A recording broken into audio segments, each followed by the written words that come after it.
The Mystery of the Blue Train by Agatha Christie. A fellow traveler. I believe that a well-known anecdote exists to the effect that a young writer, determined to make the commencement of his story forcible and original enough to catch and rivet the attention of the most blasé of editors, penned the following sentence.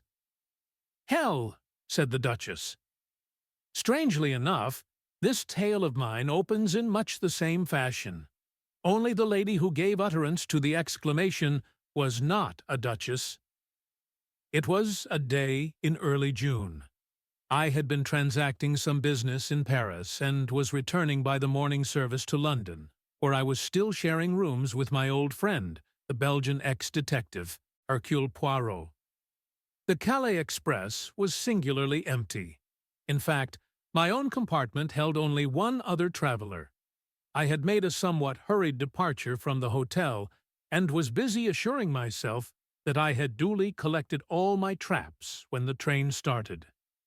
Up till then, I had hardly noticed my companion, but I was now violently recalled to the fact of her existence. Jumping up from her seat, she let down the window and stuck her head out, withdrawing it a moment later with the brief and forcible ejaculation, "Hell." Now I am old-fashioned. A woman, I consider, should be womanly. I have no patience with the modern neurotic girl who jazzes from morning to night, smokes like a chimney, and uses language which would make a Billingsgate fishwoman blush. I looked up now, frowning slightly, into a pretty, impudent face, surmounted by a rakish little red hat. A thick cluster of black curls hid each ear. I judged that she was little more than 17, but her face was covered with powder, and her lips were quite impossibly scarlet. Nothing abashed, she returned my glance and executed an expressive grimace. "Dear me, we've shocked the kind gentleman," she observed to an imaginary audience. "I apologize for my language. Most unladylike and all that, but, oh Lord, there's reason enough for it. Do you know I've lost my only sister?" "Really?" I said politely. "How unfortunate." "He disapproves," remarked the lady. "He disapproves utterly of me and my sister, which last is unfair because he hasn't seen her." I opened my mouth, but she forestalled me. "Say no more. Nobody loves me. I shall go into the garden and eat worms. Boo-hoo! I am crushed." She buried herself behind a large comic French paper. In a minute or two, I saw her eyes stealthily peeping at me over the top. In spite of myself, I could not help smiling, and in a minute she had tossed the paper aside and had burst into a merry peal of laughter. "I knew you weren't such a mutt as you looked," she cried. Her laughter was so infectious that I could not help joining in, though I hardly cared for the word mutt. The girl was certainly all that I most disliked, but that was no reason why I should make myself ridiculous by my attitude. I prepared to unbend. After all, she was decidedly pretty. "There, now we're friends," declared the minx. "Say you're sorry about my sister." "I am desolated." "That's a good boy." Let me finish. I was going to add that, although I am desolated, I can manage to put up with her absence very well. I made a little bow. But this most unaccountable of damsels frowned and shook her head. "Cut it out. I prefer the dignified disapproval stunt. Oh, your face. 'Not one of us,' it said. And you were right there. Though, mind you, it's pretty hard to tell nowadays. It's not every one who can distinguish between a demi and a duchess. There now, I believe I've shocked you again. You've been dug out of the backwoods, you have. Not that I mind that. We could do with a few more of your sort. I just hate a fellow who gets fresh. It makes me mad." She shook her head vigorously. "What are you like when you're mad?" I inquired with a smile. "A regular little devil. Don't care what I say, or what I do either. I nearly did a chap in once.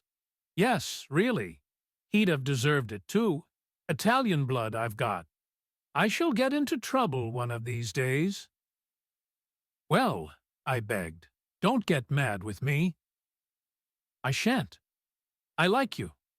Did the first moment I set eyes on you.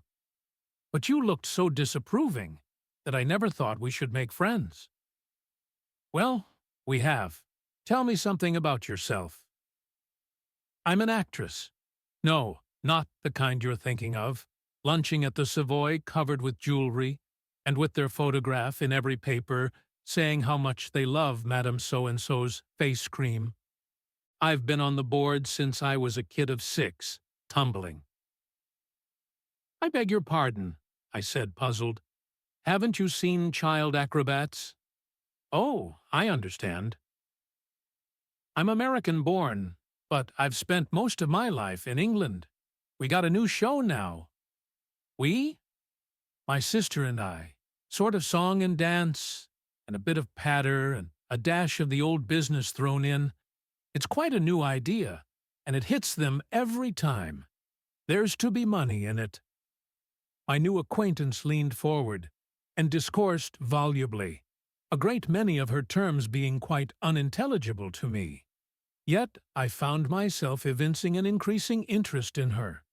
She seemed such a curious mixture of child and woman.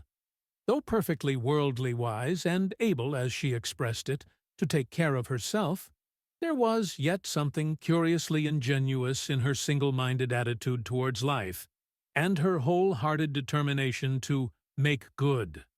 This glimpse of a world unknown to me was not without its charm, and I enjoyed seeing her vivid little face light up as she talked. We passed through Amiens. The name awakened many memories. My companion seemed to have an intuitive knowledge of what was in my mind. Thinking of the war? I nodded. You were through it, I suppose. Pretty well. I was wounded once, and after the Somme they invalided me out altogether. I had a half-fledged army job for a bit. I'm a sort of private secretary now to an MP. My, that's brainy. No, it isn't.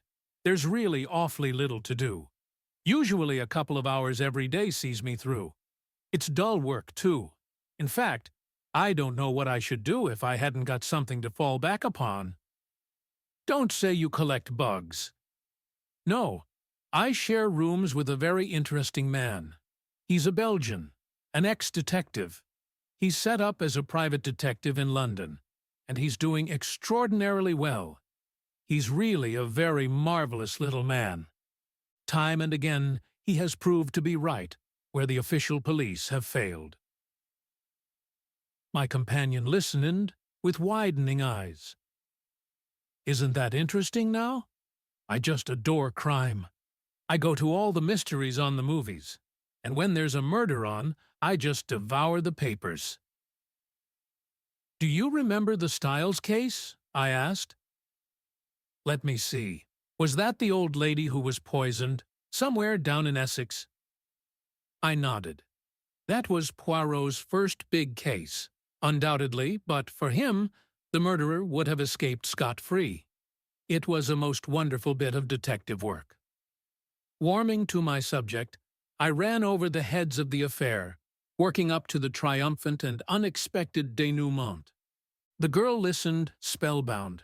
In fact, we were so absorbed that the train drew into Calais station before we realized it.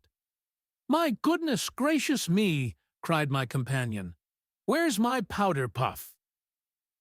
She proceeded to bedaub her face liberally, and then applied a stick of lip salve to her lips, observing the effect in a small pocket glass, and betraying not the faintest sign of self-consciousness. "I say," I hesitated, "I dare say it's cheek on my part, but why do all that sort of thing?" The girl paused in her operations and stared at me with undisguised surprise. "It isn't as though you weren't so pretty that you can afford to do without it," I said stammeringly. "My dear boy, I've got to do it. All the girls do. Think I want to look like a little frump up from the country." She took one last look in the mirror, smiled approval, and put it and her vanity box away in her bag. That's better. Keeping up appearances is a bit of a fag, I grant. But if a girl respects herself, it's up to her not to let herself get slack. To this essentially moral sentiment, I had no reply. A point of view makes a great difference. I secured a couple of porters, and we alighted on the platform. My companion held out her hand. Goodbye, and I'll mind my language better in future. Oh, but surely you'll let me look after you on the boat? Mayn't be on the boat. I've got to see whether that sister of mine got aboard after all anywhere. But thanks all the same. Oh, but we're going to meet again, surely. I hesitated. I want to meet your sister. We both laughed. That's real nice of you. I'll tell her what you say, but I don't fancy we'll meet again. You've been very good to me on the journey, especially after I cheeked you as I did. But what your face expressed first thing is quite true. I'm not your kind, and that brings trouble. I know that well enough. Her face changed. For the moment, all the light-hearted gaiety died out of it. It looked angry, revengeful. So goodbye, she finished in a lighter tone. Aren't you even going to tell me your name? I cried, as she turned away. She looked over her shoulder. A dimple appeared in each cheek. She was like a lovely picture by Greuze. Cinderella, she said, and laughed.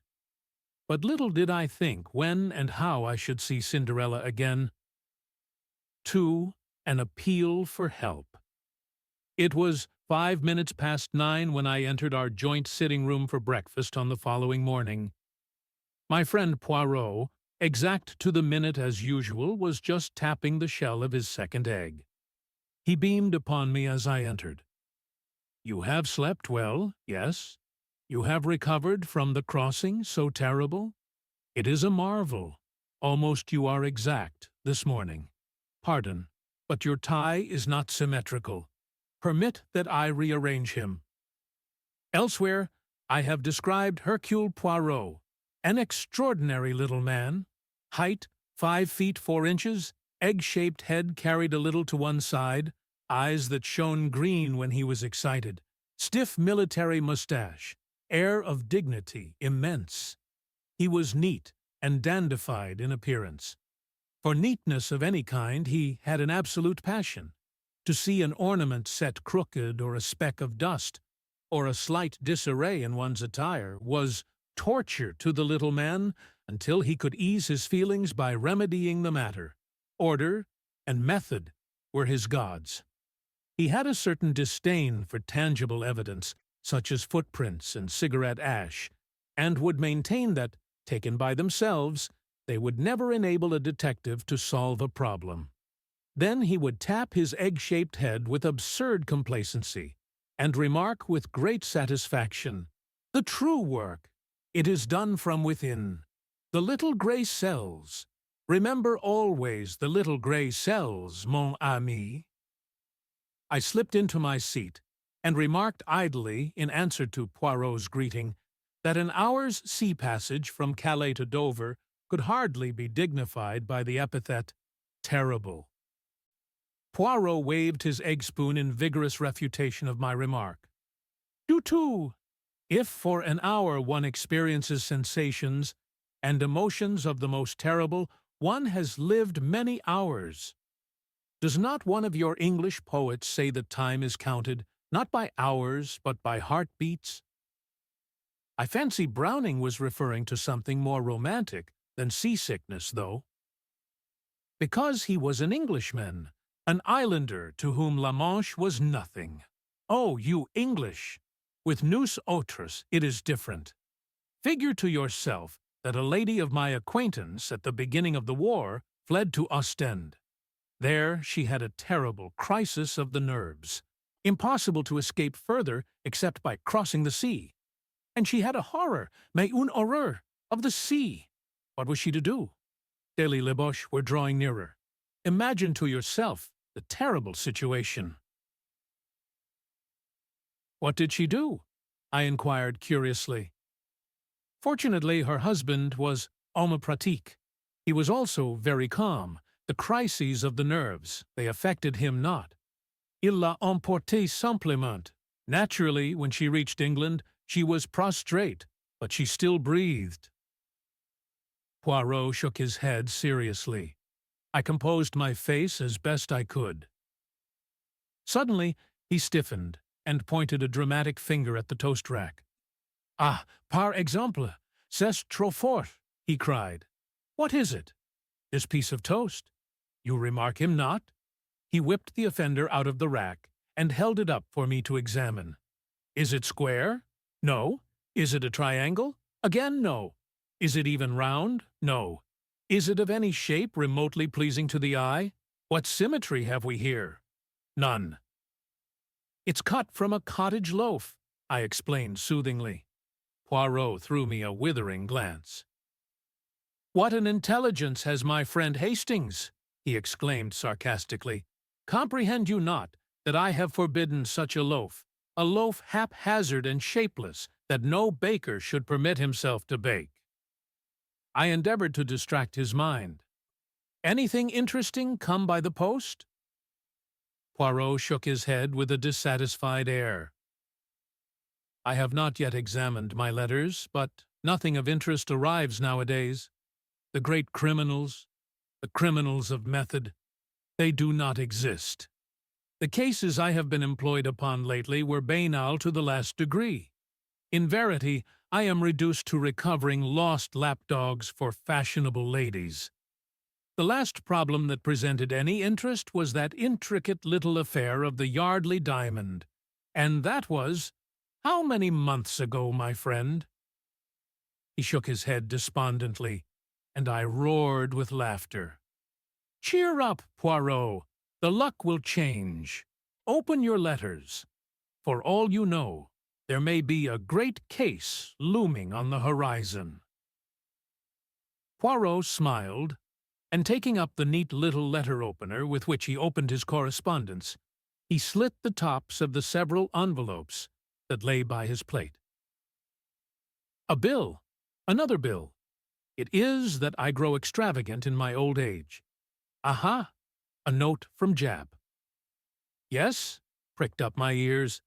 The Scotland Yard inspector had more than once introduced us to an interesting case. He merely thanks me, in his fashion, for a little point in the Aberystwyth case on which I was able to set him right. I am delighted to have been of service to him. How does he thank you? I asked curiously, for I knew my Jap. He is kind enough to say that I am a wonderful sport for my age, and that he was glad to have had the chance of letting me in on the case. This was so typical of Jap that I could not forbear a chuckle. Poirot continued to read his correspondence placidly. A suggestion that I should give a lecture to our local Boy Scouts. The Countess of Forfenuck will be obliged if I will call and see her. Another lapdog without doubt. And now for the last. Ah! I looked up, quick to notice the change of tone. Poirot was reading attentively. In a minute he tossed the sheet over to me. This is out of the ordinary, mon ami. Read for yourself. The letter was written on a foreign type of paper in a bold, characteristic hand. Villa Geneviève, Merlinville-sur-Mer, France. Dear Sir, I am in need of the services of a detective, and, for reasons which I will give you later, do not wish to call in the official police. I have heard of you from several quarters, and all reports go to show that you are not only a man of decided ability, but one who also knows how to be discreet. I do not wish to trust details to the post, but, on account of a secret I possess, I go in daily fear of my life. I am convinced that the danger is imminent, and therefore I beg that you will lose no time in crossing to France.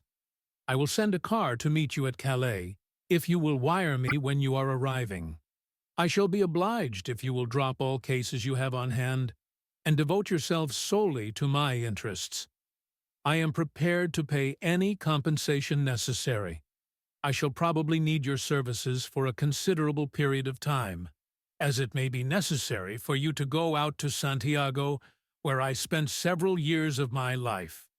I shall be content for you to name your own fee. Assuring you once more that the matter is urgent. Yours faithfully, Sauty Renaud. Below the signature was a hastily scrawled line, almost illegible. For God's sake, come. I handed the letter back with quickened pulses. At last, I said, here is something distinctly out of the ordinary. Yes, indeed, said Poirot meditatively. You will go, of course, I continued. Poirot nodded. He was thinking deeply. Finally, he seemed to make up his mind and glanced up at the clock. His face was very grave. See you, my friend. There is no time to lose. The Continental Express leaves Victoria at 11 o'clock. Do not agitate yourself. There is plenty of time. We can allow 10 minutes for discussion. You accompany me? N'est-ce pas? Well, Eve, you told me yourself that your employer needed you not for the next few weeks. Oh, that's all right. But this Mr. Renaud hints strongly that his business is private. Ta-ta-ta, I will manage Monsieur Renaud's. By the way, I seem to know the name. There's a well-known South American millionaire fellow. His name's Renaud. I don't know whether it could be the same. But without doubt, that explains the mention of Santiago. Santiago is in Chile, and Chile it is in South America. Ah, but we progress finely. Dear me, Poirot, I said, my excitement rising. I smell some goodly shekels in this. If we succeed, we shall make our fortunes. Do not be too sure of that, my friend. A rich man and his money are not so easily parted. Me, I have seen a well-known millionaire turn out a tramful of people to seek for a dropped halfpenny. I acknowledged the wisdom of this. In any case, continued Poirot, it is not the money which attracts me here. Certainly it will be pleasant to have carte blanche in our investigations. One can be sure that way of wasting no time, but it is something a little bizarre in this problem which arouses my interest. You remarked the postscript. How did it strike you? I considered. Clearly he wrote the letter keeping himself well in hand, but at the end his self-control snapped, and on the impulse of the moment he scrawled those 4 desperate words. But my friend shook his head energetically. You are in error. See you not that, while the ink of the signature is nearly black, that of the postscript is quite pale? Well, I said, puzzled. Mon Dieu, mon ami, but use your little grey cells. Is it not obvious? Monsieur Renaud wrote his letter. Without blotting it, he reread it carefully. Then, not on impulse, but deliberately, he added those last words and blotted the sheet. But why? Parbleu, so that it should produce the effect upon me that it has upon you. What? Mais oui, to make sure of my coming. He reread the letter and was dissatisfied. It was not strong enough.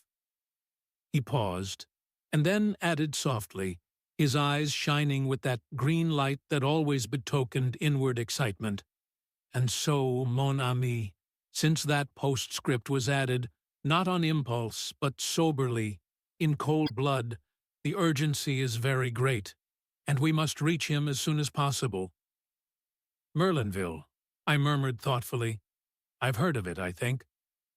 Poirot nodded. It is a quiet little place, but chic. It lies about midway between Boulogne and Calais. It is rapidly becoming the fashion. Rich English people who wish to be quiet are taking it up. Monsieur Renaud has a house in England, I suppose. Yes, in Rutland Gate, as far as I remember. Also a big place in the country, somewhere in Hertfordshire. But I really know very little about him. He doesn't do much in a social way. I believe he has large South American interests in the city and has spent most of his life out in Chile and the Argentino. Well, we shall hear all details from the man himself. Come, let us pack. A small suitcase each, and then a taxi to Victoria. And the Countess? I inquired with a smile. Ah, je m'en fiche. Her case was certainly not interesting. Why so sure of that? Because in that case she would have come, not written. A woman cannot wait. Always remember that, Hastings. 11 o'clock saw our departure from Victoria on our way to Dover. Before starting, Poirot had dispatched a telegram to Mr. Renault, giving the time of our arrival at Calais. "I'm surprised you haven't invested in a few bottles of some seasick remedy, Poirot," I observed maliciously, as I recalled our conversation at breakfast. My friend, who was anxiously scanning the weather, turned a reproachful face upon me. "Is it that you have forgotten the method most excellent of Laverguier? His system. I practice it always.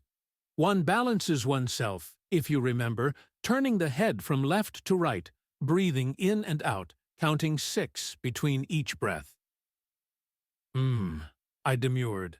"You'll be rather tired of balancing yourself and counting 6 by the time you get to Santiago or Buenos Aires or wherever it is you land." "Quelle idée! You do not figure to yourself that I shall go to Santiago?" Mr. Renault suggests it in his letter. He did not know the methods of Hercule Poirot. I do not run to and fro, making journeys and agitating myself. My work is done from within. Here. He tapped his forehead significantly. As usual, this remark roused my argumentative faculty. "It's all very well, Poirot, but I think you are falling into the habit of despising certain things too much.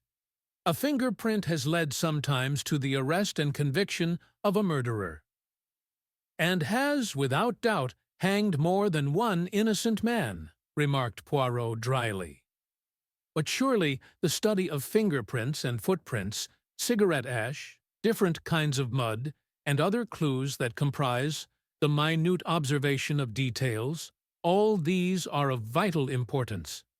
But certainly, I have never said otherwise. The trained observer, the expert, without doubt he is useful.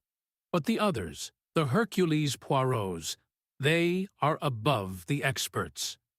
To them, the experts bring the facts. Their business is the method of the crime, its logical deduction, the proper sequence and order of the facts. Above all, the true psychology of the case. You have hunted the fox, yes?" "I have hunted a bit, now and again," I said, rather bewildered by this abrupt change of subject. "Why?" "Eh bien, this hunting of the fox, you need the dogs, no?" "Hounds," I corrected gently. "Yes, of course." "But yet," Poirot wagged his finger at me, "you did not descend from your horse and run along the ground smelling with your nose and uttering loud ow-ows?" In spite of myself, I laughed immoderately. Poirot nodded in a satisfied manner.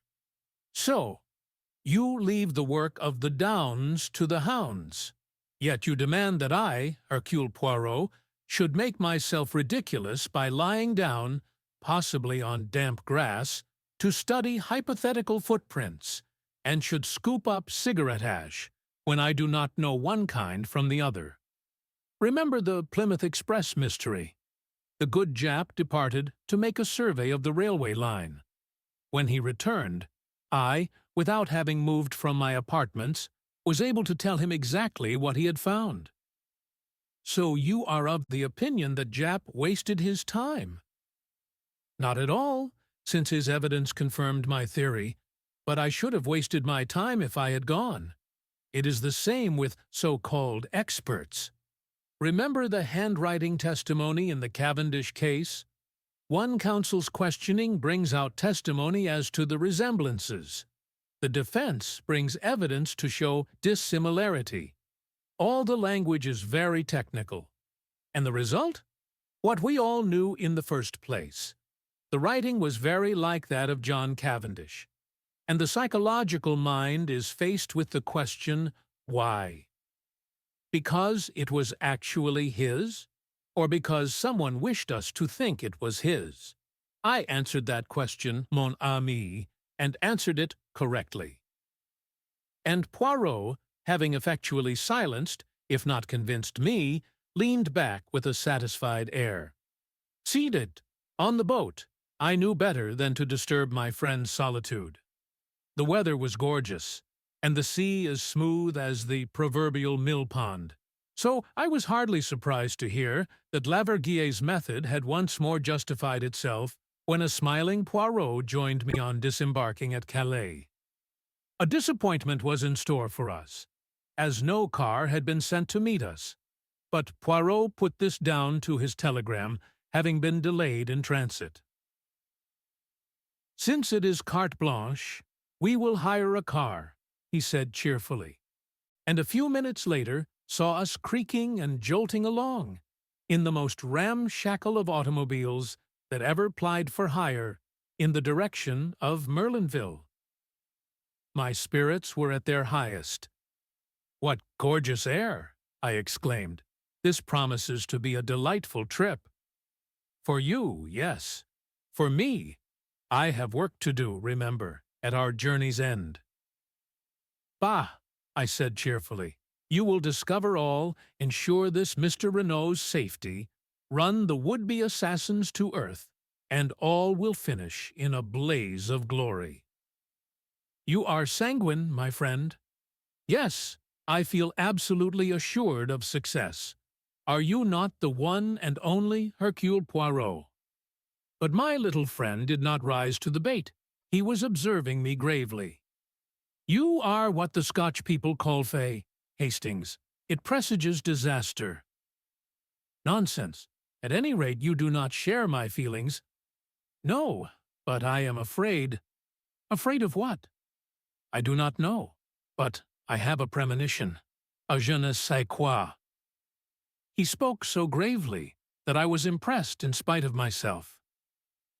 "I have a feeling," he said slowly, "that this is going to be a big affair, a long, troublesome problem that will not be easy to work out."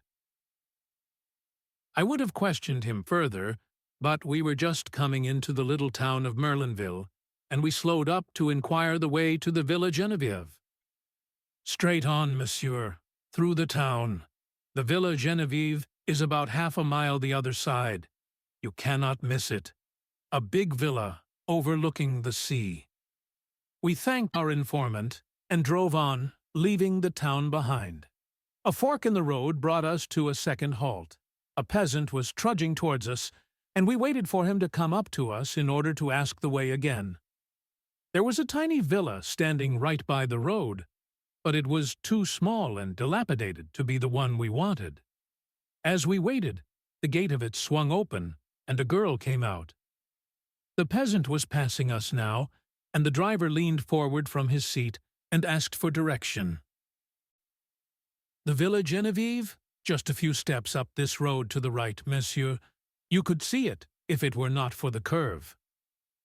The chauffeur thanked him and started the car again. My eyes were fascinated by the girl who still stood, with one hand on the gate, watching us. I am an admirer of beauty, and here was one whom nobody could have passed without remark.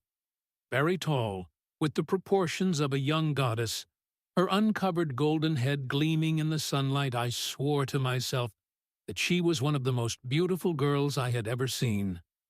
As we swung up the rough road, I turned my head to look after her. "By Jove, Poirot!" I exclaimed. "Did you see that young goddess?" Poirot raised his eyebrows. "Ça commence," he murmured. "Already you have seen a goddess. But hang it all, wasn't she?" "Possibly. I did not remark the fact." "Surely you noticed her?" "Mon ami, two people rarely see the same thing. You, for instance, saw a goddess. He hesitated. "Yes?" "I saw only a girl with anxious eyes," said Poirot gravely. But at that moment, we drew up at a big green gate, and, simultaneously, we both uttered an exclamation. Before it stood an imposing Sergeant de Ville. He held up his hand to bar our way. "You cannot pass, messieurs." "But we wish to see Mr. Renault," I cried. "We have an appointment. This is his villa, isn't it?" "Yes, monsieur, but—" Poirot leaned forward. "But what?" "Monsieur Renault was murdered this morning." 3. At the Villa Geneviève. In a moment, Poirot had leapt from the car, his eyes blazing with excitement. He caught the man by the shoulder. "What is that you say? Murdered? When? How?" The Sergeant de Ville drew himself up. "I cannot answer any questions, monsieur." "True, I comprehend." Poirot reflected for a minute. "The commissary of police. He is without doubt within?" "Yes, monsieur." Poirot took out a card and scribbled a few words on it. "Voila! Will you have the goodness to see that this card is sent in to the commissary at once?" The man took it, and, turning his head over his shoulder, whistled. In a few seconds a comrade joined him and was handed Poirot's message. There was a wait of some minutes, and then a short, stout man with a huge moustache came bustling down to the gate. The Sergeant de Ville saluted and stood aside. "My dear Monsieur Poirot," cried the newcomer, "I am delighted to see you. Your arrival is most opportune." Poirot's face had lighted up. "Monsieur Bex, this is indeed a pleasure." He turned to me. "This is an English friend of mine, Captain Hastings, Monsieur Lucien Bex." The commissary and I bowed to each other ceremoniously. Then Monsieur Bex turned once more to Poirot. "Mon vieux, I have not seen you since 1909, that time in Ostend. I heard that you had left the force." "So I have. I run a private business in London." "And you say you have information to give, which may assist us?" "Possibly you know it already. You were aware that I had been sent for?" "No. By whom?" "The dead man. It seems he knew an attempt was going to be made on his life. Unfortunately, he sent for me too late." "Sacré tonnerre!" ejaculated the Frenchman. "So he foresaw his own murder? That upsets our theories considerably. But come inside." He held the gate open, and we commenced walking towards the house. Monsieur Bex continued to talk. "The examining magistrate, Monsieur Haute, must hear of this at once. He has just finished examining the scene of the crime and is about to begin his interrogations. A charming man. You will like him. Most sympathetic. Original in his methods, but an excellent judge." "When was the crime committed?" asked Poirot. "The body was discovered this morning about 9 o'clock. Madame Renault's evidence, and that of the doctors, goes to show that the death must have occurred about 2 a.m. But enter, I pray of you." We had arrived at the steps which led up to the front door of the villa. In the hall another Sergeant de Ville was sitting. He rose at sight of the commissary. "Where is Monsieur Haute now?" inquired the latter. "In the salon, monsieur." Bex opened a door to the left of the hall, and we passed in. Haute and his clerk were sitting at a big round table. They looked up as we entered. The commissary introduced us and explained our presence. Haute, the juge d'instruction, was a tall, gaunt man with piercing dark eyes and a neatly cut gray beard, which he had a habit of caressing as he talked. Standing by the mantelpiece was an elderly man, with slightly stooping shoulders, who was introduced to us as Dr. Durand. "Most extraordinary," remarked Monsieur Haute, as the commissary finished speaking. "You have the letter here, monsieur?" Poirot handed it to him, and the magistrate read it. He speaks of a secret. What a pity he was not more explicit. We are much indebted to you, Monsieur Poirot. I hope you will do us the honor of assisting us in our investigations, or are you obliged to return to London?" Monsieur le Juge, I propose to remain. I did not arrive in time to prevent my client's death, but I feel myself bound in honor to discover the assassin. The magistrate bowed. These sentiments do you honor. Also, without doubt, Madame Renaul's will wish to retain your services. We are expecting Monsieur Giraud from the Sûreté in Paris any moment, and I am sure that you and he will be able to give each other mutual assistance in your investigations. In the meantime, I hope that you will do me the honor to be present at my interrogations, and I need hardly say that if there is any assistance you require, it is at your disposal. I thank you, monsieur. You will comprehend that at present I am completely in the dark. I know nothing whatever. Monsieur Otte nodded to the commissary, and the latter took up the tale. This morning, the old servant Françoise, on descending to start her work, found the front door ajar. Feeling a momentary alarm as to burglars, she looked into the dining room, but seeing the silver was safe, she thought no more about it, concluding that her master had, without doubt, risen early and gone for a stroll. Pardon, monsieur, for interrupting, but was that a common practice of his? No, it was not, but old Françoise has the common idea as regards the English, that they are mad and liable to do the most unaccountable things at any moment. Going to call her mistress as usual, a younger maid, Léonie, was horrified to discover her gagged and bound, and almost at the same moment news was brought that Monsieur Renaul's body had been discovered, stone dead, stabbed in the back. Where? That is one of the most extraordinary features of the case. Monsieur Poirot, the body was lying, face downwards, in an open grave. What? Yes, the pit was freshly dug, just a few yards outside the boundary of the villa grounds. And he had been dead? How long? Dr. Durand answered this. I examined the body this morning at 10 o'clock. Death must have taken place at least 7, and possibly 10 hours previously. That fixes it at between midnight and 3 a.m. Exactly, and Madame Renaul's evidence places it at after 2 a.m., which narrows the field still further. Death must have been instantaneous, and naturally could not have been self-inflicted. Poirot nodded, and the commissary resumed. Madame Renault was hastily freed from the cords that bound her by the horrified servants. She was in a terrible condition of weakness, almost unconscious from the pain of her bonds. It appears that 2 masked men entered the bedroom, gagged, and bound her, whilst forcibly abducting her husband. This we know at second hand from the servants. On hearing the tragic news, she fell at once into an alarming state of agitation.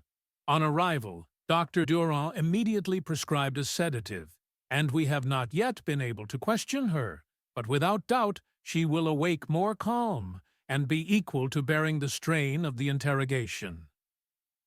The commissary paused. And the inmates of the house, monsieur? There is old Françoise, the housekeeper. She lived for many years with the former owners of the Villa Geneviève. Then there are 2 young girls, sisters Denise and Léonie Oulard. Their home is in Merlinville, and they come of the most respectable parents.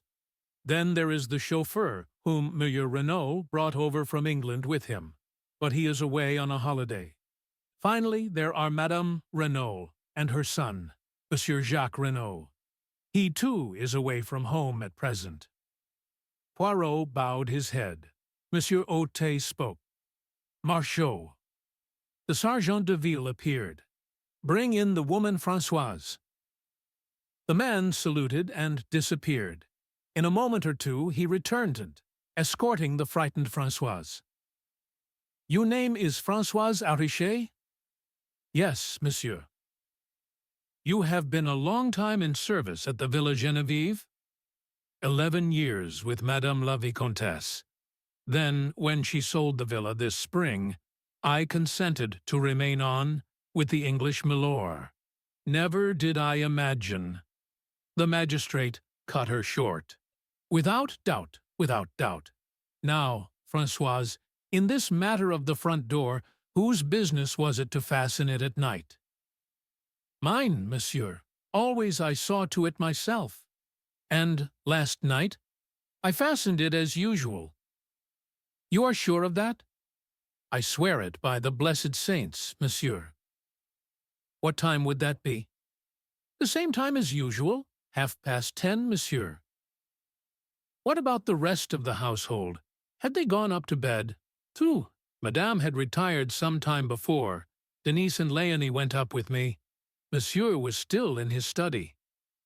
Then, if anyone unfastened the door afterwards, it must have been Monsieur Renaud himself.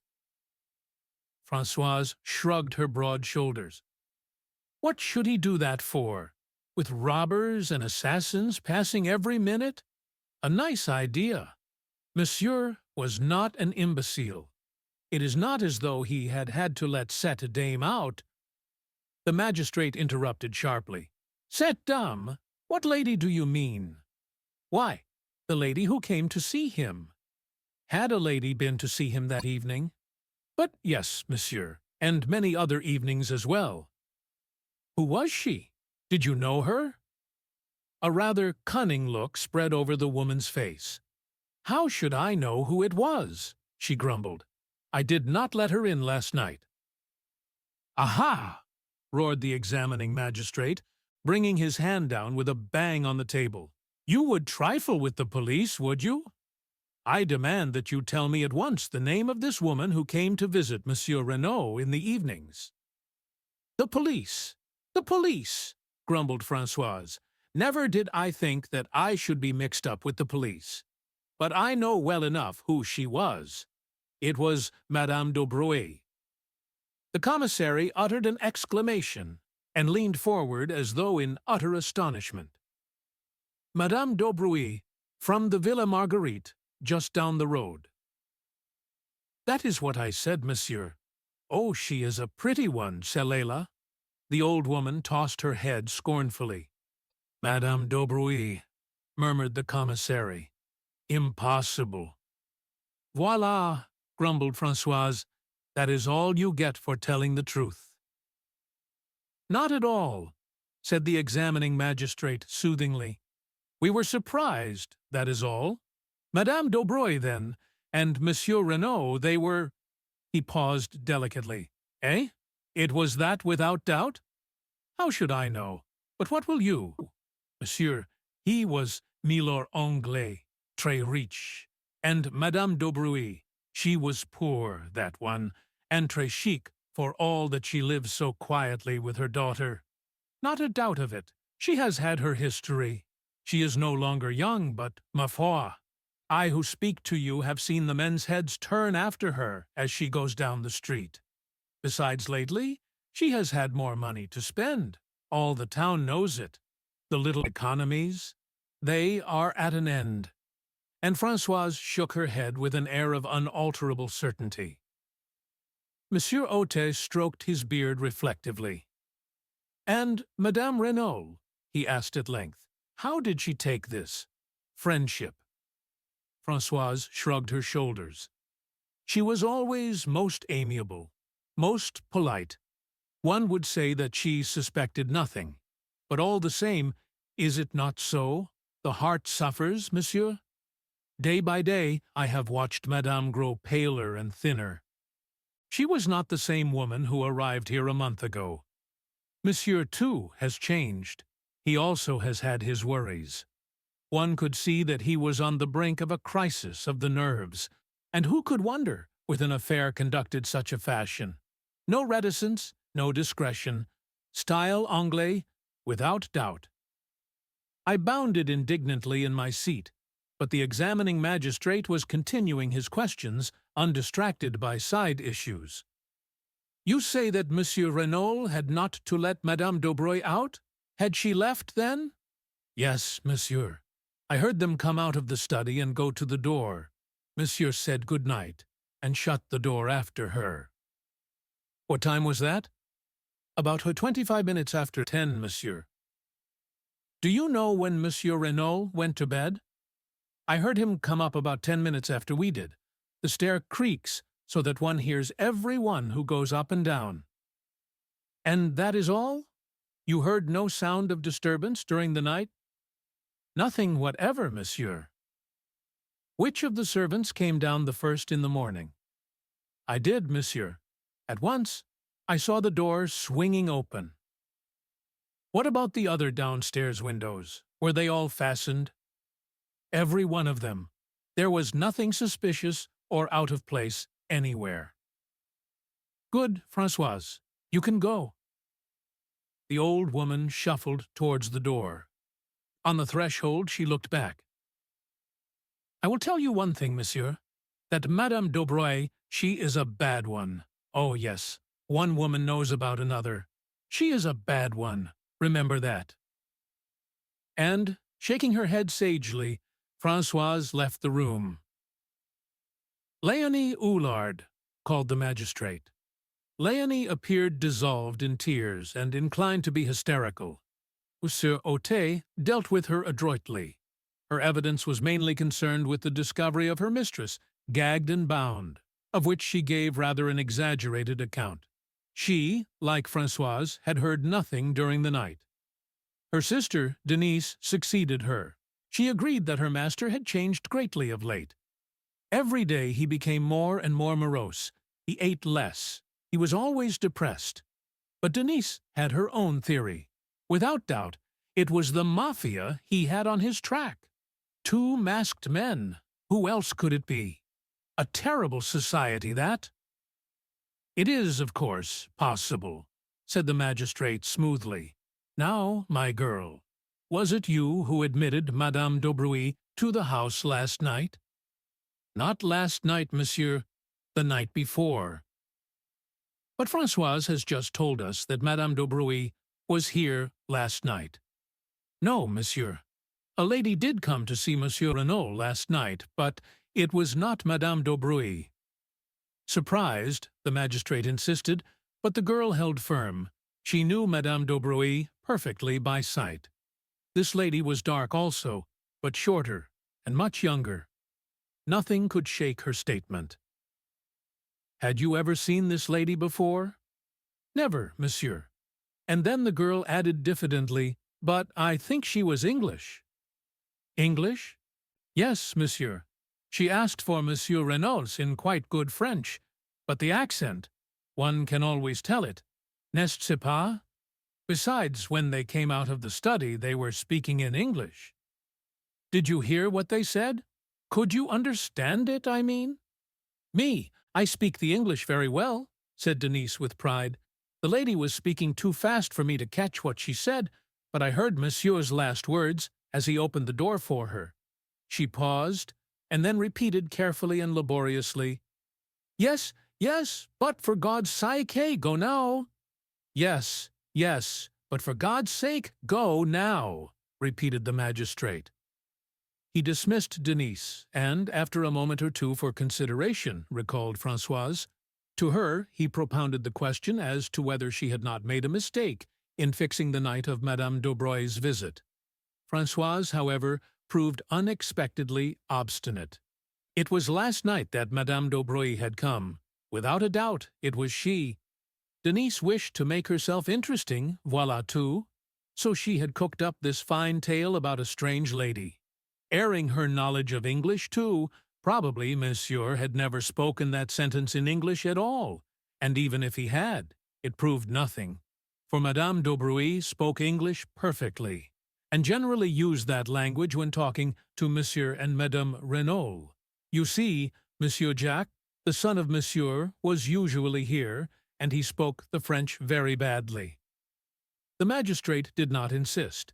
Instead, he inquired about the chauffeur, and learned that only yesterday Monsieur Renaud had declared that he was not likely to use the car, and that masters might just as well take a holiday. A perplexed frown was beginning to gather between Poirot's eyes. "What is it?" I whispered. He shook his head impatiently and asked a question. "Pardon, Monsieur Bex, but without doubt Monsieur Renaud could drive the car himself." The commissary looked over at Françoise And the old woman replied promptly, "No, monsieur did not drive himself." Poirot's frown deepened. "I wish you would tell me what is worrying you," I said impatiently. "See you not? In his letter, Monsieur Renaud speaks of sending the car for me to Calais." "Perhaps he meant a hired car," I suggested. "Doubtless that is so. But why hire a car when you have one of your own? Why choose yesterday to send away the chauffeur on a holiday? Suddenly, at a moment's notice. Was it that for some reason he wanted him out of the way before we arrived?" 4. The letter signed Bella. Françoise had left the room. The magistrate was drumming thoughtfully on the table. "Monsieur Bex," he said at length, "here we have directly conflicting testimony. Which are we to believe, Françoise or Denise?" "Denise," said the commissary decidedly. "It was she who let the visitor in. Françoise is old and obstinate, and has evidently taken a dislike to Madame d'Aubray. Besides, our own knowledge tends to show that Renolles was entangled with another woman." "Tiens," cried Monsieur Otet, "we have forgotten to inform Monsieur Poirot of that." He searched amongst the papers on the table, and finally handed the one he was in search of to my friend. "This letter, Monsieur Poirot, we found in the pocket of the dead man's overcoat." Poirot took it and unfolded it. It was somewhat worn and crumbled, and was written in English in a rather unformed hand. "My dearest one, why have you not written for so long? You do love me still, don't you? Your letters lately have been so different, cold and strange, and now this long silence. It makes me afraid. If you were to stop loving me— But that's impossible. What a silly kid I am, always imagining things. But if you did stop loving me, I don't know what I should do. Kill myself, perhaps. I couldn't live without you. Sometimes I fancy another woman is coming between us. Let her look out, that's all, and you too. I'd as soon kill you as let her have you. I mean it. But there, I'm writing high-flown nonsense. You love me and I love you. Yes, love you, love you, love you. Your own adoring Bella. There was no address or date. Poirot handed it back with a grave face. "And the assumption is, Monsieur le Juge?" The examining magistrate shrugged his shoulders. "Obviously, Monsieur Renaud was entangled with this Englishwoman, Bella. He comes over here, meets Madame d'Aubray, and starts an intrigue with her. He cools off to the other, and she instantly suspects something. This letter contains a distinct threat. Monsieur Poirot, at first sight the case seemed simplicity itself. Jealousy.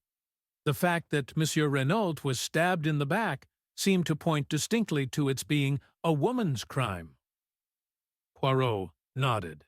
"The stab in the back, yes, but not the grave. That was laborious work, hard work. No woman dug that grave, monsieur. That was a man's doing." The commissary exclaimed excitedly, "Yes, yes, you are right. We did not think of that." "As I said," continued Monsieur Otet, "at first sight the case seemed simple, but the masked men and the letter you received from Monsieur Renaud complicate matters. Here we seem to have an entirely different set of circumstances, with no relationship between the two. As regards the letter written to yourself, do you think it is possible that it referred in any way to this Bella? And her threats?" Poirot shook his head. "Hardly. A man like Monsieur Renaud, who has led an adventurous life in out-of-the-way places, would not be likely to ask for protection against a woman." The examining magistrate nodded his head emphatically. "My view exactly.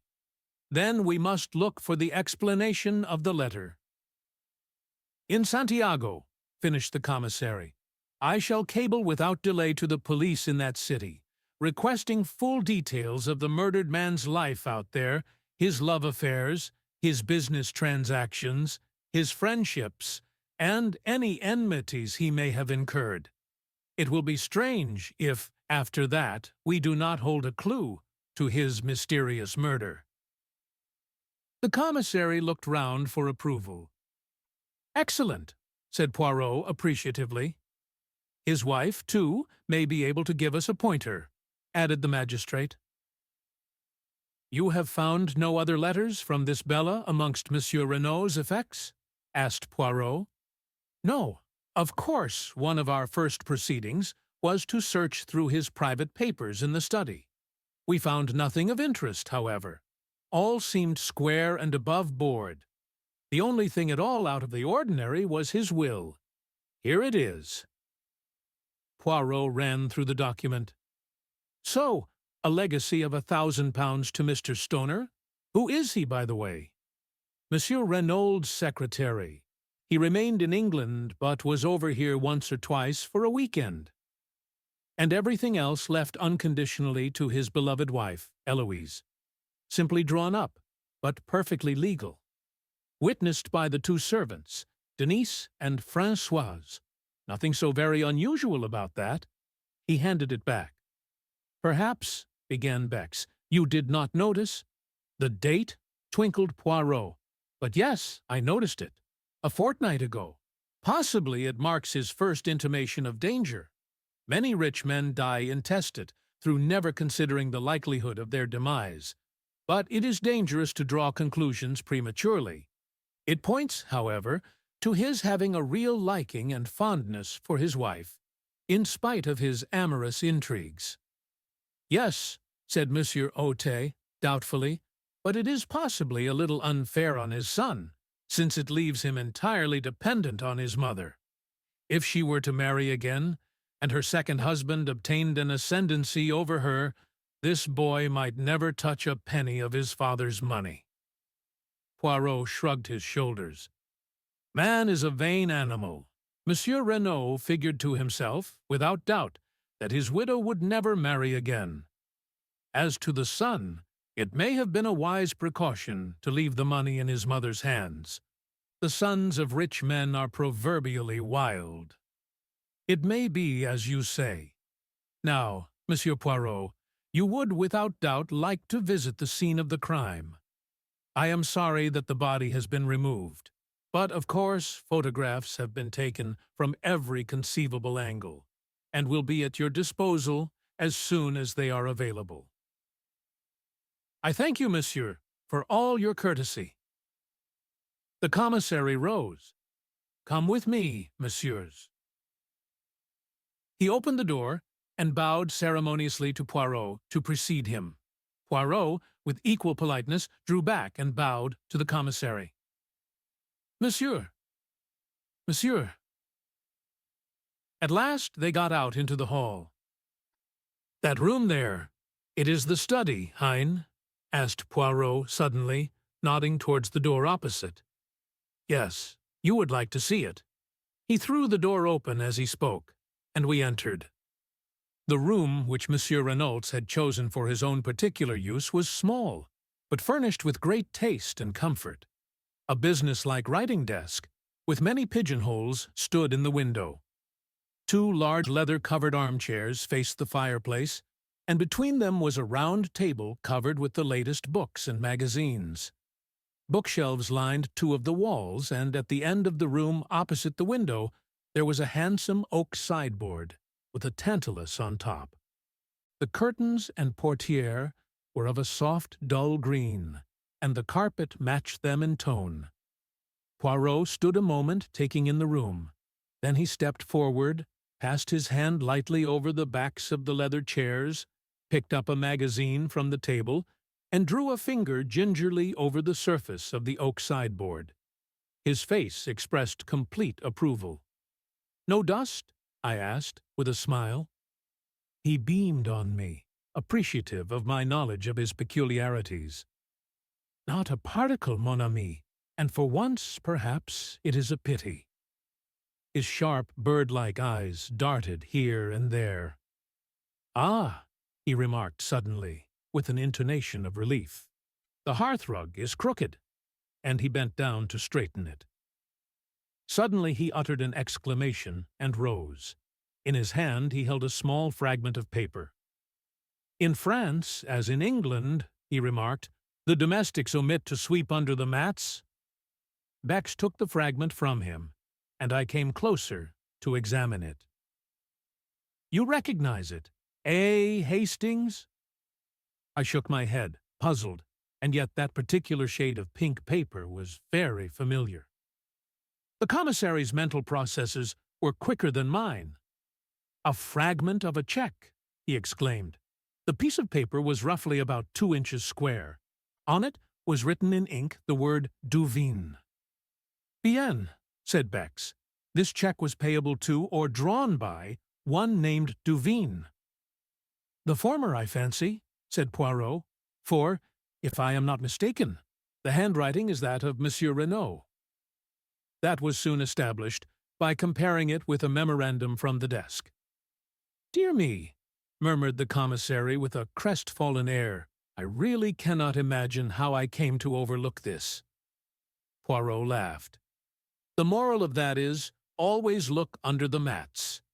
My friend Hastings here will tell you that anything in the least crooked is a torment to me. As soon as I saw that the hearthrug was out of the straight, I said to myself, 'Tiens!' The leg of the chair caught it in being pushed back. Possibly there may be something beneath it which the good Françoise overlooked." Françoise? Or Denise? Or Léonie? Whoever did this room? Since there is no dust, the room must have been done this morning. I reconstruct the incident like this. Yesterday, possibly last night, Monsieur Renaud drew a check to the order of someone named Duveen. Afterwards, it was torn up and scattered on the floor. This morning. But Monsieur Bex was already pulling impatiently at the bell. Françoise answered it. Yes, there had been a lot of pieces of paper on the floor. What had she done with them? Put them in the kitchen stove, of course. What else? With a gesture of despair, Bex dismissed her. Then, his face lightening, he ran to the desk. In a minute, he was hunting through the dead man's checkbook. Then he repeated his former gesture. The last counterfoil was blank. "Courage!" cried Poirot, clapping him on the back. "Without doubt, Madame Renaud will be able to tell us all about this mysterious person named Duveen." The commissary's face cleared. "That is true. Let us proceed." As we turned to leave the room, Poirot remarked casually, "It was here that Monsieur Renaud received his guest last night, eh?" "It was. But how did you know?" "By this. I found it on the back of the leather chair." And he held up between his finger and thumb a long black hair. A woman's hair. Bex took us out by the back of the house to where there was a small shed leaning against the house. He produced a key from his pocket and unlocked it. "The body is here. We moved it from the scene of the crime just before you arrived, as the photographers had done with it." He opened the door and we passed in. The murdered man lay on the ground with a sheet over him. Monsieur Bex dexterously whipped off the covering. Renaud was a man of medium height, slender and lithe in figure. He looked about 50 years of age, and his dark hair was plentifully streaked with gray. He was clean-shaven with a long, thin nose and eyes set rather close together, and his skin was deeply bronzed, as that of a man who had spent most of his life beneath tropical skies. His lips were drawn back from his teeth, and an expression of absolute amazement and terror was stamped on the livid features. "One can see by his face that he was stabbed in the back," remarked Poirot. Very gently he turned the dead man over. There, between the shoulder blades, staining the light fawn overcoat, was a round, dark patch. In the middle of it, there was a slit in the cloth. Poirot examined it narrowly. "Have you any idea with what weapon the crime was committed?" "It was left in the wound." The commissary reached down a large glass jar. In it was a small object that looked to me more like a paper knife than anything else. It had a black handle and a narrow shining blade. The whole thing was not more than 10 inches long. Poirot tested the discolored point gingerly with his fingertip. Ma foi, but it is sharp. A nice easy little tool for murder. Unfortunately, we could find no trace of fingerprints on it, remarked Bex regretfully. The murderer must have worn gloves. Of course he did, said Poirot contemptuously. Even in Santiago they know enough for that. The veriest amateur of an English maze knows it, thanks to the publicity the Bertillon system has been given in the press. All the same, it interests me very much that there were no fingerprints. It is so amazingly simple to leave the fingerprints of someone else. And then the police are happy. He shook his head. I very much fear our criminal is not a man of method. Either that, or he was pressed for time. But we shall see. He let the body fall back into its original position. He wore only underclothes under his overcoat, I see, he remarked. Yes, the examining magistrate thinks that is rather a curious point. At this minute there was a tap on the door which Bex had closed after him. He strode forward and opened it. Françoise was there. She endeavored to peep in with ghoulish curiosity. Well, what is it? Demanded Bex impatiently. Madame, she sends a message that she is much recovered, and is quite ready to receive the examining magistrate. Good, said Monsieur Bex briskly. Tell Monsieur Aote and say that we will come at once. Poirot lingered a moment, looking back towards the body. I thought for a moment that he was going to apostrophize it, to declare aloud his determination never to rest till he had discovered the murderer. But when he spoke, it was tamely and awkwardly, and his comment was ludicrously inappropriate to the solemnity of the moment. He wore his overcoat very long, he said constrainedly. Act 5, Mrs. Renault's story.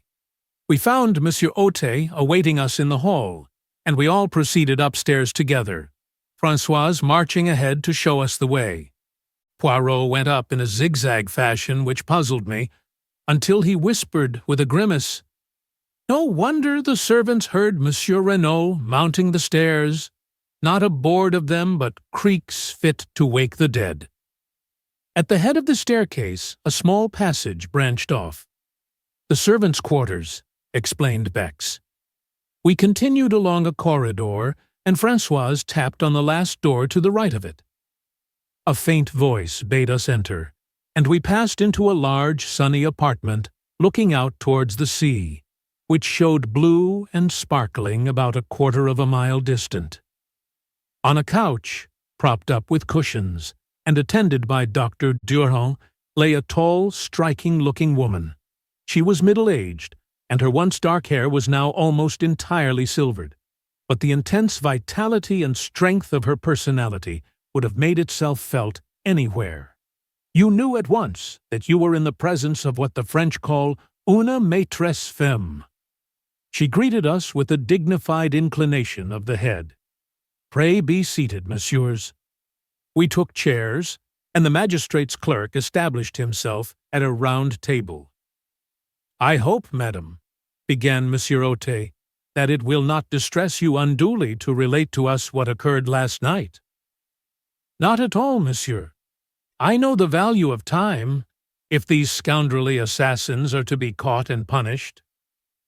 Very well, madam. It will fatigue you less, I think, if I ask you questions, and you confine yourself to answering them. At what time did you go to bed last night? At 9:30, monsieur. I was tired. And your husband? About an hour later, I fancy. Did he seem disturbed, upset in any way? No, not more than usual. What happened then? We slept. I was awakened by a hand being pressed over my mouth. I tried to scream out, but the hand prevented me. There were 2 men in the room. They were both masked. Can you describe them at all, madame? One was very tall and had a long black beard.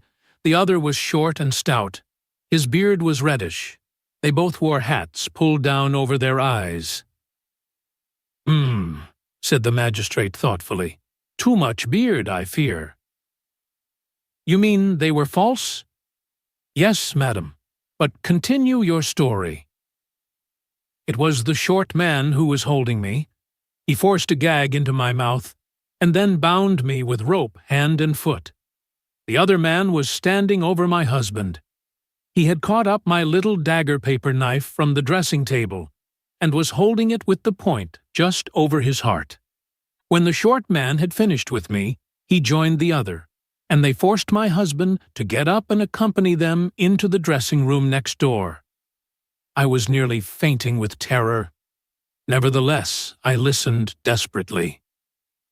They were speaking in too low a tone for me to hear what they said, but I recognized the language, a bastard Spanish such as is spoken in some parts of South America.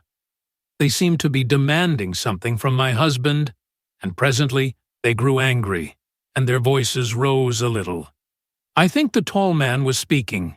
"You know what we want," he said, "the secret. Where is it?"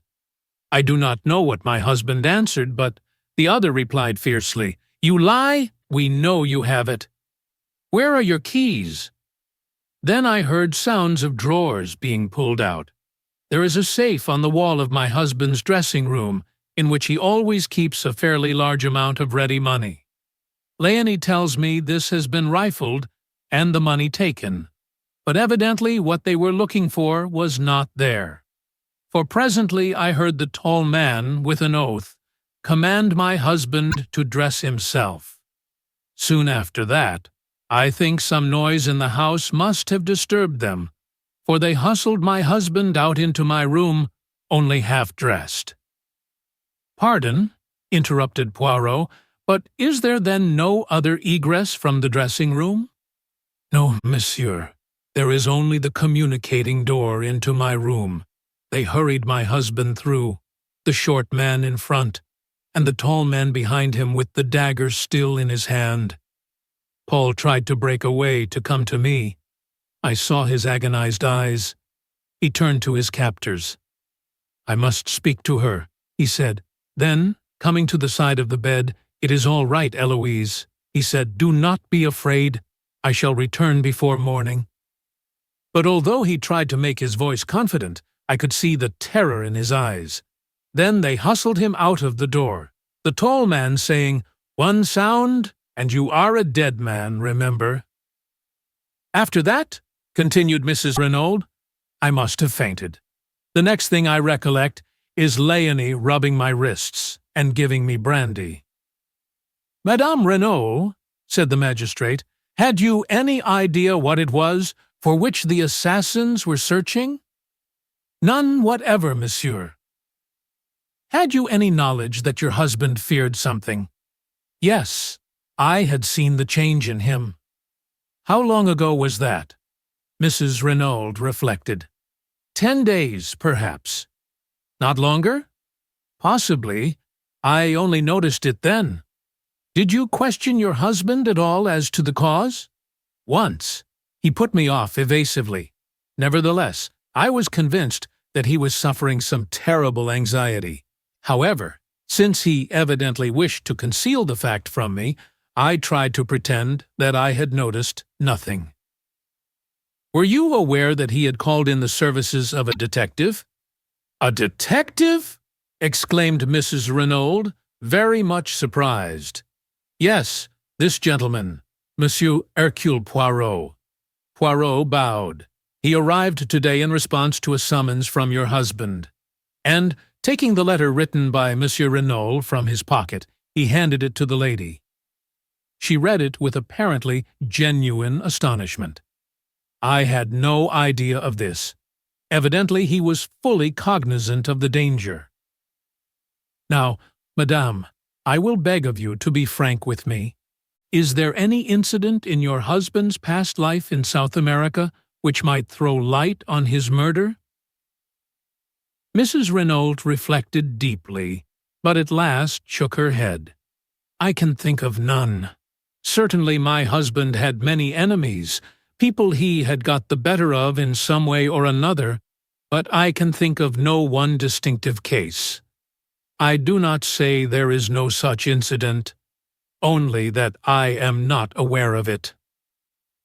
The examining magistrate stroked his beard disconsolately. "And you can fix the time of this outrage?" "Yes, I distinctly remember hearing the clock on the mantelpiece strike 2. She nodded towards an 8-day travelling clock in a leather case which stood in the centre of the chimney-piece. Poirot rose from his seat, scrutinized the clock carefully, and nodded, satisfied. "And here, too," exclaimed Monsieur Bex, "is a wrist-watch knocked off the dressing-table by the assassins, without doubt, and smashed to atoms. Little did they know it would testify against them." Gently he picked away the fragments of broken glass. Suddenly his face changed to one of utter stupefaction. "Mon Dieu!" he ejaculated. "What is it?" "The hands of the watch point to 7 o'clock." "What?" cried the examining magistrate, astonished. But Poirot, deft as ever, took the broken trinket from the startled commissary and held it to his ear. Then he smiled. "The glass is broken, yes, but the watch itself is still going." The explanation of the mystery was greeted with a relieved smile, but the magistrate bethought him of another point. "But surely it is not 7 o'clock now." "No," said Poirot gently. "It is a few minutes after 5. Possibly the watch gains. Is that so, madam?" Mrs. Renaud was frowning perplexedly. "It does gain," she admitted, "but I've never known it to gain quite so much as that." With a gesture of impatience, the magistrate left the matter of the watch and proceeded with his interrogatory. "Madame, the front door was found ajar. It seems almost certain that the murderers entered that way, yet it has not been forced at all. Can you suggest any explanation?" "Possibly my husband went out for a stroll the last thing and forgot to latch it when he came in." "Is that a likely thing to happen?" "Very. My husband was the most absent-minded of men."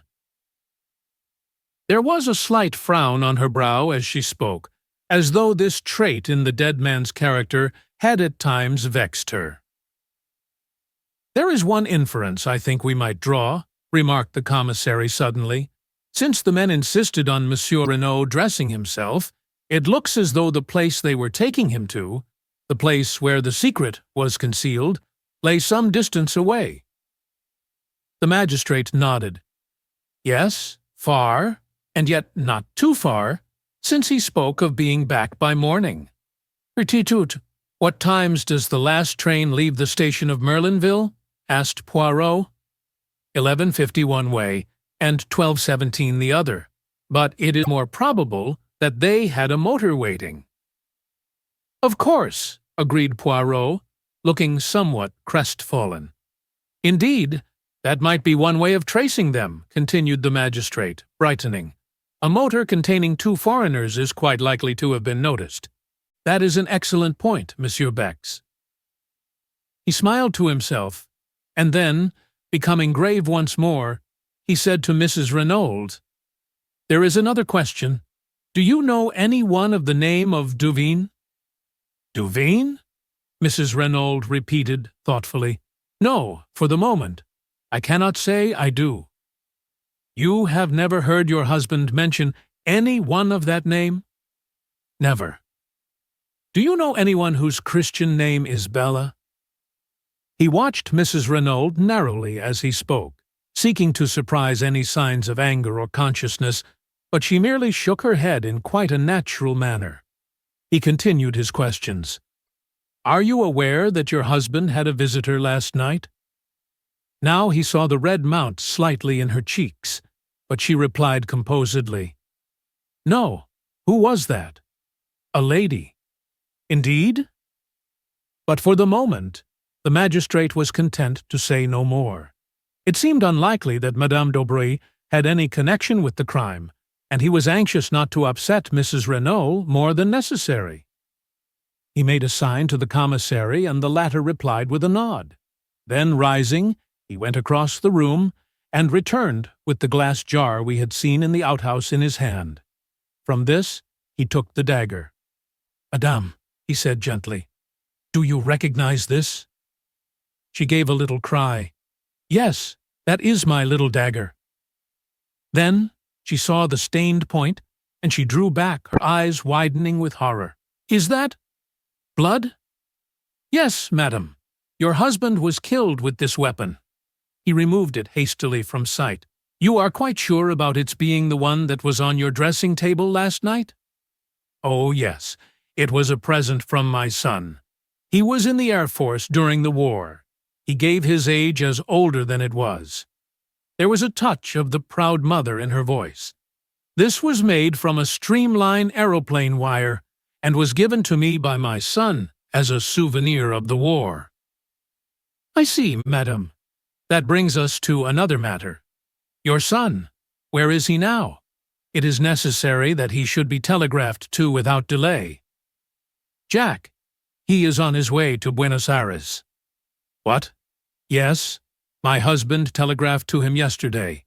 He had sent him on business to Paris, but yesterday he discovered that it would be necessary for him to proceed without delay to South America. There was a boat leaving Cherbourg for Buenos Aires last night, and he wired him to catch it." "Have you any knowledge of what the business in Buenos Aires was?" "No, monsieur. I know nothing of its nature, but Buenos Aires is not my son's final destination. He was going overland from there to Santiago." And, in unison, the magistrate and the commissary exclaimed, "Santiago! Again Santiago!" It was at this moment, when we were all stunned by the mention of that word, that Poirot approached Mrs. Renault's. He had been standing by the window, like a man lost in a dream, and I doubt if he had fully taken in what had passed. He paused by the lady's side with a bow. "Pardon, madame, but may I examine your wrists?" Though slightly surprised at the request, Mrs. Renault held them out to him. Round each of them was a cruel red mark, where the cords had bitten into the flesh. As he examined them, I fancied that a momentary flicker of excitement I had seen in his eyes disappeared. "They must cause you great pain," he said, and once more he looked puzzled. But the magistrate was speaking excitedly. "Young Monsieur Renault must be communicated with at once by wireless. It is vital that we should know anything he can tell us about this trip to Santiago." He hesitated. "I hoped he might have been near at hand, so that we could have saved you pain, madame." He paused. "You mean," she said in a low voice, "the identification of my husband's body?" The magistrate bowed his head. "I am a strong woman, monsieur. I can bear all that is required of me. I am ready, now." "Oh, tomorrow will be quite soon enough, I assure you." "I prefer to get it over," she said in a low tone, a spasm of pain crossing her face. "If you will be so good as to give me your arm, doctor." The doctor hastened forward. A cloak was thrown over Mrs. Renault's shoulders, and a slow procession went down the stairs. Monsieur Bex hurried on ahead to open the door of the shed. In a minute or two, Mrs. Renault appeared in the doorway. She was very pale, but resolute. Behind her, Monsieur Ote was clacking commiserations and apologies like an animated hen. She raised her hand to her face. "A moment, messieurs, while I steel myself." She took her hand away and looked down at the dead man. Then the marvelous self-control which had upheld her so far deserted her. "Paul!" she cried. "Husband! Oh, God!" And pitching forward, she fell unconscious to the ground. Instantly Poirot was beside her. He raised the lid of her eye, felt her pulse. When he had satisfied himself that she had really fainted, he drew aside. He caught me by the arm. "I am an imbecile, my friend. If ever there was love and grief in a woman's voice, I heard it then. My little idea was all wrong. Eh bien, I must start again. 6. The scene of the crime. Between them, the doctor and Monsieur Ote carried the unconscious woman into the house. The commissary looked after them, shaking his head. Pauvre femme, he murmured to himself. The shock was too much for her. Well, well, we can do nothing. Now, Monsieur Poirot, shall we visit the place where the crime was committed? If you please, Monsieur Bex. We passed through the house and out by the front door. Poirot had looked up at the staircase in passing and shook his head in a dissatisfied manner. It is to me incredible that the servants heard nothing. The creaking of that staircase, with 3 people descending it, would awaken the dead. It was the middle of the night, remember? They were sound asleep by then. But Poirot continued to shake his head, as though not fully accepting the explanation. On the sweep of the drive, he paused, looking up at the house. What moved them in the first place? To try if the front door were open. It was a most unlikely thing that it should be. It was far more probable that they should at once try to force a window. But all the windows on the ground floor are barred with iron shutters, objected the commissary. Poirot pointed to a window on the first floor. That is the window of the bedroom we have just come from, is it not? And see, there is a tree by which it would be the easiest thing in the world to mount. Possibly, admitted the other, but they could not have done so without leaving footprints in the flower bed. I saw the justice of his words. There were 2 large oval flower beds planted with scarlet geraniums, one each side of the steps leading up to the front door. The tree in question had its roots actually at the back of the bed itself, and it would have been impossible to reach it without stepping on the bed. You see, continued the commissary, owing to the dry weather, no prints would show on the drive or paths, but on the soft mold of the flower bed, it would have been a very different affair. Poirot went close to the bed and studied it attentively. As Bex had said, the mold was perfectly smooth. There was not an indentation on it anywhere. Poirot nodded, as though convinced, and we turned away, but he suddenly darted off and began examining the other flower bed. "Monsieur Bex," he called, "see here. Here are plenty of traces for you." The commissary joined him and smiled. "My dear Monsieur Poirot, those are without doubt the footprints of the gardener's large hobnailed boots. In any case, it would have no importance, since this side we have no tree, and, consequently, no means of gaining access to the upper story." "True," said Poirot, evidently crestfallen. "So you think these footprints are of no importance?" "Not the least in the world." Then, to my utter astonishment, Poirot pronounced these words. "I do not agree with you. I have a little idea that these footprints are the most important things we have seen yet." Monsieur Bex said nothing, merely shrugged his shoulders. He was far too courteous to utter his real opinion. "Shall we proceed?" he asked instead. "Certainly.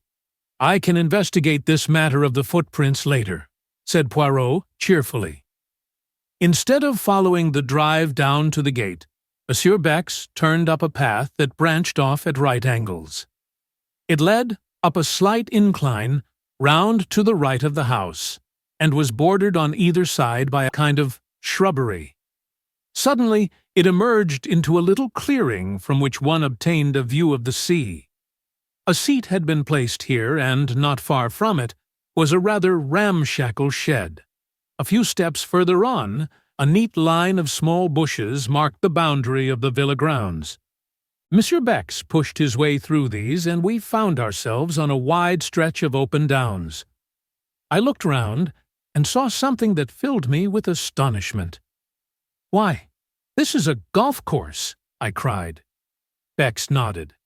"The limits are not completed yet," he explained. It is hoped to be able to open them sometime next month. It was some of the men working on them who discovered the body early this morning." I gave a gasp. A little to my left, where for the moment I had overlooked it, was a long, narrow pit, and by it, face downwards, was the body of a man. For a moment, my heart gave a terrible leap, and I had a wild fancy that the tragedy had been duplicated. But the commissary dispelled my illusion by moving forward with a sharp exclamation of annoyance. "What have my police been about? They had strict orders to allow no one near the place without proper credentials." The man on the ground turned his head over his shoulder. "But I have proper credentials," he remarked, and rose slowly to his feet. "My dear Monsieur Giraud," cried the commissary, "I had no idea that you had arrived, even. The examining magistrate has been awaiting you with the utmost impatience." As he spoke, I was scanning the newcomer with the keenest curiosity. The famous detective from the Paris Sûreté was familiar to me by name, and I was extremely interested to see him in the flesh. He was very tall, perhaps about 30 years of age, with auburn hair and moustache, and a military carriage.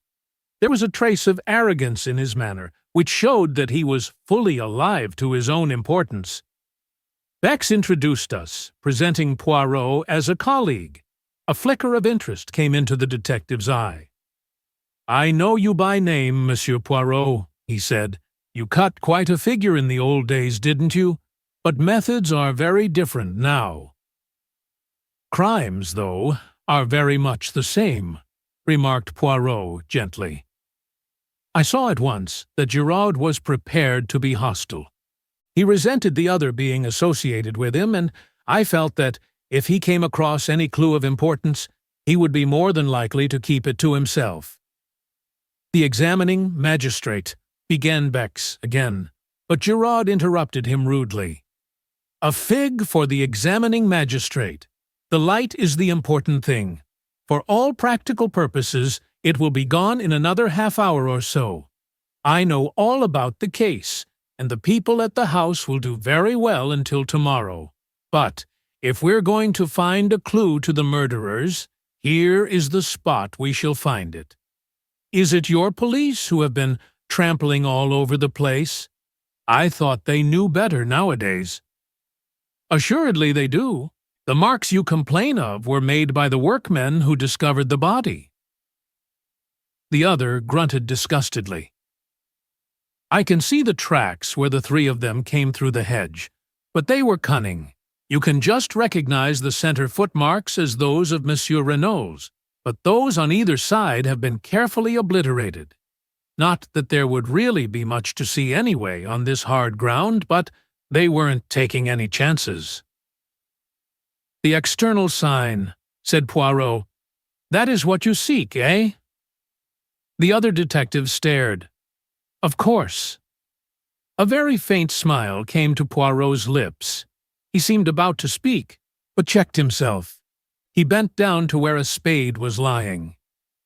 "That's what the grave was dug with, right enough," said Giraud, "but you'll get nothing from it. It was Renault's own spade, and the man who used it wore gloves. Here they are." He gesticulated with his foot to where two soiled, earth-stained gloves were lying. "And they're Renault's, too, or at least his gardener's. I tell you, the men who planned out this crime were taking no chances. The man was stabbed with his own dagger and would have been buried with his own spade.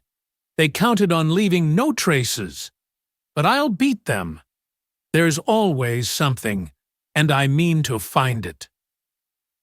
But Poirot was now apparently interested in something else, a short discolored piece of lead piping which lay beside the spade.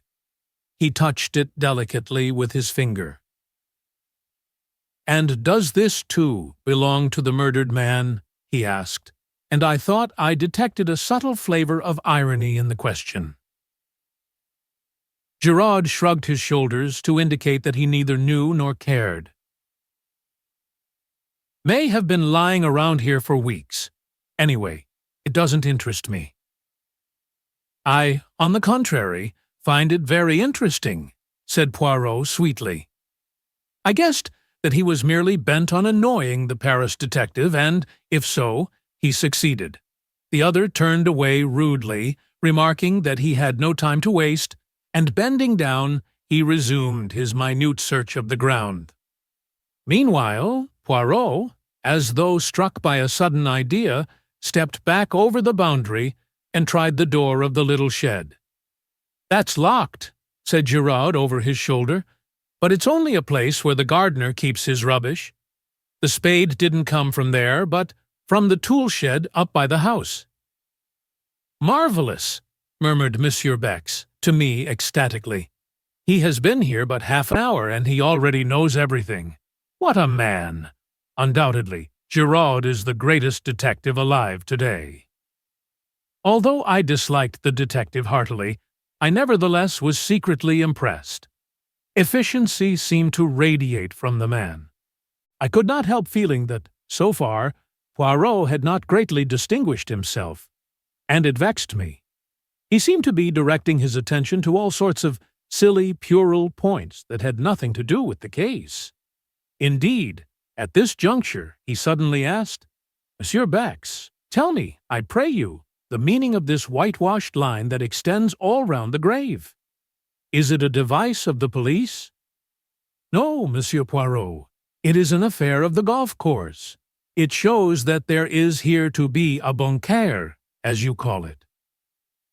"A bunker?" Poirot turned to me. "That is the irregular hole filled with sand and a bank at one side, is it not?" I concurred. "You do not play the golf, Monsieur Poirot?" inquired Bex. "I? Never! What a game!" He became excited. "Figure to yourself, each hole it is of a different length. The obstacles, they are not arranged mathematically. Even the greens are frequently up one side. There is only one pleasing thing. How do you call them? Tee boxes. They, at least, are symmetrical." I could not refrain from a laugh at the way the game appeared to Poirot, and my little friend smiled at me affectionately, bearing no malice. Then he asked, "But Monsieur Renaud, without doubt, he played the golf?" "Yes, he was a keen golfer. It's mainly owing to him, and to his large subscriptions, that this work is being carried forward. He even had a say in the designing of it." Poirot nodded thoughtfully. Then he remarked, "It was not a very good choice they made, of a spot to bury the body. When the men began to dig up the ground, all would have been discovered." "Exactly," cried Giraud triumphantly, "and that proves that they were strangers to the place. It's an excellent piece of indirect evidence." "Yes," said Poirot doubtfully, "no one who knew would bury a body there unless they wanted it to be discovered. And that is clearly absurd, is it not?" Giraud did not even trouble to reply. "Yes," said Poirot, in a somewhat dissatisfied voice. "Yes, undoubtedly. Absurd." 7. C'est tout, when the mysterious Madame de Prouy. As we retraced our steps to the house, Monsieur Bex excused himself for leaving us, explaining that he must immediately acquaint the examining magistrate with the fact of Giraud's arrival. Giraud himself had been obviously delighted when Poirot declared that he had seen all he wanted. The last thing we observed as we left the spot was Giraud, crawling about on all fours, with a thoroughness in his search that I could not but admire. Poirot guessed my thoughts, for as soon as we were alone he remarked ironically, "At last you have seen the detective you admire, the human foxhound. Is it not so, my friend?" "At any rate, he's doing something," I said with asperity. "If there's anything to find, he'll find it. Now you—" "Eh bien, I also have found something. A piece of lead piping." "Nonsense, Poirot. You know very well that's got nothing to do with it. I meant little things, traces that may lead us infallibly to the murderers. Mon ami, a clue of 2 feet long is every bit as valuable as one measuring 2 millimeters. But it is the romantic idea, that all important clues must be infinitesimal. As to the piece of lead piping having nothing to do with the crime, you say that because Giraud told you so. No, as I was about to interpose a question, we will say no more. Leave Giraud to his search, and me to my ideas. The case seems straightforward enough, and yet, mon ami, I am not satisfied. And do you know why? Because of the wristwatch that is 2 hours fast. And then there are several curious little points that do not seem to fit in. For instance, if the object of the murderers was revenge, why did they not stab Reynolds in his sleep and have done with it? They wanted the secret, I reminded him. Poirot brushed a speck of dust from his sleeve with a dissatisfied air. Well, where is this a secret? Presumably some distance away, since they wish him to dress himself. Yet he is found murdered close at hand, almost within earshot of the house. Then again, it is pure chance that a weapon such as the dagger should be lying about casually, ready to hand. He paused, frowning, and then went on. Why did the servants hear nothing? Were they drugged? Was there an accomplice? And did that accomplice see to it that the front door should remain open? I wonder if— He stopped abruptly. We had reached the drive in front of the house. Suddenly he turned to me. My friend, I am about to surprise you, to please you. I have taken your reproaches to heart. We will examine some footprints. Where? In that right-hand bed yonder. Monsieur Bex says that they are the footmarks of the gardener. Let us see if that is so. See, he approaches with his wheelbarrow. Indeed, an elderly man was just crossing the drive with a barrow full of seedlings. Poirot called to him, and he set down the barrow and came hobbling towards us. You are going to ask him for one of his boots to compare with the footmarks? I asked breathlessly. My faith in Poirot revived a little. Since he said the footprints in this right-hand bed were important, presumably they were. Exactly, said Poirot. But won't he think it very odd? He will not think about it at all. We could say no more, for the old man had joined us. You want me for something, monsieur? Yes, you have been gardener here a long time, haven't you? 24 years, monsieur. And your name is? Auguste, monsieur. I was admiring these magnificent geraniums. They are truly superb. They have been planted long. Some time, monsieur. But of course, to keep the beds looking smart, one must keep bedding out a few new plants and remove those that are over, besides keeping the old blooms well picked off. You put in some new plants yesterday, didn't you? Those in the middle there, and in the other bed also? Monsieur has a sharp eye. It takes always a day or so for them to pick up. Yes, I put 10 new plants in each bed last night. As monsieur doubtless knows, one should not put in plants when the sun is hot. Auguste was charmed with Poirot's interest, and was quite inclined to be garrulous. That is a splendid specimen there, said Poirot, pointing. Might I perhaps have a cutting of it? But certainly, monsieur. The old fellow stepped into the bed and carefully took a slip from the plant Poirot had admired. Poirot was profuse in his thanks, and Auguste departed to his barrow. You see, said Poirot with a smile, as he bent over the bed to examine the indentation of the gardener's hobnailed boot. It is quite simple. I did not realize that the foot would be inside the boot. You do not use your excellent mental capacities sufficiently. Well, what of the footmark? I examined the bed carefully. All the footmarks in the bed were made by the same boot, I said at length after a careful study. You think so? Eh bien, I agree with you, said Poirot. He seemed quite uninterested, and as though he were thinking of something else. At any rate, I remarked. "You will have one bee less in your bonnet now."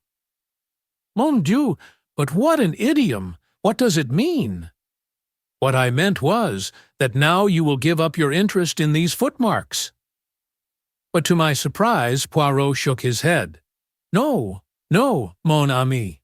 At last I am on the right track. I am still in the dark, but, as I hinted just now to Monsieur Bex, these footmarks are the most important and interesting things in the case. That poor Giraud, I should not be surprised if he took no notice of them whatever." At that moment, the front door opened, and Monsieur Ote and the commissary came down the steps. "Ah, Monsieur Poirot, we were coming to look for you," said the magistrate. "It is getting late, but I wish to pay a visit to Madame d'Aubruy. Without doubt, she will be very much upset by Monsieur Renault's death, and we may be fortunate enough to get a clue from her. The secret that he did not confide to his wife, it is possible that he may have told it to the woman whose love held him enslaved. We know where our Samsons are weak, don't we?" I admired the picturesqueness of Monsieur Ote's language. I suspected that the examining magistrate was by now thoroughly enjoying his part in the mysterious drama. "Is Monsieur Giraud not going to accompany us?" asked Poirot. "Monsieur Giraud has shown clearly that he prefers to conduct the case in his own way," said Monsieur Ote dryly. One could see easily enough that Giraud's cavalier treatment of the examining magistrate had not prejudiced the latter in his favor. We said no more, but fell into line. Poirot walked with the examining magistrate, and the commissary and I followed a few paces behind. "There is no doubt that Françoise's story is substantially correct," he remarked to me in a confidential tone. "I have been telephoning headquarters. It seems that 3 times in the last 6 weeks, that is to say since the arrival of Monsieur Renault at Merlinville, Madame d'Aubruy has paid a large sum in notes into her banking account. Altogether, the sum totals 200,000 francs. "Dear me," I said, considering, "that must be something like 4,000 pounds. "Precisely. Yes, there can be no doubt that he was absolutely infatuated, but it remains to be seen whether he confided his secret to her. The examining magistrate is hopeful, but I hardly share his views." During this conversation, we were walking down the lane towards the fork in the road where our car had halted earlier in the afternoon, and in another moment I realized that the Villa Marguerite, the home of the mysterious Madame d'Aubruy, was the small house from which the beautiful girl had emerged. "She has lived here for many years," said the commissary, nodding his head towards the house. "Very quietly, very unobtrusively. She seems to have no friends or relations other than the acquaintances she has made in Merlinville. She never refers to the past, nor to her husband. One does not even know if he is alive or dead. There is a mystery about her, you comprehend?" I nodded, my interest growing. "And the daughter?" I ventured. "A truly beautiful young girl, modest, devout, all that she should be. One pities her, for, though she may know nothing of the past, a man who wants to ask her hand in marriage must necessarily inform himself, and then—" The commissary shrugged his shoulders cynically. "But it would not be her fault," I cried, with rising indignation. "No, but what will you? A man is particular about his wife's antecedents." I was prevented from further argument by our arrival at the door. Monsieur Ote rang the bell. A few minutes elapsed, and then we heard a footfall within, and the door was opened. On the threshold stood my young goddess of that afternoon.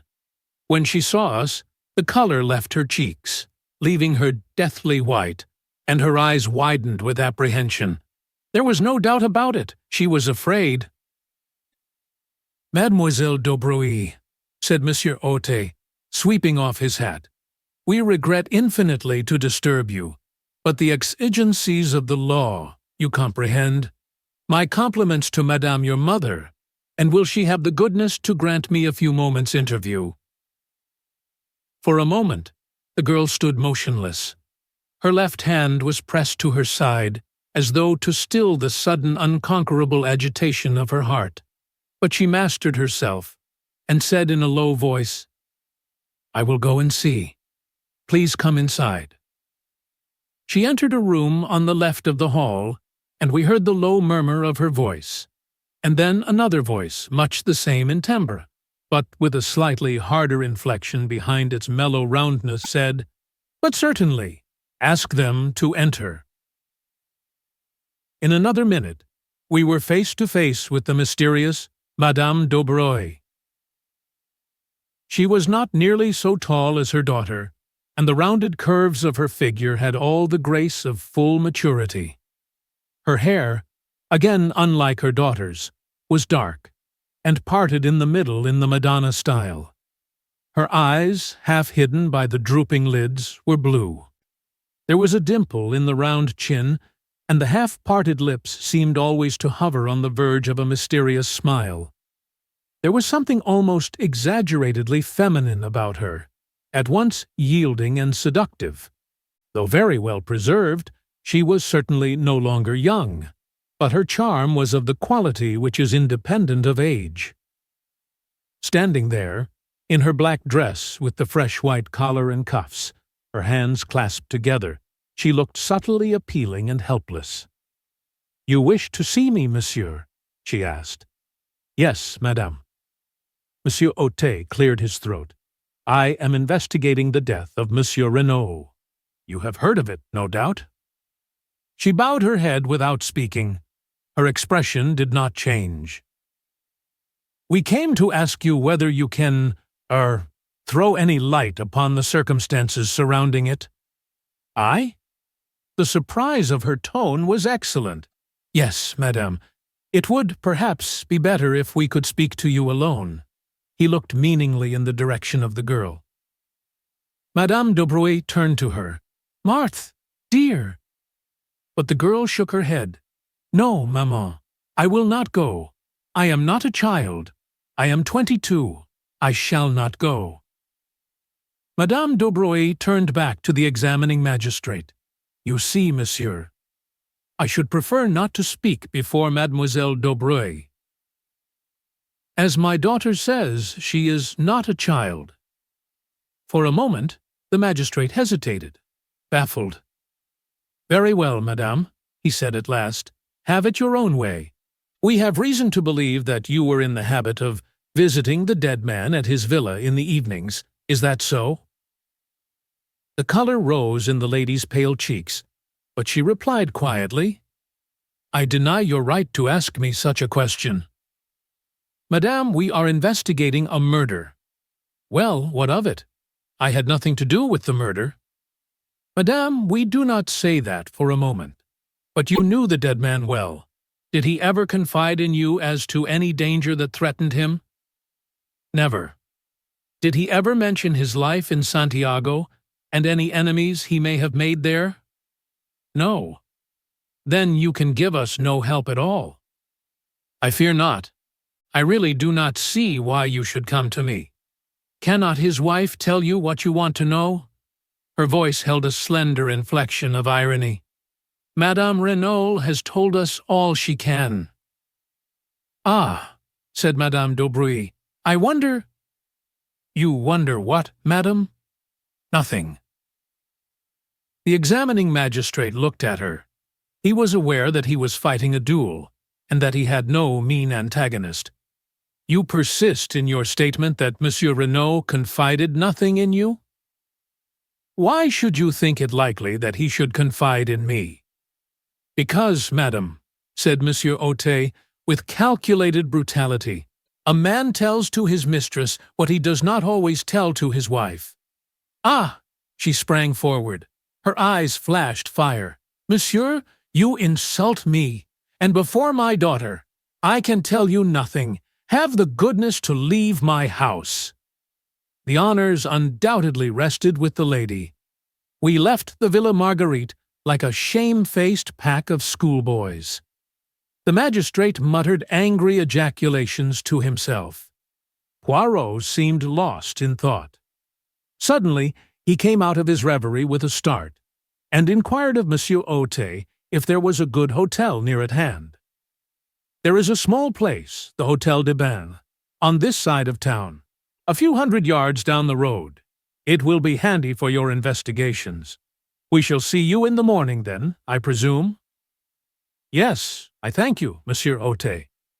With mutual civilities we parted company, Poirot and I going towards Merlinville, and the others returning to the Villa Geneviève. "The French police system is very marvelous," said Poirot, looking after them. "The information they possess about everyone's life, down to the most commonplace detail, is extraordinary. Though he has only been here a little over 6 weeks, they are perfectly well acquainted with Monsieur Renault's tastes and pursuits, and, at a moment's notice, they can produce information as to Madame d'Aubruis's banking account, and the sums that have lately been paid in. Undoubtedly, the dossier is a great institution. But what is that?" He turned sharply. A figure was running hatless down the road after us. It was Marthe d'Aubruis. "I beg your pardon," she cried breathlessly as she reached us. I should not do this, I know. You must not tell my mother. But is it true, what the people say, that Monsieur Renault called in a detective before he died? And that you are he?" "Yes, mademoiselle," said Poirot gently. "It is quite true. But how did you learn it?" "Françoise told our Amélie," explained Marthe with a blush. Poirot made a grimace. "The secrecy! It is impossible in an affair of this kind. Not that it matters. Well, mademoiselle, what is it you want to know?" The girl hesitated. She seemed longing, yet fearing, to speak. At last, almost in a whisper, she asked, "Is anyone suspected?" Poirot eyed her keenly. Then he replied evasively, "Suspicion is in the air at present, mademoiselle." "Yes, I know. But anyone in particular?" "Why do you want to know?" The girl seemed frightened by the question. All at once Poirot's words about her earlier in the day recurred to me. "The girl with the anxious eyes. Monsieur Renault was always very kind to me," she replied at last. "It is natural that I should be interested." "I see," said Poirot. "Well, mademoiselle, suspicion at present is hovering round 2 persons." "Two?" I could have sworn there was a note of surprise and relief in her voice. "Their names are unknown, but they are presumed to be Chileans from Santiago. And now, mademoiselle, you see what comes of being young and beautiful. I have betrayed professional secrets for you." The girl laughed merrily, and then, rather shyly, she thanked him. "I must run back now. Maman will miss me."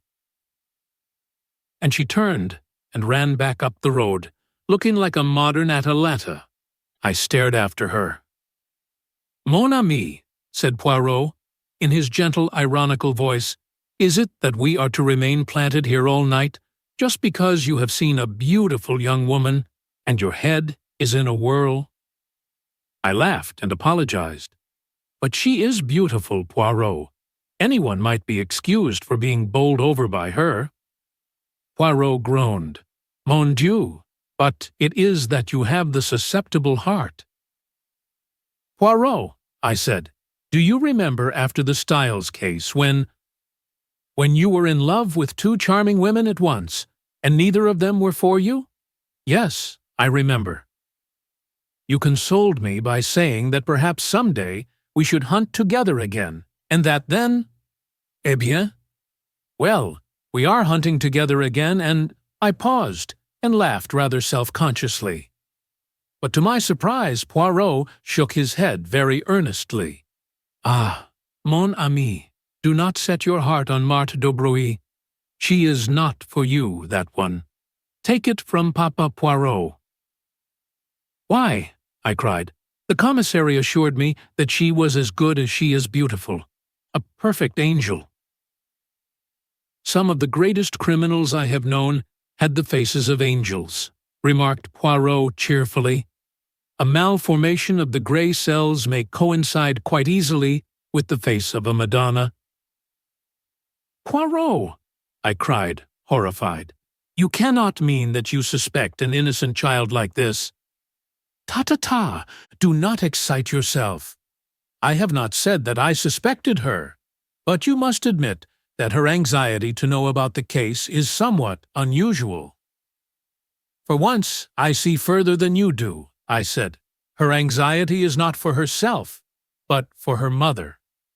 "My friend," said Poirot, "as usual, you see nothing at all. Madame d'Aubray is very well able to look after herself without her daughter worrying about her. I admit I was teasing you just now, but all the same I repeat what I said before. Do not set your heart on that girl. She is not for you. I, Hercule Poirot, know it. Sacre! If only I could remember where I had seen that face." "What face?" I asked, surprised. "The daughter's?" "No, the mother's." Noting my surprise, he nodded emphatically. "But yes, it is as I tell you. It was a long time ago, when I was still with the police in Belgium. I have never actually seen the woman before, but I have seen her picture, and in connection with some case. I rather fancy—" "Yes?" "I may be mistaken, but I rather fancy that it was a murder case." 8. An unexpected meeting. We were up at the Villa betimes next morning. The man on guard at the gate did not bar our way this time. Instead, he respectfully saluted us, and we passed on to the house. The maid Léonie was just coming down the stairs and seemed not averse to the prospect of a little conversation. Poirot inquired after the health of Mrs. Renaud.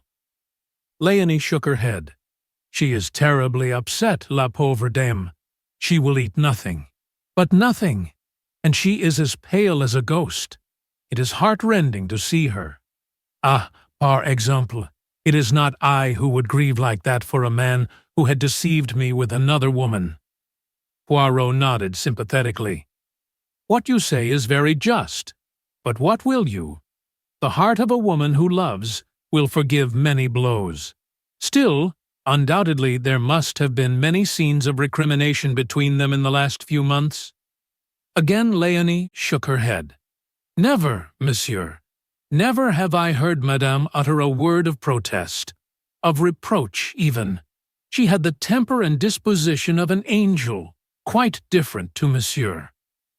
"Monsieur Renaud had not the temper of an angel. Far from it. When he enraged himself, the whole house knew of it.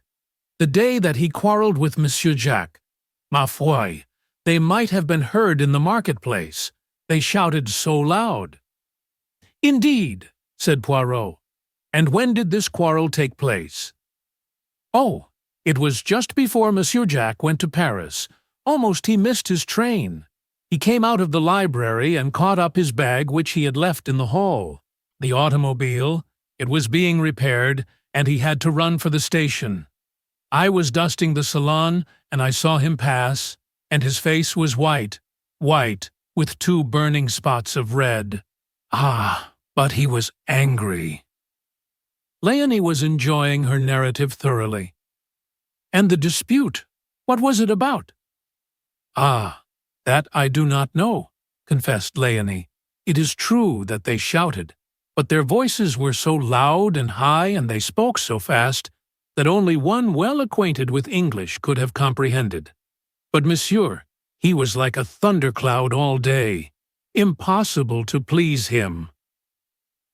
The sound of a door shutting upstairs cut short Léonie's loquacity. "And Françoise, who awaits me," she exclaimed, awakening to a tardy remembrance of her duties. "That old one, she always scolds." "One moment, mademoiselle. The examining magistrate. Where is he?" "They have gone out to look at the automobile in the garage. Monsieur the commissary had some idea that it might have been used on the night of the murder." "Quelle idée," murmured Poirot, as the girl disappeared.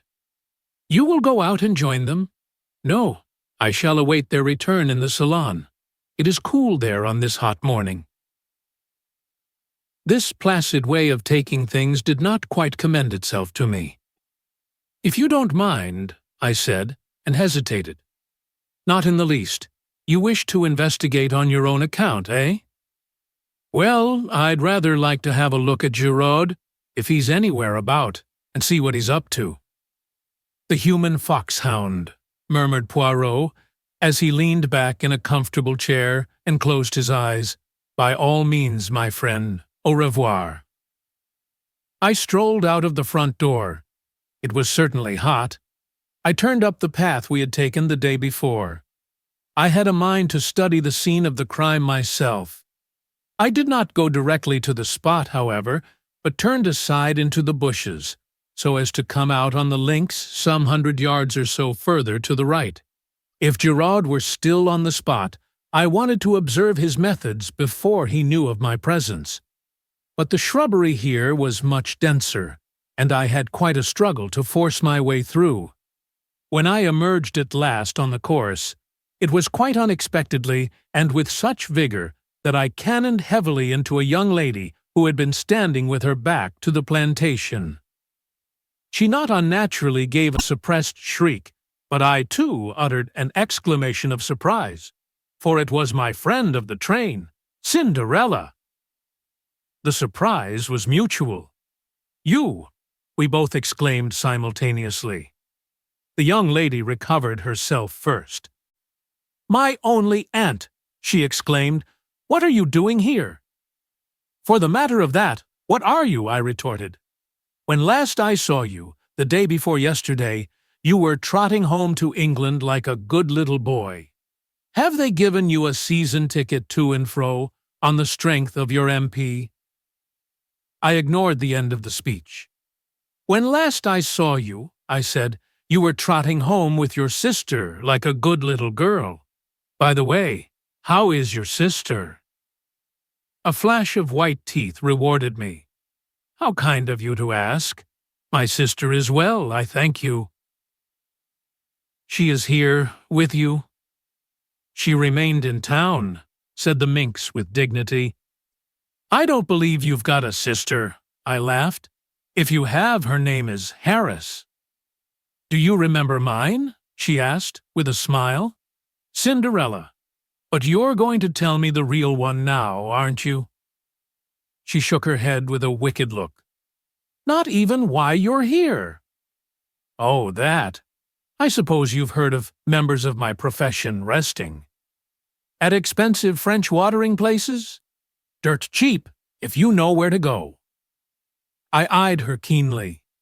"Still, you'd no intention of coming here when I met you 2 days ago?" "We all have our disappointments," said Miss Cinderella sententiously. "There now, I've told you quite as much as is good for you. Little boys should not be inquisitive. You've not yet told me what you're doing here. Got the MP in tow, I suppose, doing the gay boy on the beach." I shook my head. "Guess again. You remember my telling you that my great friend was a detective?" "Yes.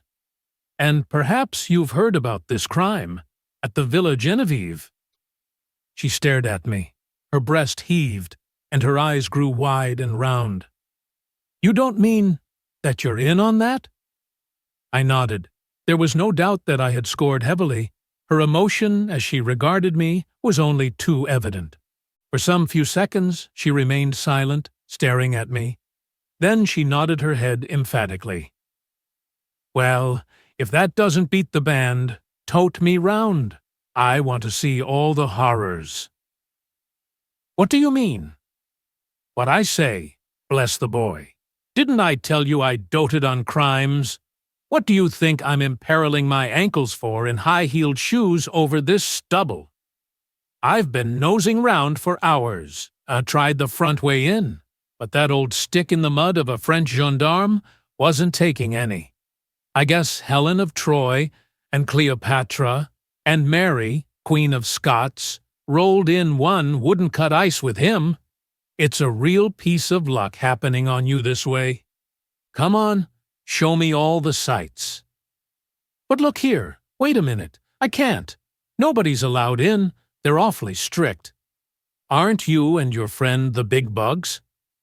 I was loath to relinquish my position of importance. Why are you so keen? I asked weakly. And what is it you want to see? Oh, everything. The place where it happened, and the weapon, and the body, and any fingerprints or interesting things like that. I've never had a chance of being right in on a murder like this before. It'll last me all my life? I turned away, sickened. What were women coming to nowadays? The girl's ghoulish excitement nauseated me. I had read of the mobs of women who besieged the law courts when some wretched man was being tried for his life on the capital charge. I had sometimes wondered who these women were. Now I knew. They were of the likeness of Cinderella, young yet obsessed with a yearning for morbid excitement, for sensation at any price, without regard to any decency or good feeling. The vividness of the girl's beauty had attracted me in spite of myself, yet at heart I retained my first impression of disapproval and dislike. I thought of my mother, long since dead. What would she have said of this strange modern product of girlhood? The pretty face with the paint and powder, and the ghoulish mind behind. "Come off your high horse," said the lady suddenly, "and don't give yourself airs. When you got called to this job, did you put your nose in the air and say it was a nasty business and you wouldn't be mixed up in it? No, but if you'd been here on a holiday, wouldn't you be nosing round just the same as I am? Of course you would. I'm a man. You're a woman. Your idea of a woman is someone who gets on a chair and shrieks if she sees a mouse. That's all prehistoric. But you will show me round, won't you? You see, it might make a big difference to me." "In what way?" "They're keeping all the reporters out. I might make a big scoop with one of the papers. You don't know how much they pay for a bit of inside stuff." I hesitated. She slipped a small, soft hand into mine. "Please, there's a dear." I capitulated. Secretly, I knew that I should rather enjoy the part of showman. After all, the moral attitude displayed by the girl was none of my business. I was a little nervous as to what the examining magistrate might say, but I reassured myself by the reflection that no harm could possibly be done. We repaired first to the spot where the body had been discovered. A man was on guard there, who saluted respectfully, knowing me by sight, and raised no question as to my companion. Presumably, he regarded her as vouched for by me. I explained to Cinderella just how the discovery had been made, and she listened attentively, sometimes putting an intelligent question. Then we turned our steps in the direction of the villa. I proceeded rather cautiously, for, truth to tell, I was not at all anxious to meet anyone. I took the girl through the shrubbery round to the back of the house where the small shed was. I recollected that yesterday evening, after relocking the door, Monsieur Bex had left the key with the Sergeant de Villemarchot, in case Monsieur Giraud should require it while we are upstairs. I thought it quite likely that the Sûreté detective, after using it, had returned it to Marchot again. Leaving the girl out of sight in the shrubbery, I entered the house. Marchot was on duty outside the door of the salon. From within came the murmur of voices. "Monsieur desires ôter? He is within. He is again interrogating Françoise." "No," I said hastily, "I don't want him. But I should very much like the key of the shed outside if it is not against regulations." "But certainly, monsieur." He produced it. "Here it is. Monsieur le Juge gave orders that all facilities were to be placed at your disposal. You will return it to me when you have finished out there. That is all." "Of course." I felt a thrill of satisfaction as I realized that in Marchot's eyes, at least, I ranked equally in importance with Poirot. The girl was waiting for me. She gave an exclamation of delight as she saw the key in my hand. "You've got it, then?" "Of course," I said coolly. "All the same, you know, what I'm doing is highly irregular." "You've been a perfect duck, and I shan't forget it. Come along. They can't see us from the house, can they?" "Wait a minute." I arrested her eager advance. "I won't stop you if you really wish to go in. But do you? You've seen the grave and the grounds, and you've heard all the details of the affair. Isn't that enough for you? This is going to be gruesome, you know, and unpleasant."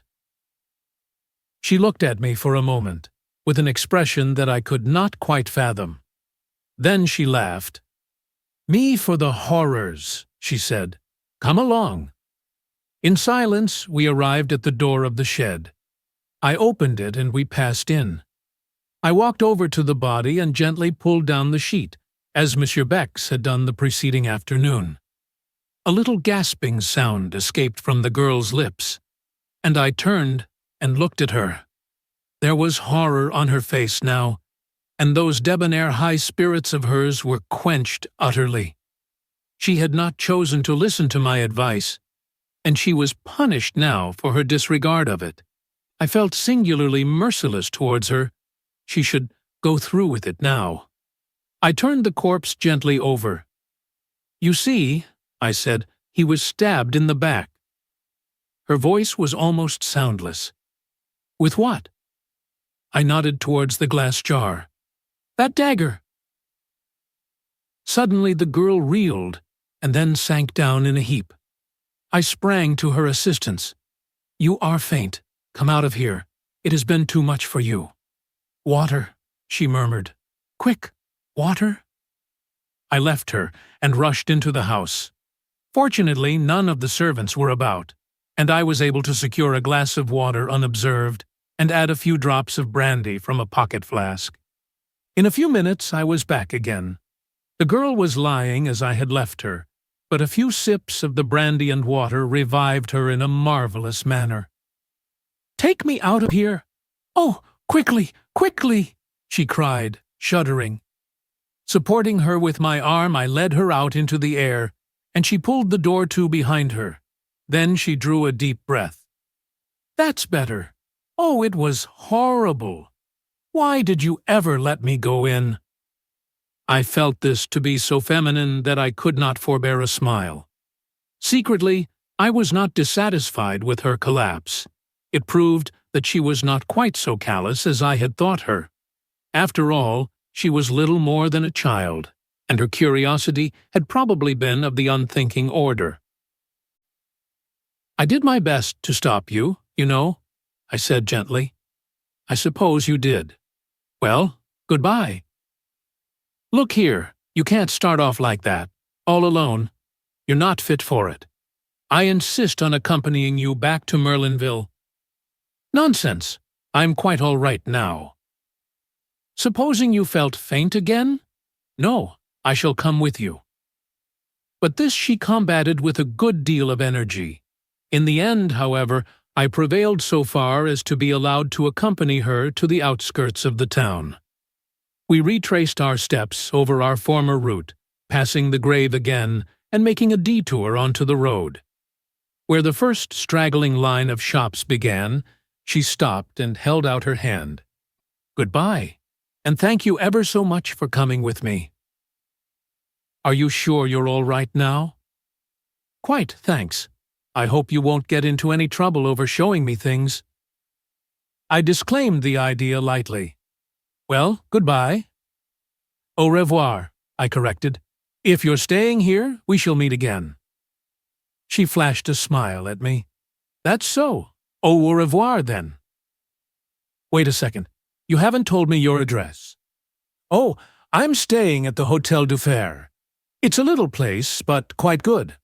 Come and look me up tomorrow." "I will," I said, with perhaps rather unnecessary empressement. I watched her out of sight, then turned and retraced my steps to the villa. I remembered that I had not relocked the door of the shed. Fortunately, no one had noticed the oversight, and turning the key, I removed it, and returned it to the Sergeant de Ville. And, as I did so, it came upon me suddenly that though Cinderella had given me her address, I still did not know her name. Verse 9. Monsieur, Giraud finds some clues. In the salon, I found the examining magistrate busily interrogating the old gardener, Auguste. Poirot and the commissary, who were both present, greeted me respectively with a smile and a polite bow. I slipped quietly into a seat. Monsieur Otet was painstaking and meticulous in the extreme, but did not succeed in eliciting anything of importance. The gardening gloves Auguste admitted to be his. He wore them when handling a certain species of primula plant which was poisonous to some people. He could not say when he had worn them last. Certainly he had not missed them. Where were they kept? Sometimes in one place, sometimes in another. The spade was usually to be found in the small tool shed. Was it locked? Of course it was locked. Where was the key kept? Parbleu! It was in the door, of course. There was nothing of value to steal. Who would have expected a party of bandits, of assassins? Such things did not happen in Madame la Vicomtesse's time. Monsieur Otet signifying that he had finished with him, the old man withdrew, grumbling to the last. Remembering Poirot's unaccountable insistence on the footprints in the flower beds, I scrutinized him narrowly as he gave his evidence. Either he had nothing to do with the crime, or he was a consummate actor. Suddenly, just as he was going out of the door, an idea struck me. "Pardon, Monsieur Otet," I cried, "but will you permit me to ask him one question?" "But certainly, monsieur." Thus encouraged, I turned to Auguste. "Where do you keep your boots?" "Sac à papier," growled the old man. "On my feet. Where else?" "But when you go to bed at night?" "Under my bed." "But who cleans them?" "Nobody. Why should they be cleaned? Is it that I promenade myself on the front like a young man? On Sunday, I wear the Sunday boots, bien entendu. But otherwise—" He shrugged his shoulders. I shook my head, discouraged. "Well, well," said the magistrate, "we do not advance very much. Undoubtedly we are held up until we get the return cable from Santiago. Has anyone seen Giraud? In verity that one lacks politeness. I have a very good mind to send for him, and—" "You will not have to send far, Monsieur le Juge." The quiet voice startled us. Giraud was standing outside, looking in through the open window. He leaped lightly into the room and advanced to the table. "Here I am, Monsieur le Juge, at your service. Accept my excuses for not presenting myself sooner." "Not at all, not at all," said the magistrate, rather confused. "Of course, I am only a detective," continued the other. "I know nothing of interrogatories. Were I conducting one, I should be inclined to do so without an open window. Anyone standing outside can so easily hear all that passes. But no matter." Otet flushed angrily. There was evidently going to be no love lost between the examining magistrate and the detective in charge of the case. They had fallen foul of each other at the start. Perhaps, in any event, it would have been much the same. To Giraud, all examining magistrates were fools, and to Monsieur Otet, who took himself seriously, the casual manner of the Paris detective could not fail to give offense. "Eh bien, Monsieur Giraud," said the magistrate rather sharply, "without doubt you have been employing your time to a marvel. You have the names of the assassins for us, have you not?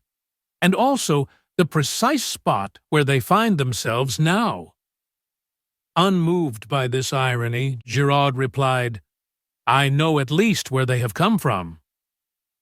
Comment? Giraud took two small objects from his pocket and laid them down on the table. We crowded round. The objects were very simple ones, the stub of a cigarette and an unlighted match. The detective wheeled round on Poirot. "What do you see there?" he asked. There was something almost brutal in his tone. It made my cheeks flush, but Poirot remained unmoved. He shrugged his shoulders. A cigarette end and a match. And what does that tell you? Poirot spread out his hands. It tells me nothing. Ah, said Giraud in a satisfied voice. You haven't made a study of these things. That's not an ordinary match. Not in this country, at least. It's common enough in South America. Luckily, it's unlighted. I mightn't have recognized it otherwise. Evidently, one of the men threw away his cigarette end and lit another, spilling one match out of the box as he did so. And the other match? Asked Poirot. Which match? The one he did light his cigarette with. You have found that also? No. Perhaps you didn't search very thoroughly. Not search thoroughly. For a moment it seemed as though the detective were going to break out angrily, but with an effort he controlled himself. I see you love a joke, Monsieur Poirot, but in any case, match or no match, the cigarette end would be sufficient. It is a South American cigarette with licorice pectoral paper. Poirot bowed. The commissary spoke. The cigarette end and match might have belonged to Monsieur Renaud. Remember, it is only 2 years since he returned from South America. No, replied the other confidently. I have already searched among the effects of Monsieur Renaud. The cigarettes he smoked and the matches he used are quite different. You do not think it odd, asked Poirot, that these strangers should come unprovided with a weapon, with gloves, with a spade, and that they should so conveniently find all these things? Giraud smiled in a rather superior manner. Undoubtedly it is strange. Indeed, without the theory that I hold, it would be inexplicable. Aha, said Monsieur Otte, an accomplice within the house. Or outside it, said Giraud with a peculiar smile. But someone must have admitted them? We cannot allow that, by an unparalleled piece of good fortune, they found the door ajar for them to walk in. D'accord, Monsieur le Juge. The door was opened for them, but it could just as easily be opened from outside, by someone who possessed a key. But who did possess a key? Giraud shrugged his shoulders. As for that, no one who possesses one is going to admit the fact if they can help it. But several people might have had one. Monsieur Jacques Renaud, the son, for instance. It is true that he is on his way to South America, but he might have lost the key or had it stolen from him. Then there is the gardener. He has been here many years. One of the younger servants may have a lover. It is easy to take an impression of a key and have one cut. There are many possibilities. Then there is another person who, I should judge, is exceedingly likely to have such a thing in her keeping. Who is that? Madame d'Aubruy, said the detective dryly. Eh, said the magistrate, his face falling a little. So you have heard about that, have you? I hear everything, said Giraud imperturbably. There is one thing I could swear you have not heard, said Monsieur Otte, delighted to be able to show superior knowledge, and without more ado, he retailed the story of the mysterious visitor the night before. He also touched on the check made out to Duvin, and finally handed Giraud the letter signed Bella. Giraud listened in silence, studied the letter attentively, and then handed it back. All very interesting, Monsieur le Juge, but my theory remains unaffected. And your theory is? For the moment I prefer not to say. Remember, I am only just beginning my investigations. Tell me one thing, Monsieur Giraud, said Poirot suddenly. Your theory allows for the door being opened. It does not explain why it was left open. When they departed, would it not have been natural for them to close it behind them? If a Sergeant de Ville had chanced to come up to the house, as is sometimes done to see that all is well, they might have been discovered and overtaken almost at once. Ah, they forgot it. A mistake, I grant you. Then, To my surprise, Poirot uttered almost the same words as he had uttered to Bex the previous evening. "I do not agree with you. The door being left open was the result of either design or necessity, and any theory that does not admit that fact is bound to prove vain." We all regarded the little man with a good deal of astonishment. The confession of ignorance drawn from him over the match end had, I thought, been bound to humiliate him, but here he was self-satisfied as ever, laying down the law to the great Giraud without a tremor. The detective twisted his mustache, eyeing my friend in a somewhat bantering fashion. "You don't agree with me, eh? Well, what strikes you particularly about the case? Let's hear your views." "One thing presents itself to me as being significant. Tell me, Monsieur Giraud, does nothing strike you as familiar about this case? Is there nothing it reminds you of?" "Familiar? Reminds me of? I can't say offhand. I don't think so, though." "You are wrong," said Poirot quietly. "A crime almost precisely similar has been committed before." "When? And where?" "Ah, that, unfortunately, I cannot for the moment remember, but I shall do so. I had hoped you might be able to assist me." Giraud snorted incredulously. "There have been many affairs of masked men. I cannot remember the details of them all. These crimes all resemble each other, more or less." "There is such a thing as the individual touch." Poirot suddenly assumed his lecturing manner and addressed us collectively. "I am speaking to you now of the psychology of crime. Monsieur Giraud knows quite well that each criminal has his particular method, and that the police, when called in to investigate, say a case of burglary, can often make a shrewd guess at the offender, simply by the peculiar method he has employed. Jap would tell you the same, Hastings. Man is an unoriginal animal. Unoriginal within the law in his daily respectable life, equally unoriginal outside the law. If a man commits a crime, any other crime he commits will resemble it closely. The English murderer who disposed of his wives in succession by drowning them in their baths was a case in point. Had he varied his methods, he might have escaped detection to this day. But he obeyed the common dictates of human nature, arguing that what had once succeeded would succeed again, and he paid the penalty of his lack of originality. "And the point of all this," sneered Giraud, "that when you have two crimes precisely similar in design and execution, you find the same brain behind them both. I am looking for that brain, Monsieur Giraud, and I shall find it.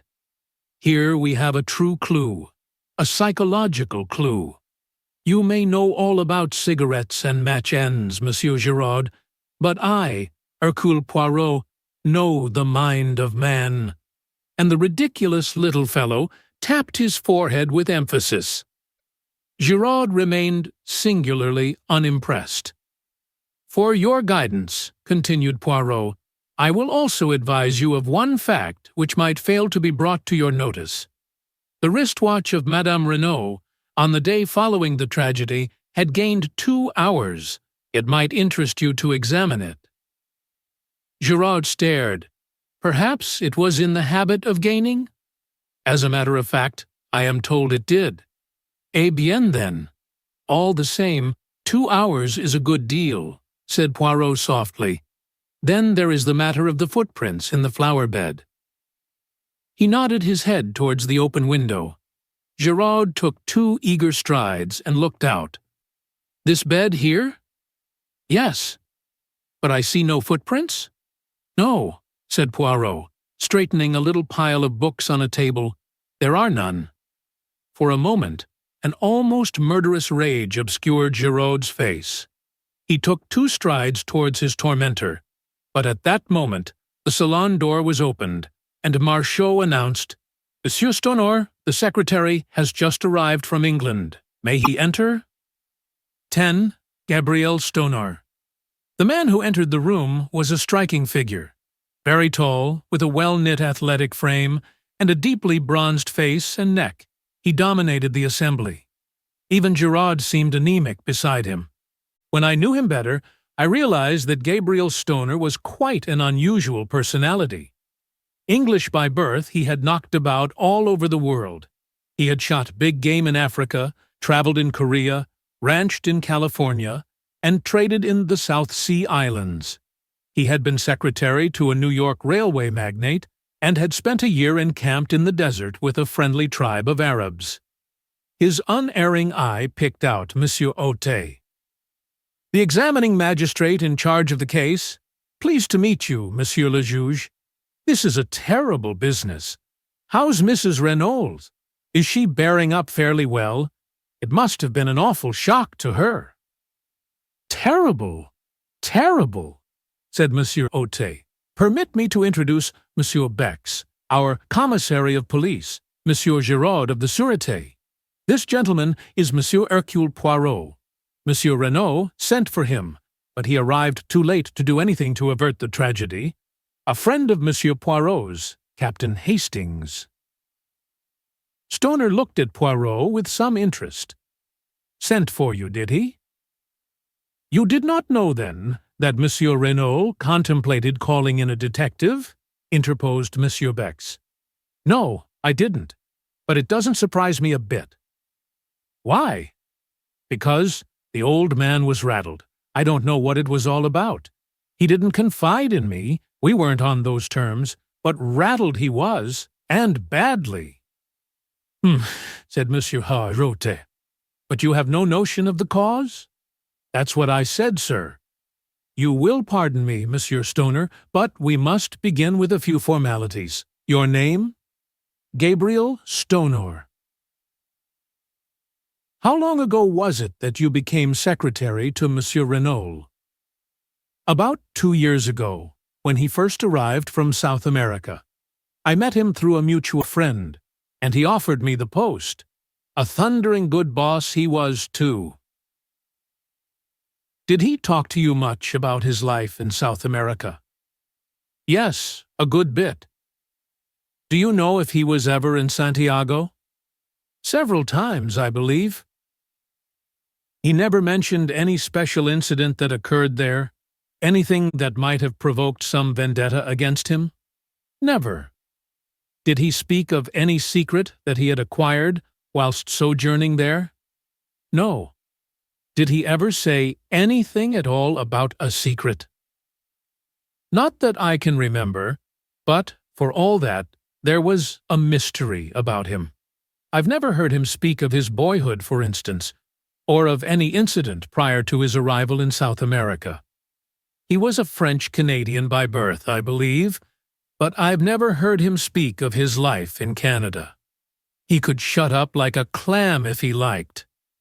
So, as far as you know, he had no enemies, and you can give us no clue as to any secret to obtain possession of which he might have been murdered?" "That's so." "Monsieur Stoner, have you ever heard the name of Duvin in connection with Monsieur Renault?" "Duvin. Duvin." He tried the name over thoughtfully. "I don't think I have, and yet it seems familiar." "Do you know a lady? A friend of Monsieur Renault's, whose Christian name is Bella?"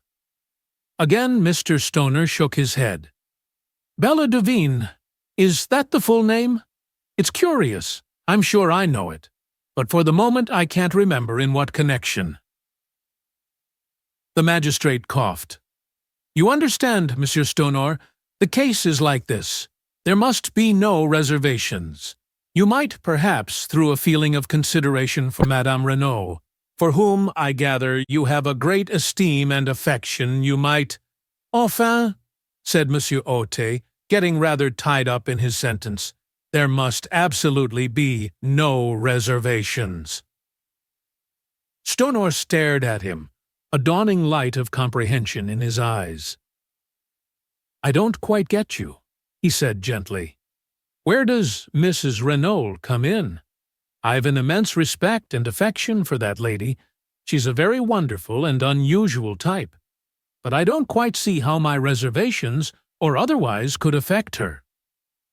Not if this Bella Duveen should prove to have been something more than a friend to her husband?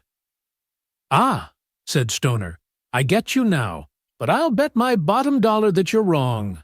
The old man never so much as looked at a petticoat. He just adored his own wife. They were the most devoted couple I know. Monsieur Hôte shook his head gently. Monsieur Stoner, we hold absolute proof. A love letter written by this Bella to Monsieur Renaud, accusing him of having tired of her. Moreover, we have further proof that, at the time of his death, he was carrying on an intrigue with a Frenchwoman, a Madame d'Aubray, who rents the adjoining villa. And this is the man who, according to you, never looked at a petticoat. The secretary's eyes narrowed. Hold on, Monsieur le Juge. You're barking up the wrong tree. I knew Paul Renaud's. What you've just been saying is utterly impossible. There's some other explanation. Tst. The magistrate shrugged his shoulders. What other explanation could there be? What leads you to think it was a love affair? Madame d'Aubray was in the habit of visiting him here in the evenings. Also, since Monsieur Renaud came to the Villa Geneviève, Madame d'Aubray has paid large sums of money into the bank in notes. In all, the amount totals £4,000 of your English money. I guess that's right, said Stoner quietly. I transmitted him those sums at his request, but it wasn't an intrigue. Mon Dieu, what else could it be? Blackmail, said Stoner sharply, bringing down his hand with a slam on the table. That's what it was. Ah, voilà une idée, cried the magistrate, shaken in spite of himself. Blackmail, repeated Stoner. The old man was being bled, and at a good rate, too. 4,000 in a couple of months. Ooh, I told you just now there was a mystery about Renaud's. Evidently, this Madame d'Aubray knew enough of it to put the screws on. It is possible, the commissary cried excitedly. Decidedly, it is possible. Possible, roared Stoner. It's certain. Tell me, have you asked Mrs. Renaud about this love affair stunt of yours? No, monsieur. We did not wish to occasion her any distress if it could reasonably be avoided. Distress? Why, she'd laugh in your face. I tell you, she and Renaud were a couple in 100. Ah, that reminds me of another point, said Monsieur Hôte. Did Monsieur Renaud take you into his confidence at all as to the dispositions of his will? I know all about it. Took it to the lawyer for him after he'd drawn it out. I can give you the name of his solicitors if you want to see it. They've got it there. Quite simple. Half in trust to his wife for her lifetime, the other half to his son. A few legacies. I rather think he left me 1,000. When was this will drawn up? Oh, about a year and a half ago. Would it surprise you very much, Monsieur Stoner, to hear that Monsieur Renaud had made another will less than a fortnight ago? Stoner was obviously very much surprised. I'd no idea of it. What's it like? The whole of his vast fortune is left unreservedly to his wife. There is no mention of his son. Mr. Stoner gave vent to a prolonged whistle. I call that rather rough on the lad. His mother adores him, of course, but to the world at large it looks rather like a want of confidence on his father's part. It will be rather galling to his pride. Still, it all goes to prove what I told you, that Renaud and his wife were on first-rate terms. Quite so, said Monsieur Hôte. It is possible we shall have to revise our ideas on several points. We have, of course, cabled to Santiago and are expecting a reply from there any minute. In all possibility, everything will then be perfectly clear and straightforward. On the other hand, if your suggestion of blackmail is true, Madame d'Aubray ought to be able to give us valuable information. Poirot interjected a remark. Monsieur Stoner, the English chauffeur Masters, Had he been long with Monsieur Renault? Over a year? Have you any idea whether he has ever been in South America? I'm quite sure he hasn't. Before coming to Mr. Renault's, he had been for many years with some people in Gloucestershire whom I know well. In fact, you can answer for him as being above suspicion? Absolutely. Poirot seemed somewhat crestfallen. Meanwhile, the magistrate had summoned Marchot. My compliments to Madame Renault, and I should be glad to speak to her for a few minutes. Beg her not to disturb herself. I will wait upon her upstairs. Marchot saluted and disappeared.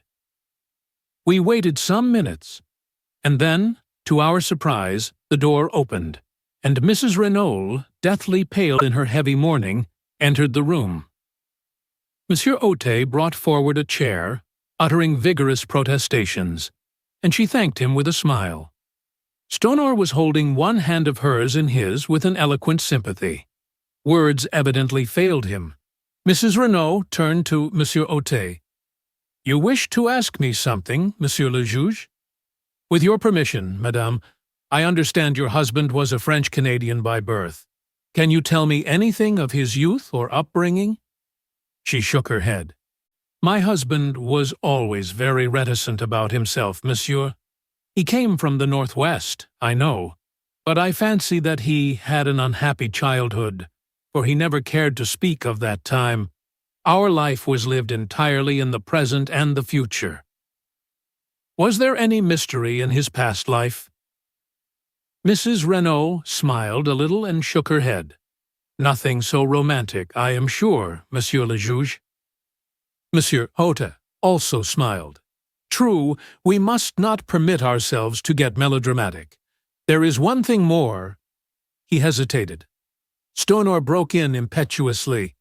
"They've got an extraordinary idea into their heads, Mrs. Renault. They actually fancy that Mr. Renault was carrying on an intrigue with a Madame d'Aubruy who, it seems, lives next door." The scarlet color flamed into Mrs. Renault's cheeks. She flung her head up, then bit her lip, her face quivering.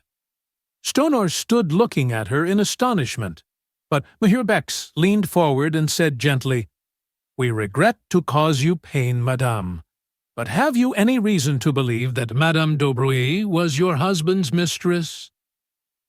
With a sob of anguish, Mrs. Renault buried her face in her hands.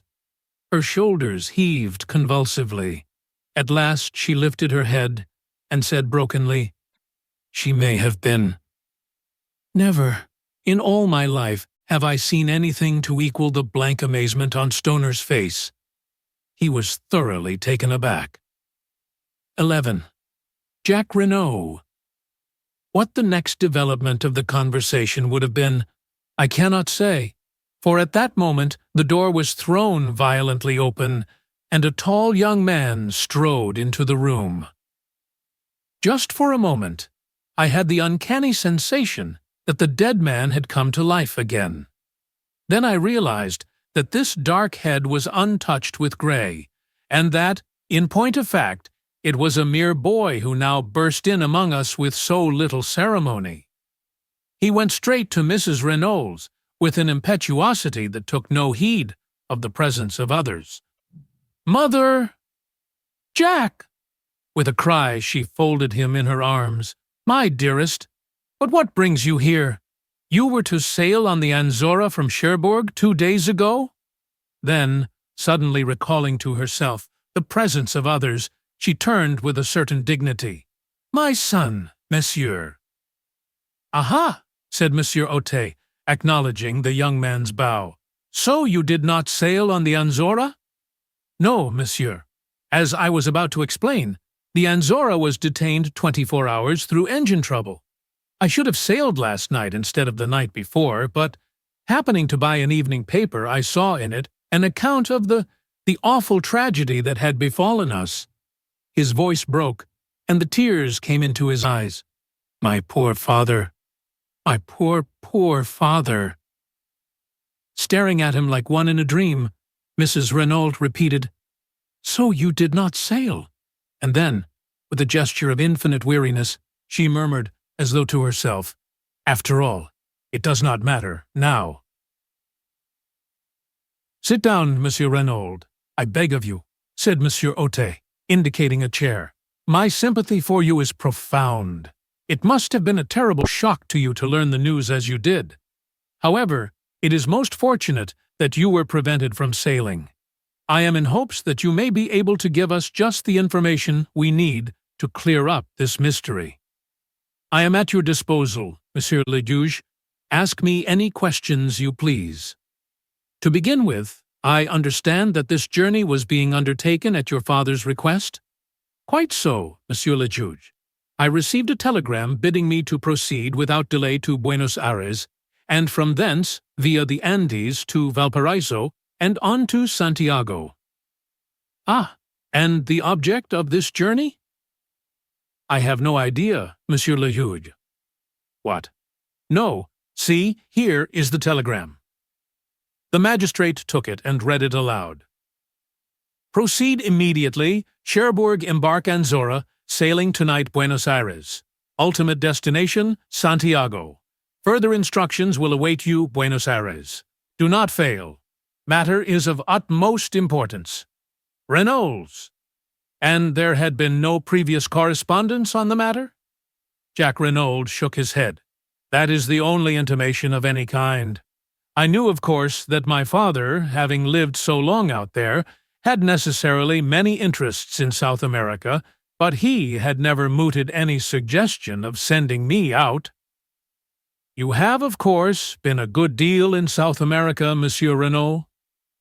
"I was there as a child, but I was educated in England and spent most of my holidays in that country, so I really know far less of South America than might be supposed. You see, the war broke out when I was 17. You served in the English Flying Corps, did you not?" "Yes, Monsieur le Juge." Urchiota nodded his head and proceeded with his inquiries along the, by now, well-known lines. In response, Jack Renault declared definitely that he knew nothing of any enmity his father might have incurred in the city of Santiago or elsewhere in the South American continent, that he had noticed no change in his father's manner of late, and that he had never heard him refer to a secret. He had regarded the mission to South America as connected with business interests. As Monsieur Hote paused for a minute, the quiet voice of Giraud broke in. "I should like to put a few questions on my own account, Monsieur le Juge." "By all means, Monsieur Giraud, if you wish," said the magistrate coldly. Giraud edged his chair a little nearer to the table. "Were you on good terms with your father, Monsieur Renault?" "Certainly I was," returned the lad haughtily. "You assert that positively?" "Yes. No little disputes, eh?" Jack shrugged his shoulders. "Everyone may have a difference of opinion now and then." "Quite so, quite so. But if anyone were to assert that you had a violent quarrel with your father on the eve of your departure for Paris, that person, without doubt, would be lying." I could not but admire the ingenuity of Giraud. His boast, "I know everything," had been no idle one. Jack Renault was clearly disconcerted by the question. We did have an argument," he admitted. "Ah, an argument. In the course of that argument, did you use this phrase, 'When you are dead, I can do as I please'?" "I may have done," muttered the other. "I don't know."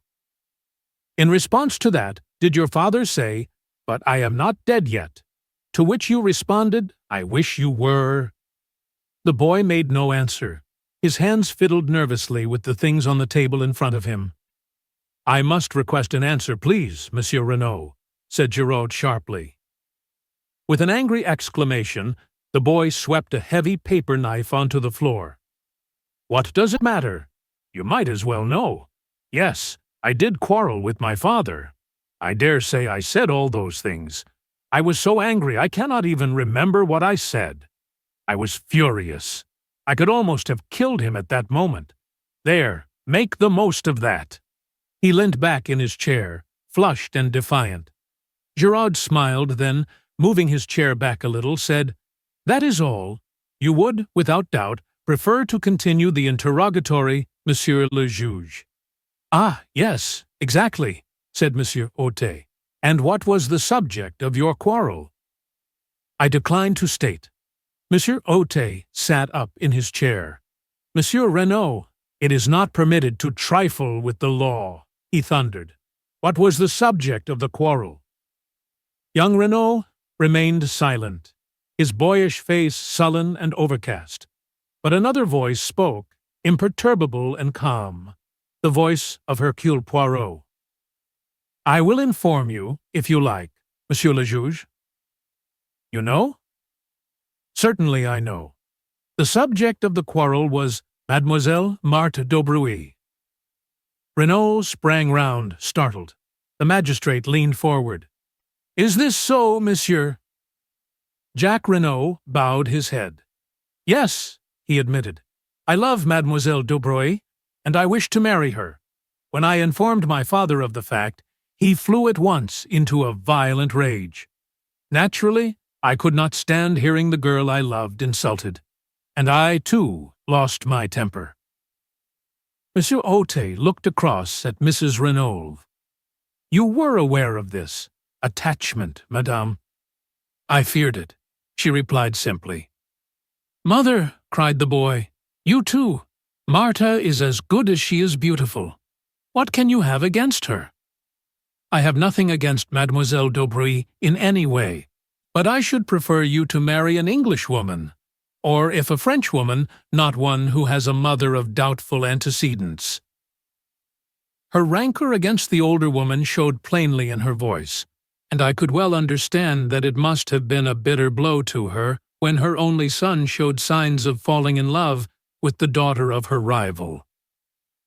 Mrs. Renaud continued, addressing the magistrate, "I ought, perhaps, to have spoken to my husband on the subject, but I hoped that it was only a boy and girl flirtation, which would blow over all the quicker if no notice was taken of it. I blame myself now for my silence, but my husband, as I told you, had seemed so anxious and careworn, different altogether from his normal self, that I was chiefly concerned not to give him any additional worry." Monsieur Ôté nodded. "When you informed your father of your intentions towards Mademoiselle d'Aubruy," he resumed, "he was surprised?" "He seemed completely taken aback. Then he ordered me, peremptorily, to dismiss any such idea from my mind. He would never give his consent to such a marriage." Nettled, I demanded what he had against Mademoiselle d'Aubruy. To that he could give no satisfactory reply, but spoke in slighting terms of the mystery surrounding the lives of the mother and daughter. I answered that I was marrying Marthe, and not her antecedents, but he shouted me down with a peremptory refusal to discuss the matter in any way. The whole thing must be given up. The injustice and high-handedness of it all maddened me, especially since he himself always seemed to go out of his way to be attentive to the d'Aubruys and was always suggesting that they should be asked to the house. I lost my head, and we quarreled in earnest.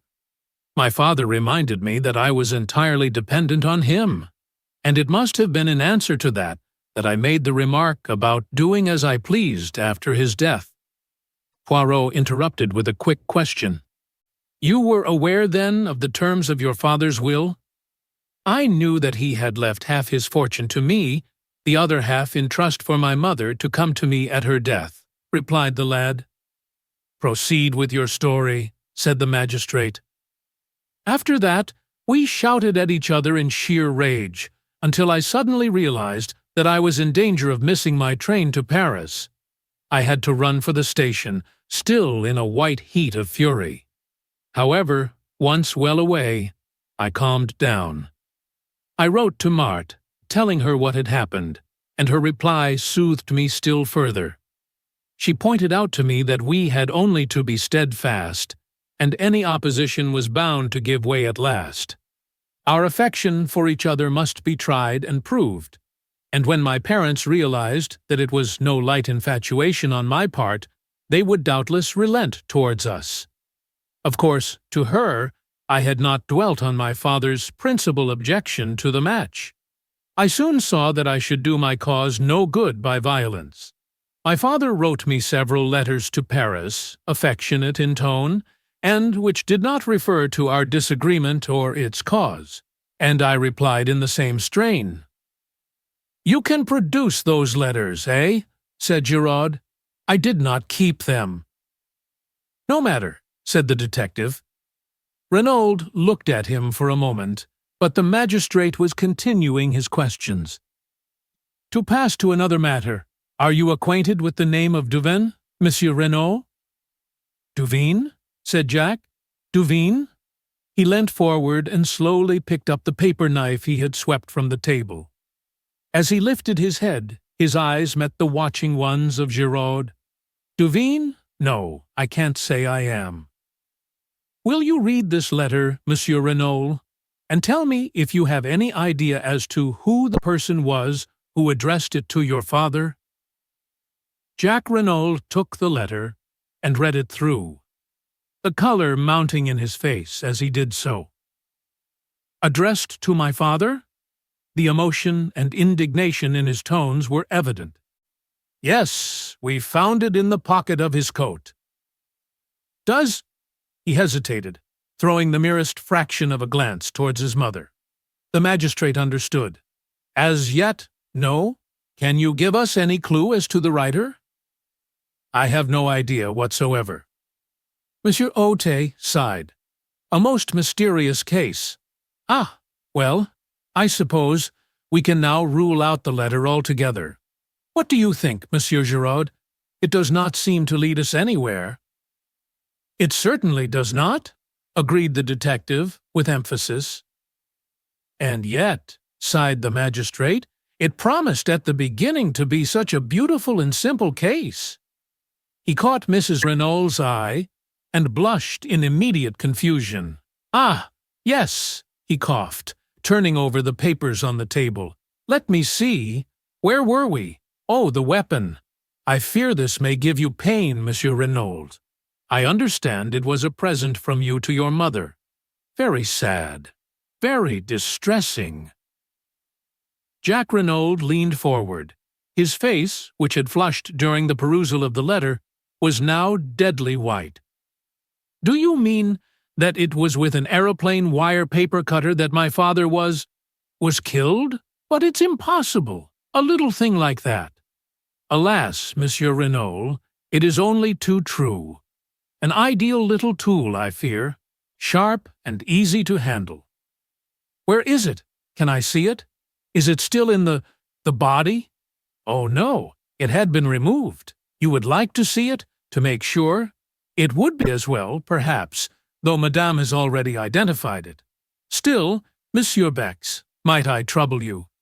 "Certainly, Monsieur le Juge, I will fetch it immediately." "Would it not be better to take Monsieur Renaud to the shed?" suggested Giraud smoothly. Without doubt, he would wish to see his father's body. The boy made a shivering gesture of negation, and the magistrate, always disposed to cross Giraud whenever possible, replied, "But no, not at present. Monsieur Bex will be so kind as to bring it to us here." The commissary left the room. Stoner crossed to Jack and wrung him by the hand. Poirot had risen and was adjusting a pair of candlesticks that struck his trained eye as being a shade askew. The magistrate was reading the mysterious love letter through a last time, clinging desperately to his first theory of jealousy, and a stab in the back. Suddenly the door burst open and the commissary rushed in. "Monsieur le Juge, Monsieur le Juge." "But yes, what is it?" "The dagger, it is gone." Comment. Gone. Vanished. Disappeared. The glass jar that contained it is empty. "What?" I cried. "Impossible! Why, only this morning I saw—" The words died on my tongue. But the attention of the entire room was diverted to me. "What is that you say?" cried the commissary. This morning? I saw it there this morning, I said slowly. About an hour and a half ago, to be accurate. You went to the shed, then?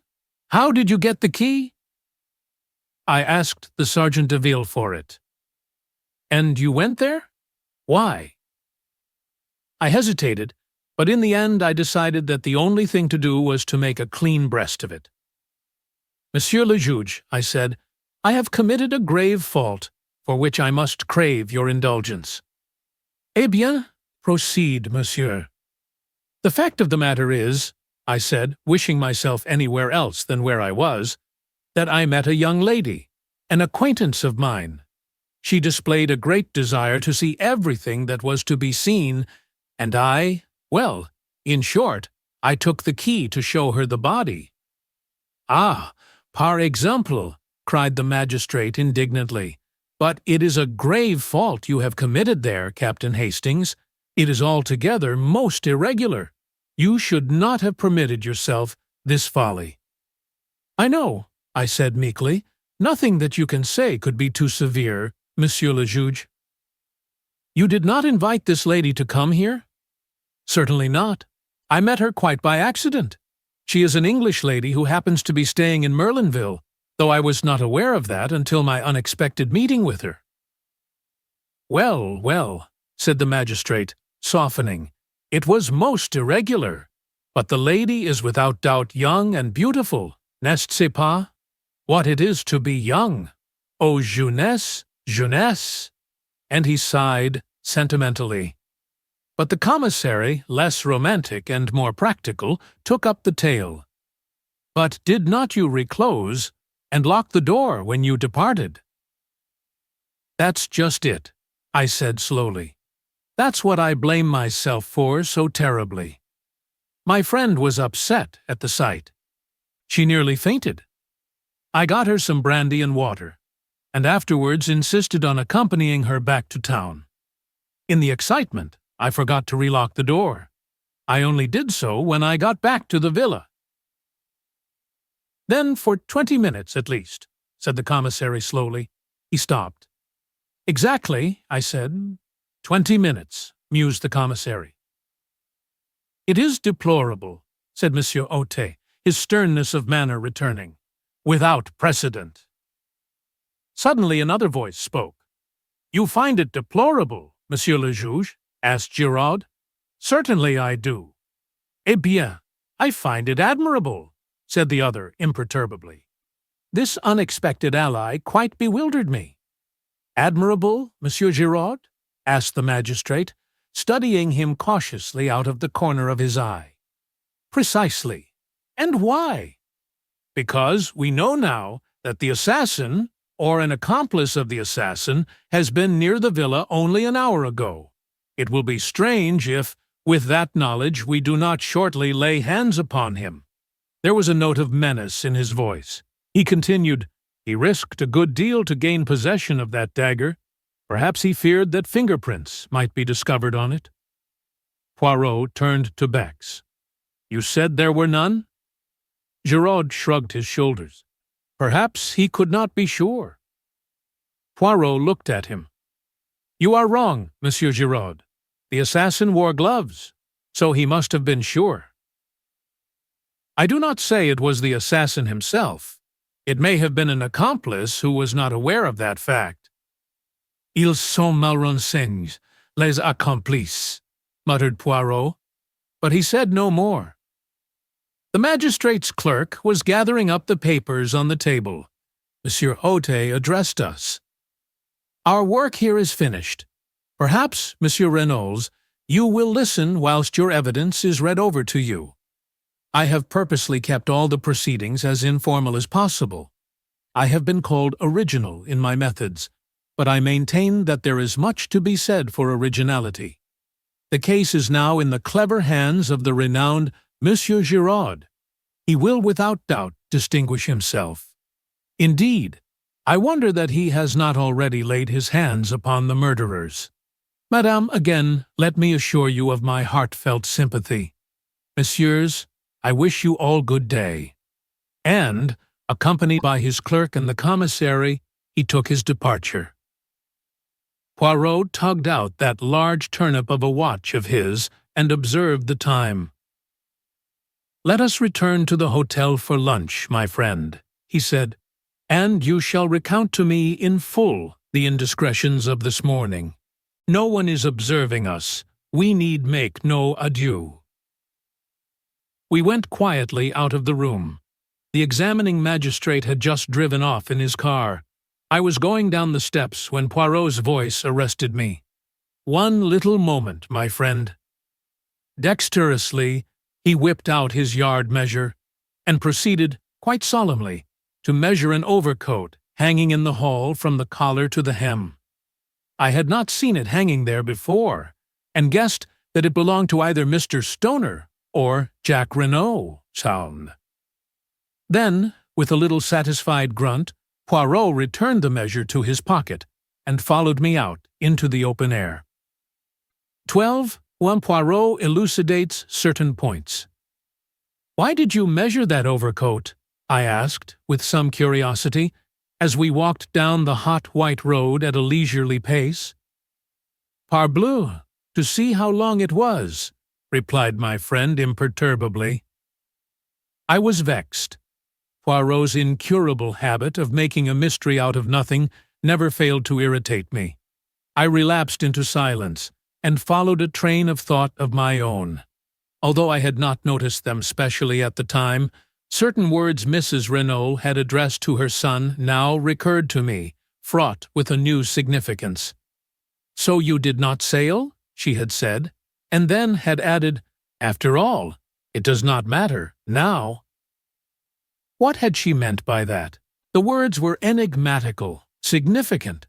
Was it possible that she knew more than we supposed? She had denied all knowledge of the mysterious mission with which her husband was to have entrusted his son, but was she really less ignorant than she pretended? Could she enlighten us if she chose, and was her silence part of a carefully thought-out and preconceived plan? The more I thought about it, the more I was convinced that I was right. Mrs. Renault knew more than she chose to tell. In her surprise at seeing her son, she had momentarily betrayed herself. I felt convinced that she knew, if not the assassins, at least the motive for the assassination. But some very powerful considerations must keep her silent. "You think profoundly, my friend," remarked Poirot, breaking in upon my reflections. "What is it that intrigues you so?" I told him, sure of my ground, though feeling expectant that he would ridicule my suspicions, but to my surprise he nodded thoughtfully. "You are quite right, Hastings. From the beginning I have been sure that she was keeping something back. At first, I suspected her, if not of inspiring, at least of conniving at the crime." "You suspected her?" I cried. "But certainly, she benefits enormously.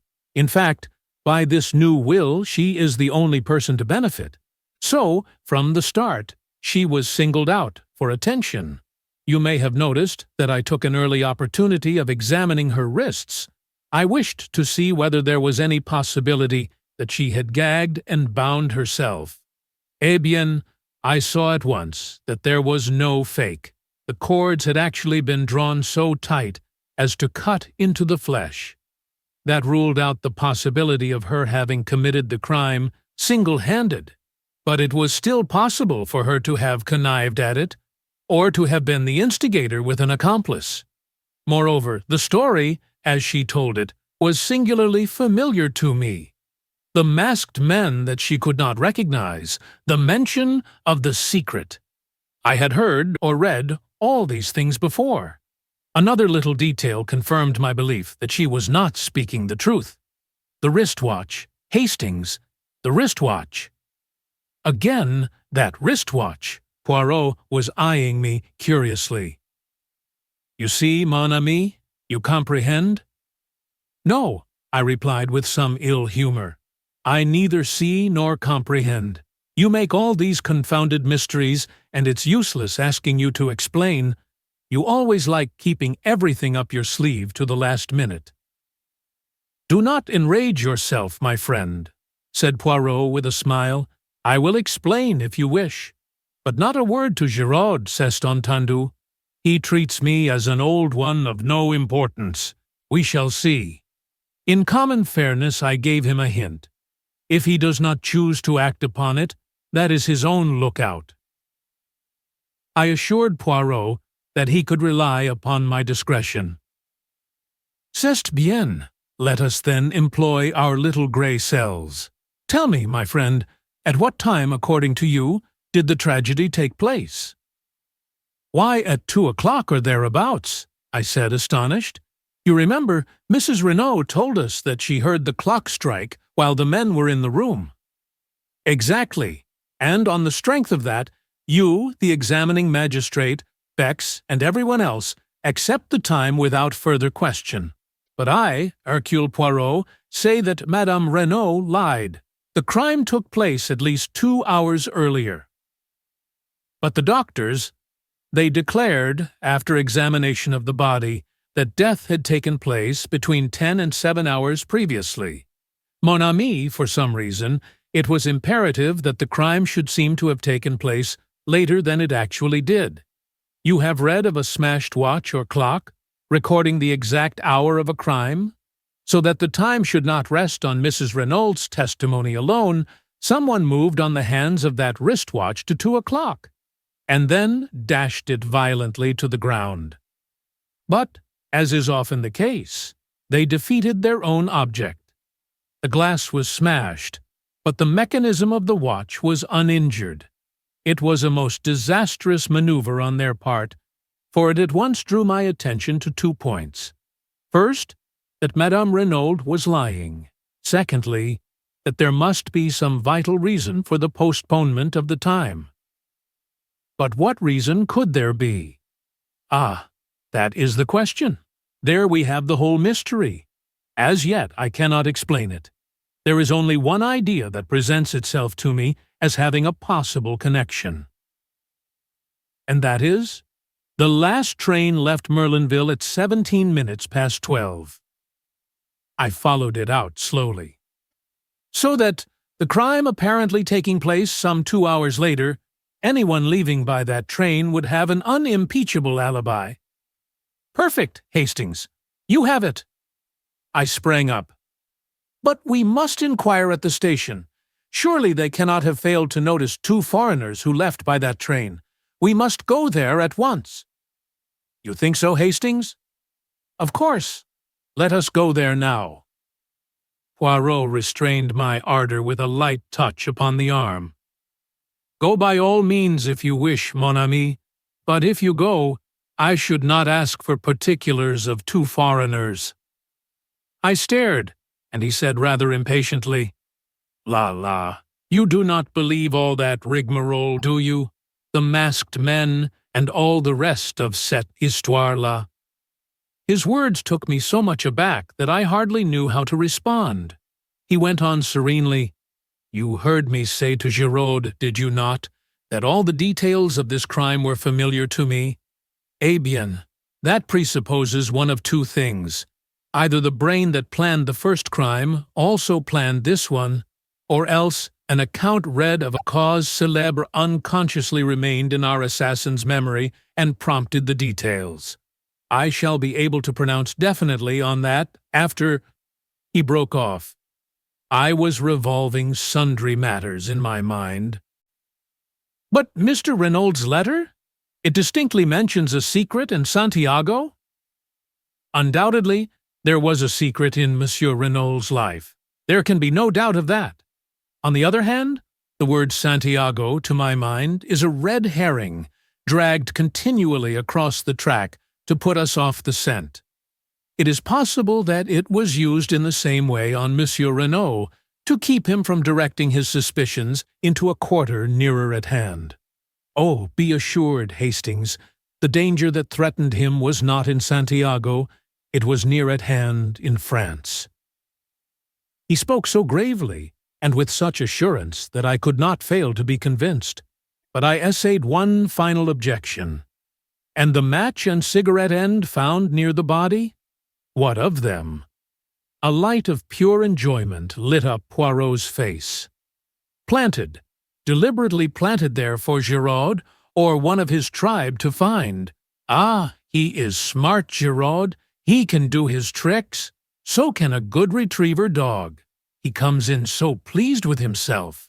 For hours he has crawled on his stomach. See what I have found, he says, and then again to me, what do you see here? Me, I answer, with profound and deep truth. Nothing. And Giraud, the great Giraud, he laughs. He thinks to himself, oh, that he is imbecile, this old one. But we shall see. But my mind had reverted to the main facts. Then all this story of the masked men is false. What really happened? Poirot shrugged his shoulders. One person could tell us, Madame Renaud, but she will not speak. Threats and entreaties would not move her. A remarkable woman, that Hastings. I recognized as soon as I saw her that I had to deal with a woman of unusual character. At first, as I told you, I was inclined to suspect her of being concerned in the crime. Afterwards, I altered my opinion. What made you do that? Her spontaneous and genuine grief at the sight of her husband's body. I could swear that the agony in that cry of hers was genuine. Yes, I said thoughtfully, one cannot mistake these things. I beg your pardon, my friend. One can always be mistaken. Regard a great actress. Does not her acting of grief carry you away and impress you with its reality? No, however strong my own impression and belief, I needed other evidence before I allowed myself to be satisfied. The great criminal can be a great actor. I base my certainty in this case not upon my own impression, but upon the undeniable fact that Mrs. Renaud actually fainted. I turned up her eyelids and felt her pulse. There was no deception. The swoon was genuine. Therefore, I was satisfied that her anguish was real and not assumed. Besides, a small additional point not without interest. It was unnecessary for Mrs. Renaud to exhibit unrestrained grief. She had had one paroxysm on learning of her husband's death, and there would be no need for her to simulate another such a violent one on beholding his body. No, Mrs. Renaud's was not her husband's murderess. But why has she lied? She lied about the wristwatch. She lied about the masked men. She lied about a third thing. Tell me, Hastings, what is your explanation of the open door? Well, I said, rather embarrassed, I suppose it was an oversight. They forgot to shut it. Poirot shook his head and sighed. That is the explanation of Giraud. It does not satisfy me. There is a meaning behind that open door which, for a moment, I cannot fathom. I have an idea, I cried suddenly. À la bonne heure. Let us hear it. Listen, we are agreed that Mrs. Renaud's story is a fabrication. Is it not possible, then, that Mr. Renaud left the house to keep an appointment, possibly with the murderer, leaving the front door open for his return? But he did not return, and the next morning he is found stabbed in the back. An admirable theory, Hastings, but for two facts which you have characteristically overlooked. In the first place, who gagged and bound Madame Renaud? And why on earth should they return to the house to do so? In the second place, no man on earth would go out to keep an appointment wearing his underclothes and an overcoat. There are circumstances in which a man might wear pajamas and an overcoat, but the other, never. True, I said, rather crestfallen. No, continued Poirot, we must look elsewhere for a solution of the open-door mystery.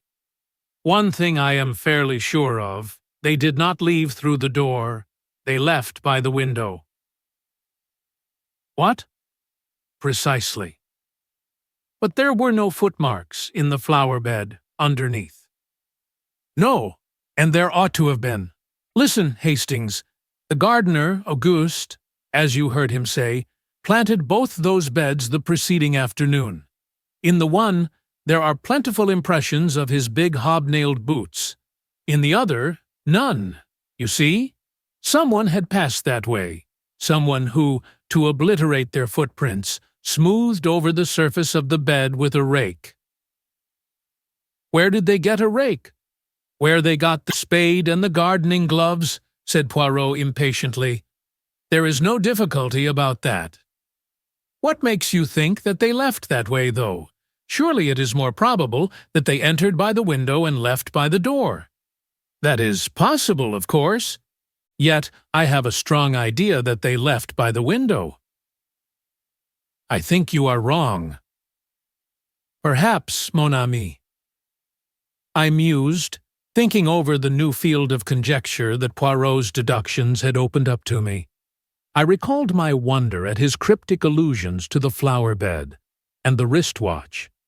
His remarks had seemed so meaningless at the moment, and now, for the first time, I realized how remarkably, from a few slight incidents, he had unraveled much of the mystery that surrounded the case. I paid a belated homage to my friend. As though he read my thoughts, he nodded sagely. Method, you comprehend. Method. Arrange your facts, arrange your ideas, and if some little fact will not fit in, do not reject it, but consider it closely. Though its significance escapes you, be sure that it is significant. In the meantime, I said, considering, although we know a great deal more than we did, we are no nearer to solving the mystery of who killed Mr. Renauld. No, said Poirot cheerfully. In fact, we are a great deal further off. The fact seemed to afford him such peculiar satisfaction that I gazed at him in wonder. He met my eye and smiled. But yes, it is better so. Before, there was, at all events, a clear theory as to how and by whose hands he met his death. Now that is all gone. We are in darkness. 100 conflicting points confuse and worry us. That is well. That is excellent. Out of confusion comes forth order. But if you find order to start with, if a crime seems simple and above board, eh bien, méfiez-vous. It is, how do you say it, cooked. The great criminal is simple, but very few criminals are great. In trying to cover up their tracks, they invariably betray themselves. Ah, mon ami, I would that some day I could meet a really great criminal, one who commits his crime and then does nothing. Even I, Hercule Poirot, might fail to catch such a one. But I had not followed his words. A light had burst upon me. Poirot, Mrs. Renauld, I see it now. She must be shielding somebody. From the quietness with which Poirot received my remark, I could see that the idea had already occurred to him. Yes, he said thoughtfully, shielding someone, or screening someone, one of the two. I saw very little difference between the two words, but I developed my theme with a good deal of earnestness. Poirot maintained a strictly non-committal attitude, repeating, "It may be, yes, it may be, but as yet I do not know. There is something very deep underneath all this. You will see. Something very deep." Then, as we entered our hotel, he enjoined silence on me with a gesture. 13. The Girl with the Anxious Eyes. We lunched with an excellent appetite. I understood well enough that Poirot did not wish to discuss the tragedy where we could so easily be overheard. But, as is usual when one topic fills the mind to the exclusion of everything else, no other subject of interest seemed to present itself. For a while we ate in silence, and then Poirot observed maliciously, "Eh bien, and your indiscretions, you recount them not?" I felt myself blushing. "Oh, you mean this morning?" I endeavored to adopt a tone of absolute nonchalance. But I was no match for Poirot. In a very few minutes he had extracted the whole story from me, his eyes twinkling as he did so. Tiens, a story of the most romantic. What is her name, this charming young lady?" I had to confess that I did not know. Still more romantic, the first rencontre in the train from Paris, the second here. Journeys end in lovers' meetings. Is not that the saying? Don't be an ass, Poirot. Yesterday it was Mademoiselle d'Aubrouy. Today it is Mademoiselle Cinderella. Decidedly you have the heart of a Turk, Hastings. You should establish a harem. It's all very well to rag me. Mademoiselle d'Aubrouy is a very beautiful girl, and I do admire her immensely. I don't mind admitting it. The others nothing. Don't suppose I shall ever see her again. She was quite amusing to talk to just for a railway journey, but she's not the kind of girl I should ever get keen on. Why? Well, it sounds snobbish perhaps, but she's not a lady, not in any sense of the word. Poirot nodded thoughtfully. There was less raillery in his voice as he asked, "You believe, then, in birth and breeding?" "I may be old-fashioned, but I certainly don't believe in marrying out of one's class. It never answers." "I agree with you, mon ami. 99 times out of 100, it is as you say. But there is always the 100th time. Still, that does not arise, as you do not propose to see the lady again." His last words were almost a question, and I was aware of the sharpness with which he darted a glance at me. And before my eyes, writ large in letters of fire, I saw the words Hôtel du Fer, and I heard again her voice saying, "Come and look me up," and my own answering with empressement, "I will." Well, what of it? I had meant to go at the time, but since then I had had time to reflect. I did not like the girl. Thinking it over in cold blood, I came definitely to the conclusion that I disliked her intensely. I had got hauled over the coals for foolishly gratifying her morbid curiosity, and I had not the least wish to see her again. I answered Poirot lightly enough. She asked me to look her up, but of course I shan't. Why, of course? Well, I don't want to. I see. He studied me attentively for some minutes. Yes, I see very well. And you are wise. Stick to what you have said. That seems to be your invariable advice, I remarked, rather piqued. Ah, my friend, have faith in Papa Poirot. Some day, if you permit, I will arrange you a marriage of great suitability. Thank you, I said, laughing, but the prospect leaves me cold. Poirot sighed and shook his head. Les Anglais, he murmured. No method, absolutely none whatever. They leave all to chance. He frowned and altered the position of the salt cellar. Mademoiselle Cinderella is staying at the Hôtel d'Angleterre, you told me, did you not? No, Hôtel du Fer. True, I forgot. A moment's misgiving shot across my mind. Surely I had never mentioned any hotel to Poirot. I looked across at him and felt reassured. He was cutting his bread into neat little squares, completely absorbed in his task. He must have fancied I had told him where the girl was staying. We had coffee outside facing the sea. Poirot smoked one of his tiny cigarettes, and then drew his watch from his pocket. The train to Paris leaves at 2:25, he observed. I should be starting. Paris? I cried. That is what I said, mon ami. You are going to Paris, but why? He replied very seriously. To look for the murderer of Monsieur Renaud. You think he is in Paris? I am quite certain that he is not. Nevertheless, it is there that I must look for him. You do not understand, but I will explain it all to you in good time. Believe me, this journey to Paris is necessary. I shall not be away long. In all probability, I shall return tomorrow.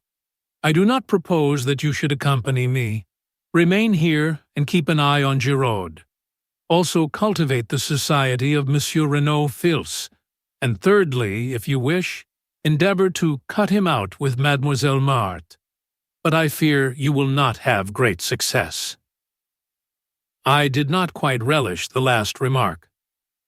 "That reminds me," I said. "I meant to ask you how you knew about those two." "Mon ami, I know human nature. Throw together a boy young Renaud's and a beautiful girl like Mademoiselle Marthe, and the result is almost inevitable. Then, the quarrel.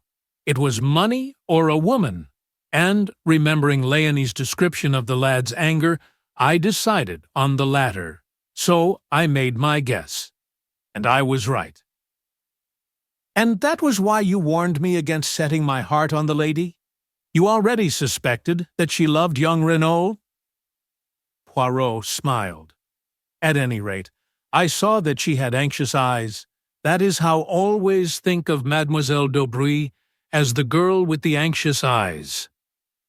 His voice was so grave that it impressed me uncomfortably. "What do you mean by that, Poirot?"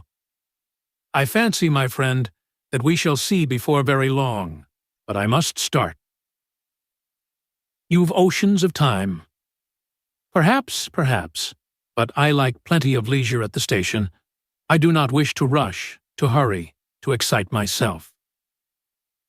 "At all events," I said, rising, "I will come and see you off." "You will do nothing of the sort. I forbid it." He was so peremptory that I stared at him in surprise. He nodded emphatically. "I mean it, mon ami. Au revoir. You permit that I embrace you? Ah, no. I forget that it is not the English custom. Une poignée de main, alors." I felt rather at a loose end after Poirot had left me. I strolled down the beach and watched the bathers, without feeling energetic enough to join them. I rather fancied that Cinderella might be disporting herself amongst them in some wonderful costume, but I saw no signs of her. I strolled aimlessly along the sands towards the further end of the town. It occurred to me that, after all, it would only be decent feeling on my part to inquire after the girl, and it would save trouble in the end. The matter would then be finished with. There would be no need for me to trouble about her any further. But, if I did not go at all, she might quite possibly come and look me up at the villa, and that would be annoying in every way. Decidedly, it would be better to pay a short call, in the course of which I could make it quite clear that I could do nothing further for her in my capacity of showman. Accordingly, I left the beach and walked inland. I soon found the Hôtel du Phare, a very unpretentious building. It was annoying in the extreme not to know the lady's name, and, to save my dignity, I decided to stroll inside and look around. Probably I should find her in the lounge. Merlinville was a small place. You left your hotel to go to the beach, and you left the beach to return to the hotel. There were no other attractions. There was a casino being built, but it was not yet completed. I had walked the length of the beach without seeing her. Therefore, she must be in the hotel. I went in. Several people were sitting in the tiny lounge, but my quarry was not amongst them. I looked into some other rooms, but there was no sign of her. I waited for some time till my impatience got the better of me.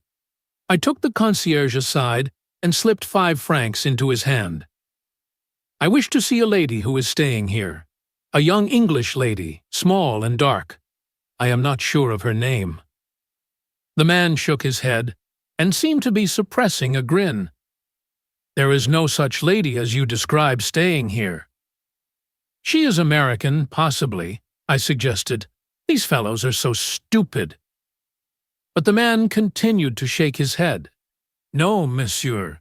There are only 6 or 7 English and American ladies altogether, and they are all much older than the lady you are seeking. It is not here that you will find her, monsieur." He was so positive that I felt doubts. "But the lady told me she was staying here." "Monsieur must have made a mistake, or it is more likely the lady did, since there has been another gentleman here inquiring for her." "What is that you say?" I cried, surprised. But yes, monsieur. A gentleman who described her just as you have done. What was he like? He was a small gentleman, well-dressed, very neat, very spotless, the mustache very stiff, the head of a peculiar shape, and the eyes green. Poirot! So that was why he refused to let me accompany him to the station. The impertinence of it! I would thank him not to meddle in my concerns. Did he fancy I needed a nurse to look after me? Thanking the man, I departed, somewhat at a loss, and still much incensed with my meddlesome friend. I regretted that he was, for the moment, out of reach. I should have enjoyed telling him what I thought of his unwarranted interference. Had I not distinctly told him that I had no intention of seeing the girl? Decidedly, one's friends can be too zealous. But where was the lady? I set aside my wrath and tried to puzzle it out. Evidently, through inadvertence, she had named the wrong hotel. Then another thought struck me. Was it inadvertence? Or had she deliberately withheld her name and given me the wrong address? The more I thought about it, the more I felt convinced that this last surmise of mine was right. For some reason or other, she did not wish to let the acquaintance ripen into friendship. And though half an hour earlier this had been precisely my own view, I did not enjoy having the tables turned upon me. The whole affair was profoundly unsatisfactory, and I went up to the Villa Genevieve in a condition of distinct ill humor. I did not go to the house, but went up the path to the little bench by the shed, and sat there moodily enough. I was distracted from my thoughts by the sound of voices close at hand. In a second or two, I realized that they came, not from the garden I was in, but from the adjoining garden of the Villa Marguerite, and that they were approaching rapidly. A girl's voice was speaking, a voice that I recognized as that of the beautiful Marthe. "Chérie," she was saying, "is it really true? Are all our troubles over?" "You know it, Marthe," Jacques Renaud replied. "Nothing can part us now, beloved. The last obstacle to our union is removed. Nothing can take you from me." "Nothing?" the girl murmured. "Oh, Jack, Jack, I am afraid." I had moved to depart, realizing that I was quite unintentionally eavesdropping. As I rose to my feet, I caught sight of them through a gap in the hedge. They stood together facing me, the man's arm round the girl, his eyes looking into hers. They were a splendid-looking couple, the dark, well-knit boy and the fair young goddess. They seemed made for each other as they stood there, happy in spite of the terrible tragedy that overshadowed their young lives. But the girl's face was troubled, and Jacques Renaud seemed to recognize it as he held her closer to him and asked, "But what are you afraid of, darling? What is there to fear now?" And then I saw the look in her eyes, the look Poirot had spoken of, as she murmured, so that I almost guessed at the words. "I am afraid. For you." I did not hear young Renaud's answer, for my attention was distracted by an unusual appearance a little further down the hedge. There appeared to be a brown bush there, which seemed odd, to say the least of it, so early in the summer. I stepped along to investigate, but, at my advance, the brown bush withdrew itself precipitately and faced me with a finger to its lips. It was Giraud. Enjoining caution, he led the way round the shed until we were out of earshot. "What were you doing there?" I asked. "Exactly what you were doing, listening." "But I was not there on purpose." "Ah," said Giraud, "I was." As always, I admired the man whilst disliking him. He looked me up and down with a sort of contemptuous disfavor. "You didn't help matters by butting in. I might have heard something useful in a minute. What have you done with your old fossil?" "Monsieur Poirot has gone to Paris," I replied coldly. "And I can tell you, Monsieur Giraud, that he is anything but an old fossil. He has solved many cases that have completely baffled the English police." "Bah! The English police!" Giraud snapped his fingers disdainfully. They must be on a level with our examining magistrates. So he has gone to Paris, has he? Well, a good thing. The longer he stays there, the better. But what does he think he will find there? I thought I read in the question a tinge of uneasiness. I drew myself up. That I am not at liberty to say, I said quietly. Giraud subjected me to a piercing stare. He has probably enough sense not to tell you, he remarked rudely. Good afternoon. I'm busy. And with that, he turned on his heel and left me without ceremony. Matters seemed at a standstill at the Villa Genevieve. Giraud evidently did not desire my company, and, from what I had seen, it seemed fairly certain that Jack Renaud did not either. I went back to the town, had an enjoyable bath, and returned to the hotel. I turned in early, wondering whether the following day would bring forth anything of interest. I was wholly unprepared for what it did bring forth. I was eating my petit déjeuner in the dining room when the waiter, who had been talking to someone outside, came back in obvious excitement.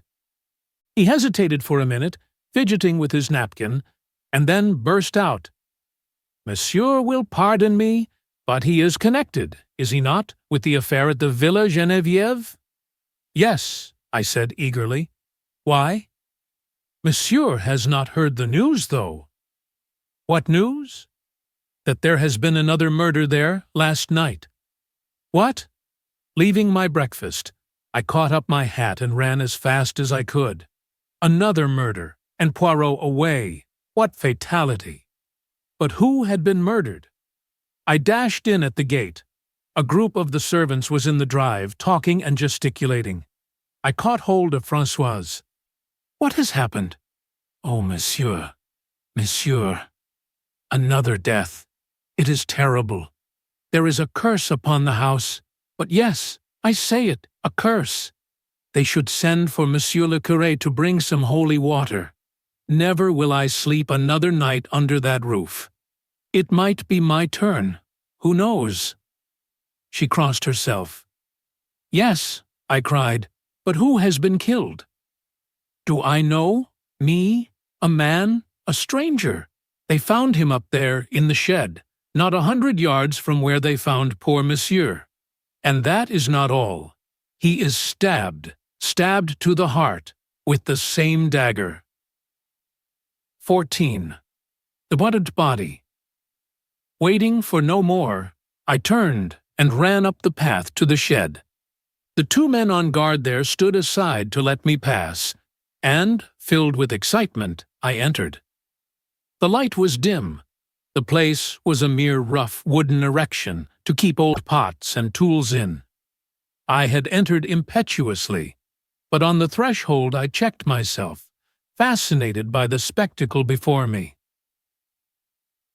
Giraud was on his hands and knees, a pocket torch in his hand, with which he was examining every inch of the ground.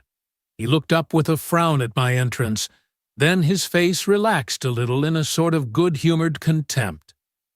Ah, c'est l'anglais. Enter then. Let us see what you can make of this affair. Rather stung by his tone, I stooped my head and passed in. There he is, said Giraud, flashing his torch to the far corner. I stepped across. The dead man lay straight upon his back. He was of medium height, swarthy of complexion, and possibly about 50 years of age. He was neatly dressed in a dark blue suit, well cut and probably made by an expensive tailor, but not new. His face was terribly convulsed, and on his left side, just over the heart, the hilt of a dagger stood up, black and shining. I recognized it. It was the same dagger I had seen reposing in the glass jar the preceding morning. I'm expecting the doctor any minute, explained Giraud, although we hardly need him. There's no doubt what the man died of. He was stabbed to the heart, and death must have been pretty well instantaneous. When was it done? Last night? Giraud shook his head. Hardly. I don't lay down the law on medical evidence, but the man's been dead well over 12 hours. When do you say you last saw that dagger? About 10 o'clock yesterday morning. Then I should be inclined to fix the crime as being done not long after that. But people were passing and repassing this shed continually. Giraud laughed disagreeably. You progress to a marvel. Who told you he was killed in this shed? Well, I felt flustered. I assumed it. Oh, what a fine detective. Look at him, mon petit. Does a man stabbed to the heart fall like that, neatly with his feet together and his arms to his side? No. Again, does a man lie down on his back and permit himself to be stabbed without raising a hand to defend himself? It is absurd, is it not? But see here, and here. He flashed the torch along the ground. I saw curious, irregular marks in the soft dirt. He was dragged here after he was dead, half dragged, half carried by two people. Their tracks do not show on the hard ground outside, and here they have been careful to obliterate them. But one of the two was a woman, my young friend. A woman? Yes. But if the tracks are obliterated, how do you know? Because, blurred as they are, the prints of the woman's shoe are unmistakable. Also, by this, and, leaning forward, he drew something from the handle of the dagger and held it up for me to see. It was a woman's long black hair, similar to the one Poirot had taken from the armchair in the library. With a slightly ironic smile, he wound it round the dagger again. We will leave things as they are, as much as possible, he explained. It pleases the examining magistrate. Eh bien, do you notice anything else? I was forced to shake my head. Look at his hands. I did. The nails were broken and discolored, and the skin was hard. It hardly enlightened me as much as I should have liked it to have done. I looked up at Giraud. They are not the hands of a gentleman, he said, answering my look. On the contrary, his clothes are those of a well-to-do man. That is curious, is it not? Very curious, I agreed. And none of his clothing is marked. What do we learn from that? This man was trying to pass himself off as other than he was. He was masquerading. Why? Did he fear something? Was he trying to escape by disguising himself? As yet we do not know. But one thing we do know. He was as anxious to conceal his identity as we are to discover it. He looked down at the body again. As before, there are no fingerprints on the handle of the dagger. The murderer again wore gloves.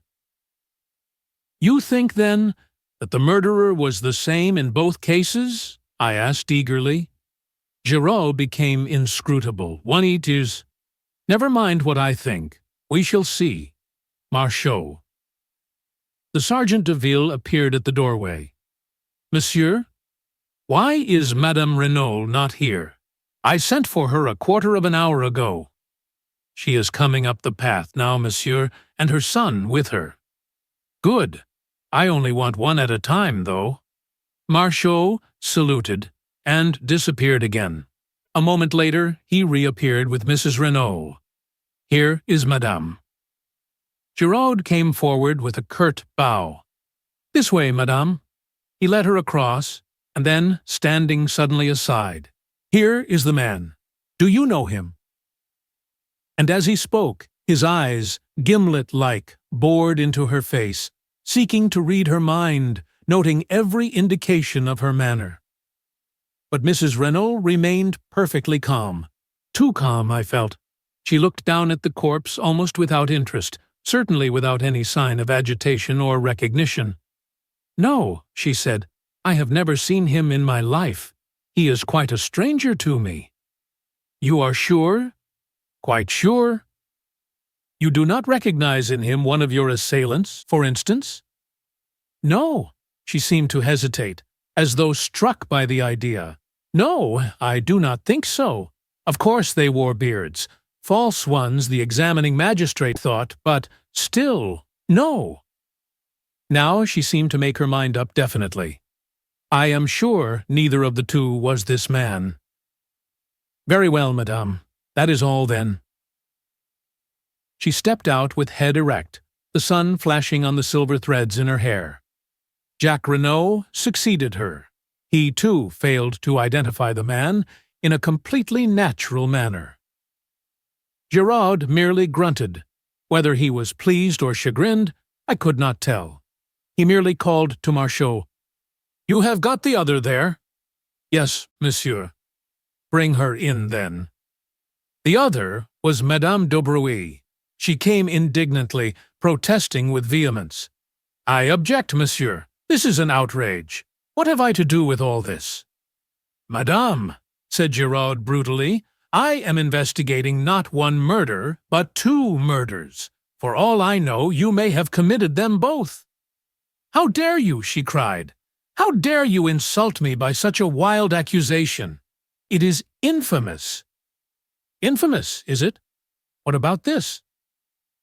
Stooping, he again detached the hair and held it up. "Do you see this, madam?"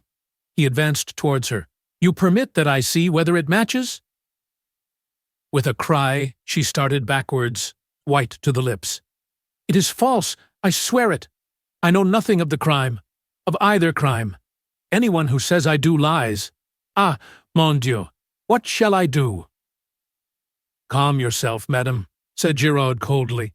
"No one has accused you as yet, but you will do well to answer my questions without more ado."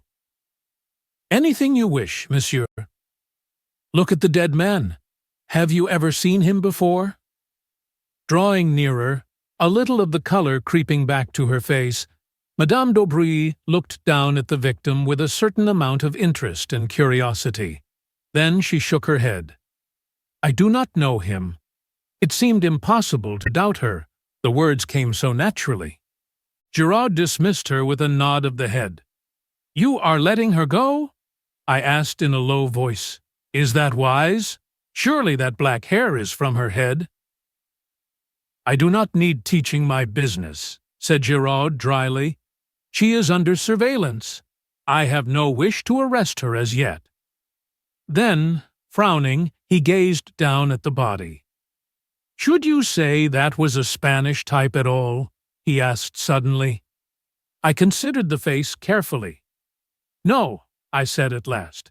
"I should put him down as a Frenchman most decidedly." Giraud gave a grunt of dissatisfaction. "Same here." He stood there for a moment, then, with an imperative gesture, he waved me aside, and once more, on hands and knees, he continued his search of the floor of the shed. He was marvelous. Nothing escaped him. Inch by inch he went over the floor, turning over pots, examining old sacks. He pounced on a bundle by the door, but it proved to be only a ragged coat and trousers, and he flung it down again with a snarl. 2 pairs of old gloves interested him, but in the end he shook his head and laid them aside. Then he went back to the pots, methodically turning them over one by one.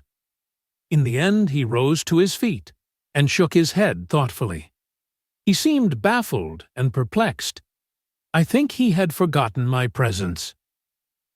But at that moment a stir and bustle was heard outside, and our old friend, the examining magistrate, accompanied by his clerk and Monsieur Bex, with the doctor behind him, came bustling in.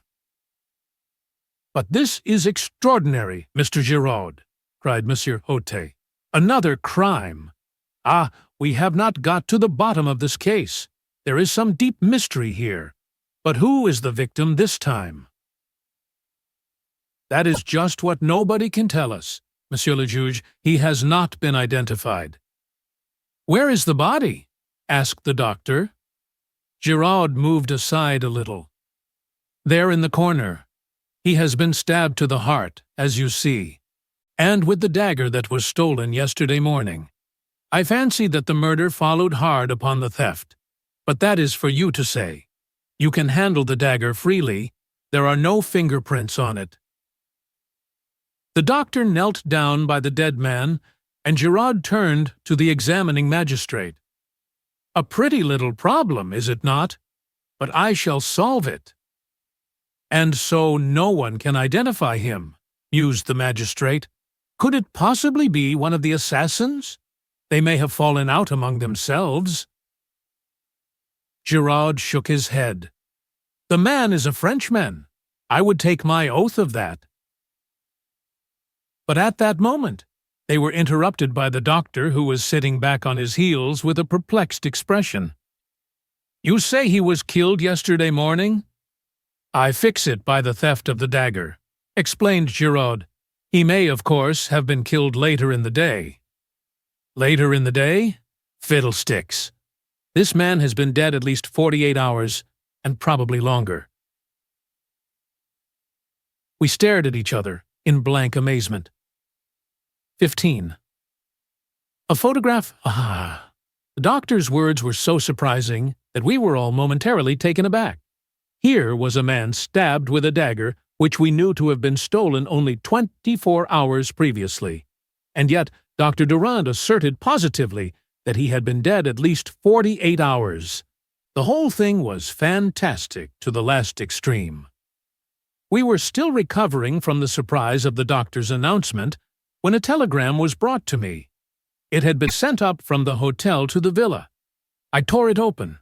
It was from Poirot, and announced his return by the train arriving at Merlinville at 12:28.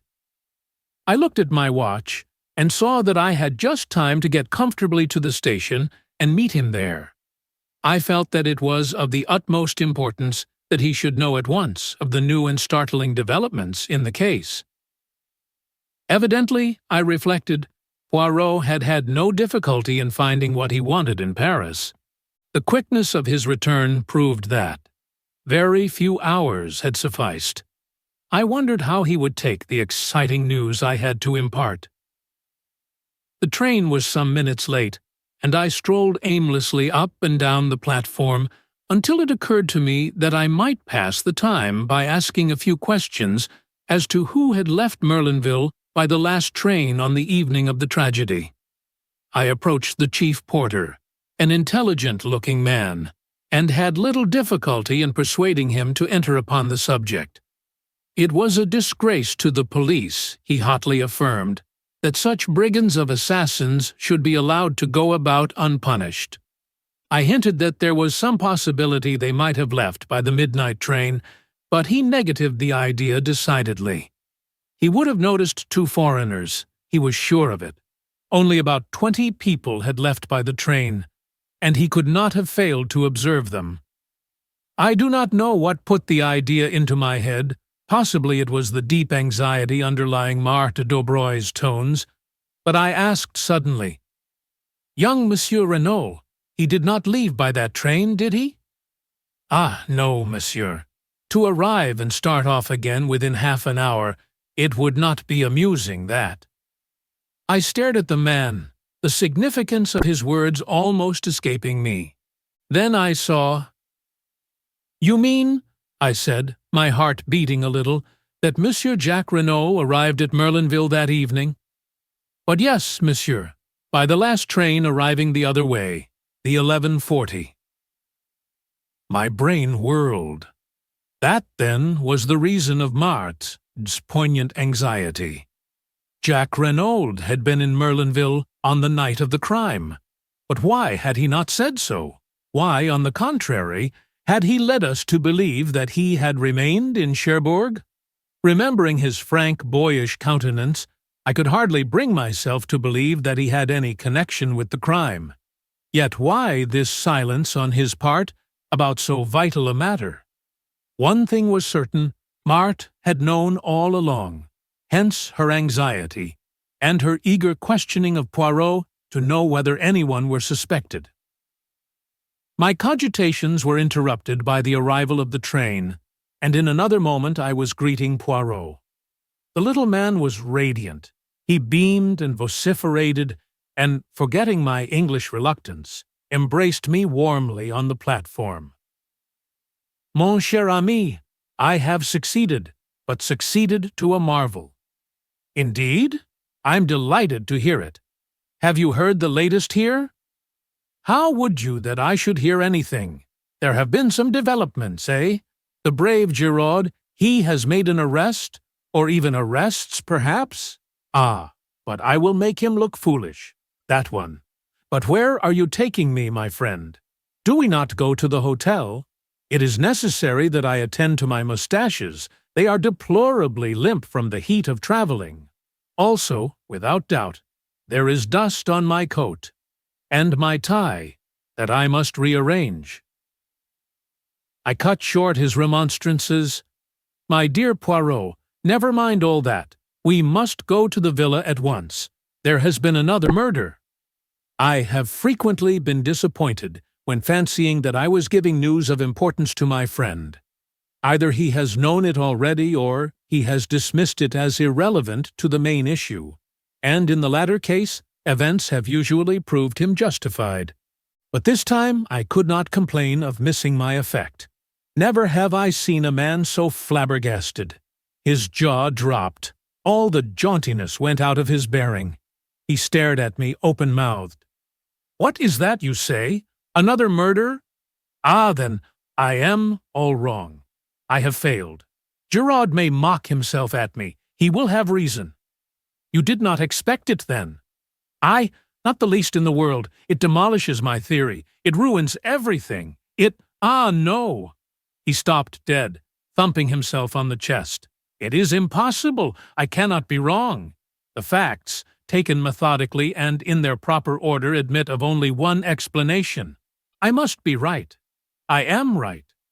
But then—" He interrupted me. "Wait, my friend. I must be right. Therefore, this new murder is impossible unless— Oh, wait, I implore you. Say no word." He was silent for a moment or two. Then, resuming his normal manner, he said in a quiet, assured voice, "The victim is a man of middle age.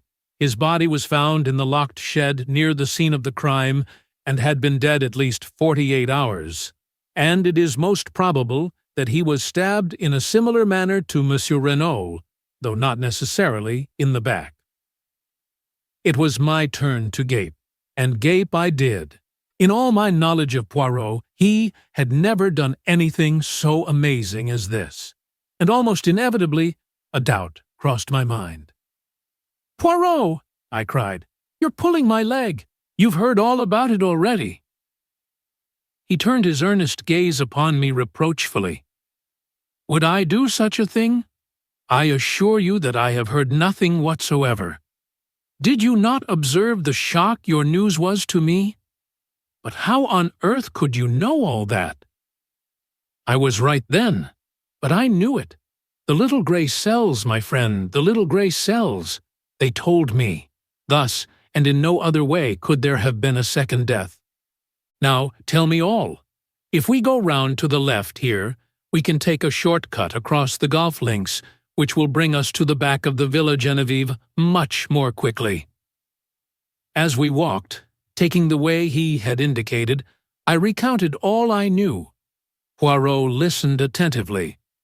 "The dagger was in the wound, you say? That is curious. You are sure it was the same one?" "Absolutely certain. That's what makes it so impossible." "Nothing is impossible. There may have been two daggers." I raised my eyebrows. "Surely that is in the highest degree unlikely? It would be a most extraordinary coincidence." "You speak as usual, without reflection, Hastings. In some cases, two identical weapons would be highly improbable, but not here. This particular weapon was a war souvenir which was made to Jack Renaud's orders. It is really highly unlikely, when you come to think of it, that he should have had only one made. Very probably he would have another for his own use." "But nobody has mentioned such a thing," I objected. A hint of the lecturer crept into Poirot's tone. "My friend, in working upon a case, one does not take into account only the things that are mentioned. There is no reason to mention many things which may be important. Equally, there is often an excellent reason for not mentioning them. You can take your choice of the two motives." I was silent, impressed, in spite of myself. Another few minutes brought us to the famous shed. We found all our friends there, and, after an interchange of polite amenities, Poirot began his task. Having watched Giraud at work, I was keenly interested. Poirot bestowed but a cursory glance on the surroundings. The only thing he examined was the ragged coat and trousers by the door. A disdainful smile rose to Giraud's lips, and, as though noting it, Poirot flung the bundle down again. "Old clothes of the gardeners?" he queried. "Exactly," said Giraud. Poirot knelt down by the body. His fingers were rapid but methodical. He examined the texture of the clothes, and satisfied himself that there were no marks on them. The boots he subjected to special care, also the dirty and broken fingernails. Whilst examining the latter, he threw a quick question at Giraud. "You saw these?" "Yes, I saw them," replied the other. His face remained inscrutable. Suddenly Poirot stiffened. "Dr. Durand?" "Yes." The doctor came forward. "There is foam on the lips. You observed it?" "I didn't notice it, I must admit." "But you observe it now?" "Oh, certainly." Poirot again shot a question at Giraud. "You noticed it without doubt?" The other did not reply. Poirot proceeded. The dagger had been withdrawn from the wound. It reposed in a glass jar by the side of the body. Poirot examined it. Then he studied the wound closely. When he looked up, his eyes were excited, and shone with the green light I knew so well. "It is a strange wound, this. It has not bled. There is no stain on the clothes. The blade of the dagger is slightly discolored. That is all. What do you think, Monsieur le Docteur?" "I can only say that it is most abnormal." "It is not abnormal at all. It is most simple. The man was stabbed after he was dead." And, stilling the clamor of voices that arose with a wave of his hand, Poirot turned to Giraud and added, "Monsieur Giraud agrees with me, do you not, monsieur?" Whatever Giraud's real belief, he accepted the position without moving a muscle. Calmly and almost scornfully he replied, "Certainly, I agree." The murmur of surprise and interest broke out again. "But what an idea!" cried Monsieur Otet. "To stab a man after he is dead? Barbaric! Unheard of! Some unappeasable hate, perhaps." "No, Monsieur le Juge," said Poirot. "I should fancy it was done quite cold-bloodedly, to create an impression." "What impression?"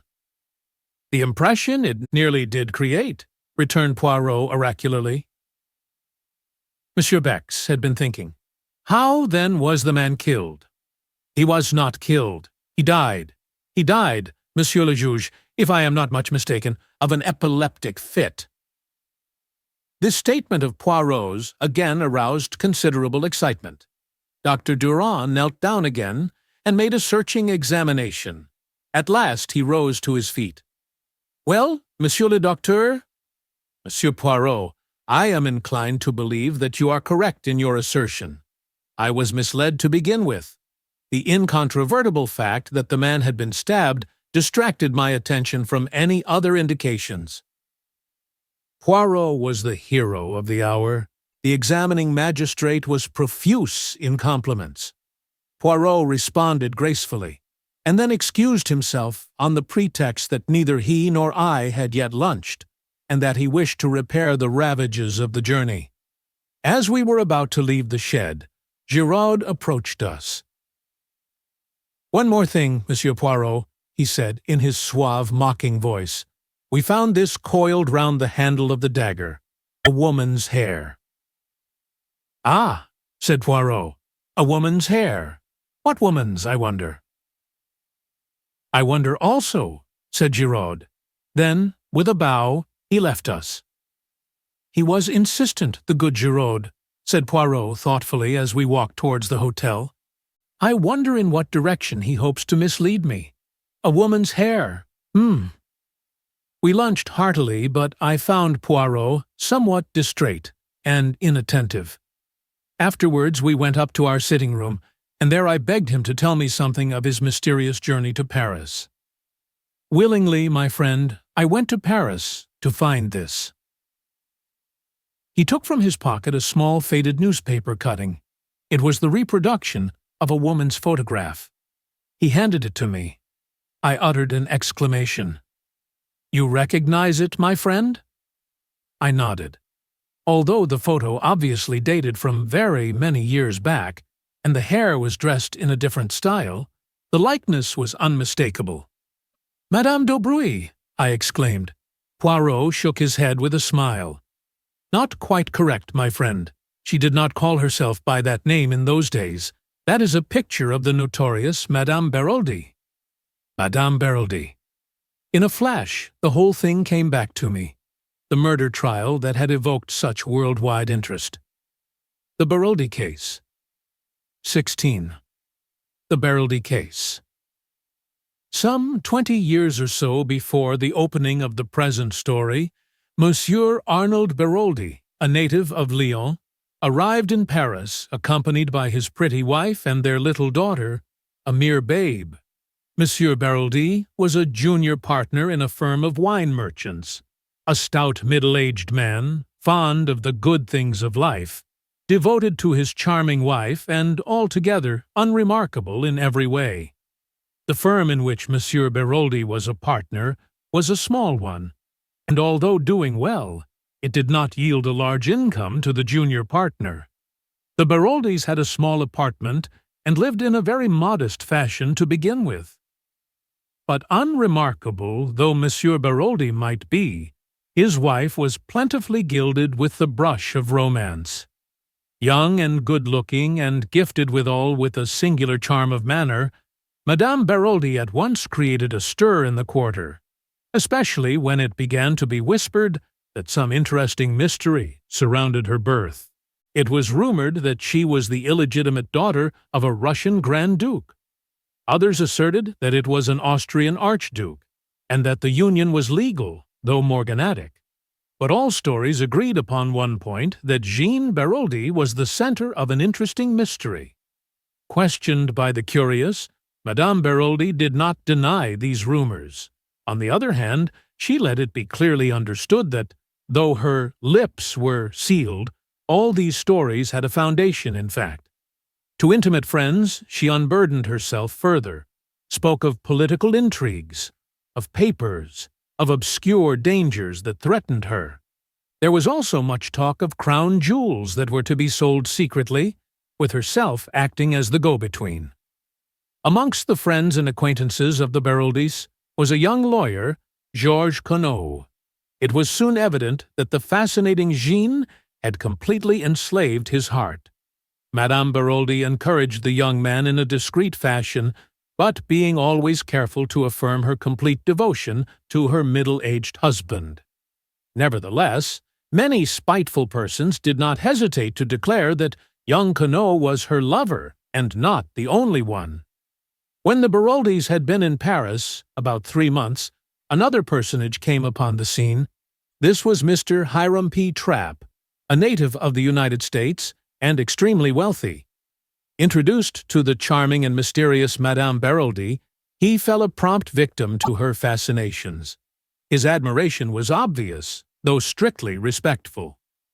About this time, Madame Baroldi became more outspoken in her confidences.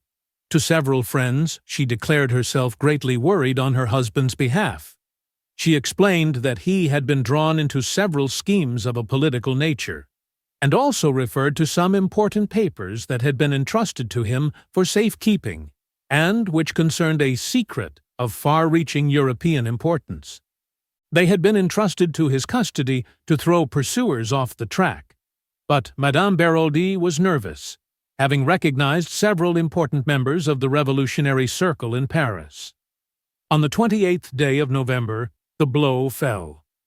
The woman who came daily to clean and cook for the Baroldis was surprised to find the door of the apartment standing wide open. Hearing faint moans issuing from the bedroom, She went in. A terrible sight met her eyes. Madame Beroldi lay on the floor, bound hand and foot, uttering feeble moans, having managed to free her mouth from a gag. On the bed was Monsieur Beroldi, lying in a pool of blood, with a knife driven through his heart. Madame Beroldi's story was clear enough. Suddenly awakened from sleep, she had discerned two masked men bending over her. Stifling her cries, they had bound and gagged her. They had then demanded of Monsieur Beroldi the famous secret. But the intrepid wine merchant refused point-blank to accede to their request. Angered by his refusal, one of the men incontinently stabbed him through the heart. With the dead man's keys, they had opened the safe in the corner, and had carried away with them a mass of papers. Both men were heavily bearded, and had worn masks, but Madame Beroldi declared positively that they were Russians. The affair created an immense sensation. It was referred to variously as the Nihilist Atrocity, Revolutionaries in Paris, and the Russian Mystery. Time went on, and the mysterious bearded men were never traced. And then, just as public interest was beginning to die down, a startling development occurred. Madame Beroldi was arrested and charged with the murder of her husband. The trial, when it came on, aroused widespread interest.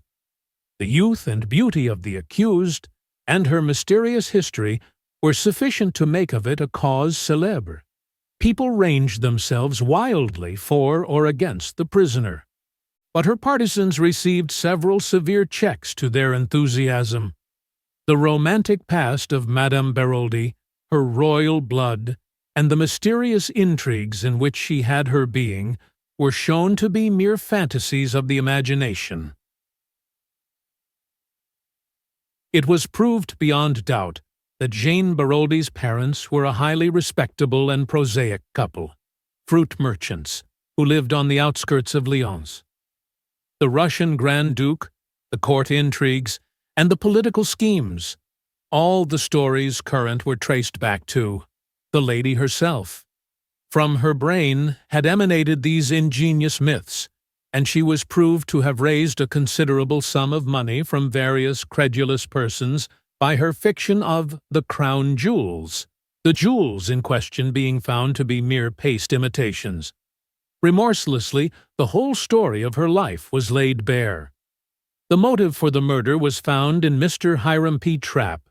Mr. Trapp did his best, but relentlessly and agilely cross-questioned, he was forced to admit that he loved the lady, and that, had she been free, he would have asked her to be his wife. The fact that the relations between them were admittedly platonic strengthened the case against the accused. Debarred from becoming his mistress by the simple honorable nature of the man, Jeanne Beroldi had conceived the monstrous project of ridding herself of her elderly, undistinguished husband and becoming the wife of the rich American. Throughout, Madame Beroldi confronted her accusers with complete sang-froid and self-possession. Her story never varied. She continued to declare strenuously that she was of royal birth, and that she had been substituted for the daughter of the fruit seller at an early age. Absurd and completely unsubstantiated as these statements were, a great number of people believed implicitly in their truth. But the prosecution was implacable. It denounced the masked Russians as a myth, and asserted that the crime had been committed by Madame Beroldi and her lover, Georges Conneau. A warrant was issued for the arrest of the latter, but he had wisely disappeared. Evidence showed that the bonds which secured Madame Beroldi were so loose that she could easily have freed herself. And then, towards the close of the trial, a letter, posted in Paris, was sent to the public prosecutor.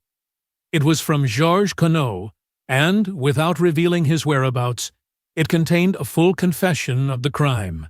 He declared that he had indeed struck the fatal blow at Madame Beroldi's instigation. The crime had been planned between them. Believing that her husband ill-treated her, and maddened by his own passion for her, a passion which he believed her to return, he had planned the crime and struck the fatal blow that should free the woman he loved from a hateful bondage. Now, for the first time, he learnt of Mr. Hiram P. Trapp, and realized that the woman he loved had betrayed him. Not for his sake did she wish to be free, but in order to marry the wealthy American. She had used him as a cat's paw, and now, in his jealous rage, he turned and denounced her, declaring that throughout he had acted at her instigation. And then Madame Baroldi proved herself the remarkable woman she undoubtedly was. Without hesitation, she dropped her previous defense, and admitted that the Russians were a pure invention on her part. The real murderer was Georges Queneau. Maddened by passion, he had committed the crime, vowing that if she did not keep silence, he would enact a terrible vengeance from her. Terrified by his threats, she had consented, also fearing it likely that if she told the truth, she might be accused of conniving at the crime. But she had steadfastly refused to have anything more to do with her husband's murderer, and it was in revenge for this attitude on her part that he had written this letter accusing her. She swore solemnly that she had had nothing to do with the planning of the crime, that she had awoke on that memorable night to find Georges Queneau standing over her, the blood-stained knife in his hand. It was a touch-and-go affair. Madame Baroldi's story was hardly credible.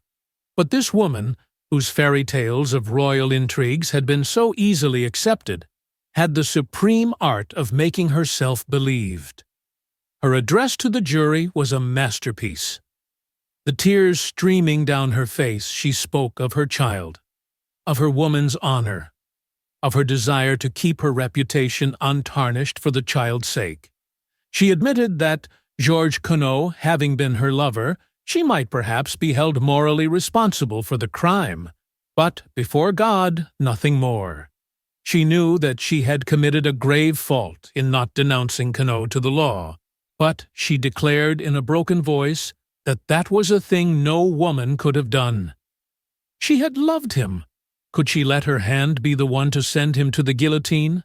She had been guilty of much, but she was innocent of the terrible crime imputed to her.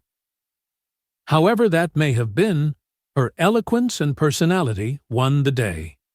Madame Baroldi, amidst a scene of unparalleled excitement, was acquitted.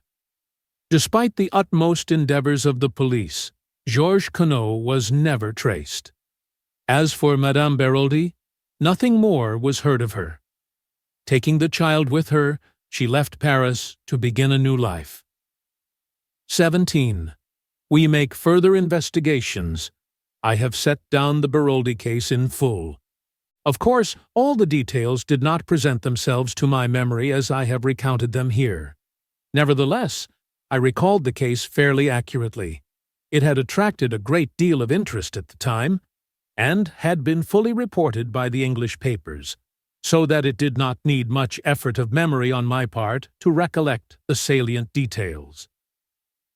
Just for the moment, in my excitement, it seemed to clear up the whole matter. I admit that I am impulsive, and Poirot deplores my custom of jumping to conclusions, but I think I had some excuse in this instance. The remarkable way in which this discovery justified Poirot's point of view struck me at once. "Poirot," I said, "I congratulate you. I see everything now." "If that is indeed the truth, I congratulate you, mon ami, for as a rule you are not famous for seeing. Eh? Is it not so?" I felt a little annoyed. "Come now, don't rub it in.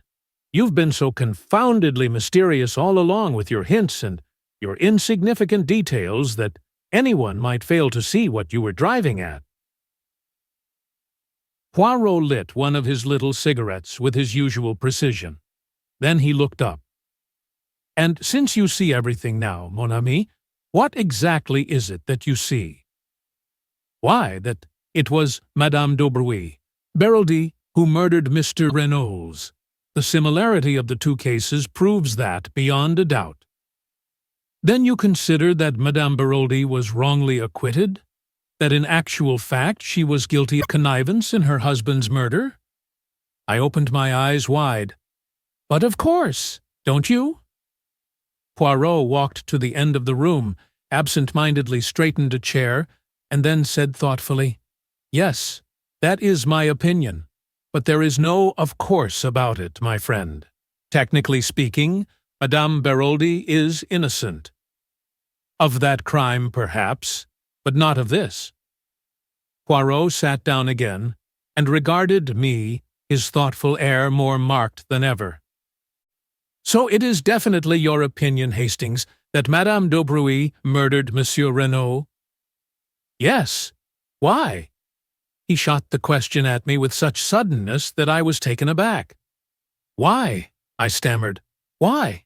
Oh, because—" I came to a stop. Poirot nodded his head at me. "You see, you come to a stumbling block at once. Why should Madame d'Aubruy, I shall call her that for clearness' sake, murder Monsieur Renaud?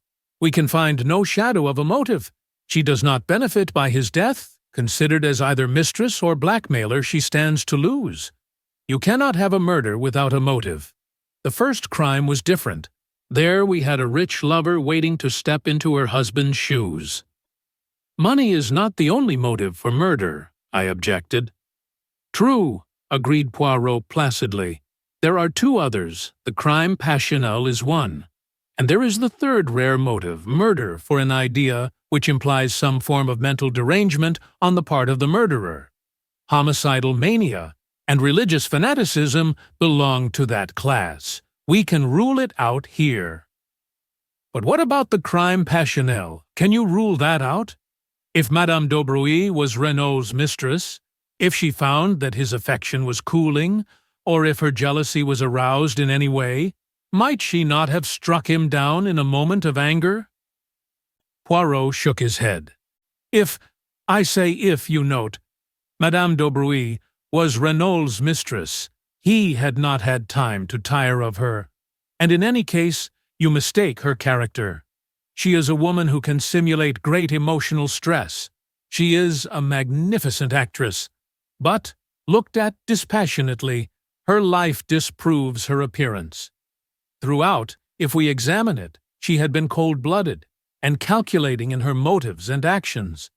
It was not to link her life with that of her young lover that she connived at her husband's murder. The rich American, for whom she probably did not care a button, was her objective.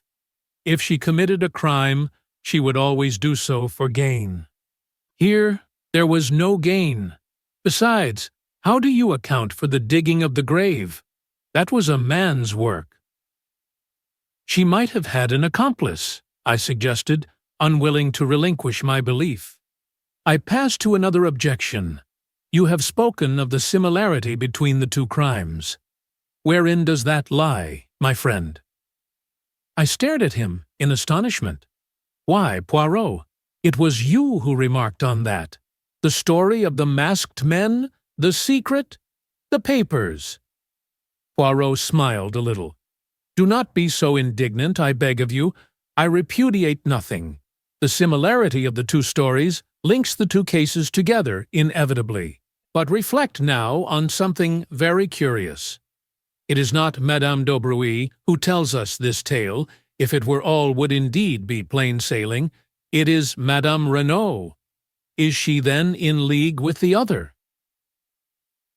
"I can't believe that," I said slowly. "If it is so, she must be the most consummate actress the world has ever known." "Ta-ta-ta," said Poirot impatiently. "Again, you have the sentiment, and not the logic. If it is necessary for a criminal to be a consummate actress, then by all means assume her to be one. But is it necessary? I do not believe Madame Renaud's to be in league with Madame d'Aubruy for several reasons, some of which I have already enumerated to you. The others are self-evident. Therefore, that possibility eliminated, we draw very near to the truth, which is, as always, very curious and interesting." "Poirot," I cried, "what more do you know?" "Mon ami, you must make your own deductions. You have access to the facts. Concentrate your gray cells. Reason, not like Giraud, but like Hercule Poirot. But are you sure? My friend, in many ways I have been an imbecile, but at last I see clearly. You know everything? I have discovered what Monsieur Renaud sent for me to discover. And you know the murderer? I know one murderer. What do you mean? We talk a little at cross purposes. There are here not one crime, but two. The first I have solved, the second, eh bien, I will confess, I am not sure. But, Poirot, I thought you said the man in the shed had died a natural death? Ta-ta-ta. Poirot made his favorite ejaculation of impatience. Still, you do not understand. One may have a crime without a murderer, but for two crimes it is essential to have two bodies. His remark struck me as so peculiarly lacking in lucidity that I looked at him in some anxiety, but he appeared perfectly normal. Suddenly he rose and strolled to the window. Here he is, he observed. Who? Monsieur Jacques Renaud. I sent a note up to the villa to ask him to come here. That changed the course of my ideas, and I asked Poirot if he knew that Jacques Renaud had been in Merlinville on the night of the crime. I had hoped to catch my astute little friend napping, but as usual he was omniscient. He too had inquired at the station. And without doubt, we are not original in the idea, Hastings. The excellent Giraud, he also has probably made his inquiries. You don't think, I said, and then stopped. Ah, no, it would be too horrible. Poirot looked inquiringly at me, but I said no more. It had just occurred to me that though there were 7 women directly or indirectly connected with the case, Mrs. Renaud, Madame d'Aubrouy, and her daughter, the mysterious visitor, and the 3 servants, there was, with the exception of old Auguste, who could hardly count only one man, Jacques Renaud. And a man must have dug a grave. I had no time to develop further the appalling idea that had occurred to me, for Jacques Renaud was ushered into the room. Poirot greeted him in a business-like manner. Take a seat, monsieur. I regret infinitely to derange you, but you will perhaps understand that the atmosphere of the villa is not too congenial to me. Monsieur Giraud and I do not see eye to eye about everything. His politeness to me has not been striking, and you will comprehend that I do not intend any little discoveries I may make to benefit him in any way. Exactly, Monsieur Poirot, said the lad. That fellow Giraud is an ill-conditioned brute, and I'd be delighted to see someone score at his expense. Then I may ask a little favor of you? Certainly. I will ask you to go to the railway station and take a train to the next station along the line, Abalac. Ask there at the cloakroom whether 2 foreigners deposited a valise there on the night of the murder. It is a small station, and they are almost certain to remember. Will you do this? Of course I will, said the boy, mystified, though ready for the task. I and my friend, you comprehend, have business elsewhere, explained Poirot. There is a train in a quarter of an hour, and I will ask you not to return to the villa, as I have no wish for Giraud to get an inkling of your errand. Very well, I will go straight to the station. He rose to his feet. Poirot's voice stopped him. One moment, Monsieur Renaud. There is one little matter that puzzles me. Why did you not mention to Monsieur Otet this morning that you were in Merlinville on the night of the crime? Jacques Renaud's face went crimson. With an effort he controlled himself. You have made a mistake. I was in Cherbourg, as I told the examining magistrate this morning. Poirot looked at him, his eyes narrowed, cat-like, until they only showed a gleam of green. Then it is a singular mistake that I have made there, for it is shared by the station staff. They say you arrived by the 11:40 train. For a moment, Jacques Renaud hesitated. Then he made up his mind. "And if I did? I suppose you do not mean to accuse me of participating in my father's murder?" He asked the question haughtily, his head thrown back. "I should like an explanation of the reason that brought you here." "That is simple enough. I came to see my fiancée, Mademoiselle d'Aubruy. I was on the eve of a long voyage, uncertain as to when I should return. I wished to see her before I went, to assure her of my unchanging devotion." "And you did see her?" Poirot's eyes never left the other's face. There was an appreciable pause before Renault replied. Then he said, "Yes. And afterwards?" "I found I had missed the last train. I walked to Saint-Beauvais, where I knocked up a garage and got a car to take me back to Cherbourg." "Saint-Beauvais? That is 15 kilometers. A long walk, Monsieur Renault." I felt like walking." Poirot bowed his head, as a sign that he accepted the explanation. Jacques Renault took up his hat and cane and departed. In a trice, Poirot jumped to his feet. "Quick, Hastings, we will go after him." Keeping a discreet distance behind our quarry, we followed him through the streets of Merlinville. But when Poirot saw that he took the turning to the station, he checked himself. "All is well. He has taken the bait. He will go to Abalac, and will inquire for the mythical valise left by the mythical foreigners. Yes, mon ami, all that was a little invention of my own." "You wanted him out of the way!" I exclaimed. "Your penetration is amazing, Hastings. Now, if you please, we will go up to the Villa Genevieve." 18. Giraud. Acts. "By the way, Poirot," I said, as we walked along the hot white road, "I've got a bone to pick with you. I dare say you meant well, but really it was no business of yours to go mooching round to the Hôtel du Fer without letting me know." Poirot shot a quick sidelong glance at me. "And how did you know I had been there?" he inquired. Much to my annoyance, I felt the color rising in my cheeks. "I happened to look in passing," I explained, with as much dignity as I could muster. I rather feared Poirot's banter, but to my relief, and somewhat to my surprise, he only shook his head with a rather unusual gravity. "If I have offended your susceptibilities in any way, I demand pardon of you. You will understand better soon. But believe me, I have striven to concentrate all my energies on the case." "Oh, it's all right," I said, mollified by the apology. "I know it's only that you have my interests at heart, but I can take care of myself all right." Poirot seemed to be about to say something further, but checked himself. Arrived at the villa, Poirot led the way up to the shed, where the second body had been discovered. He did not, however, go in, but paused by the bench which I have mentioned before as being set some few yards away from it. After contemplating it for a moment or two, he paced carefully from it to the hedge, which marked the boundary between the Villa Genevieve and the Villa Marguerite.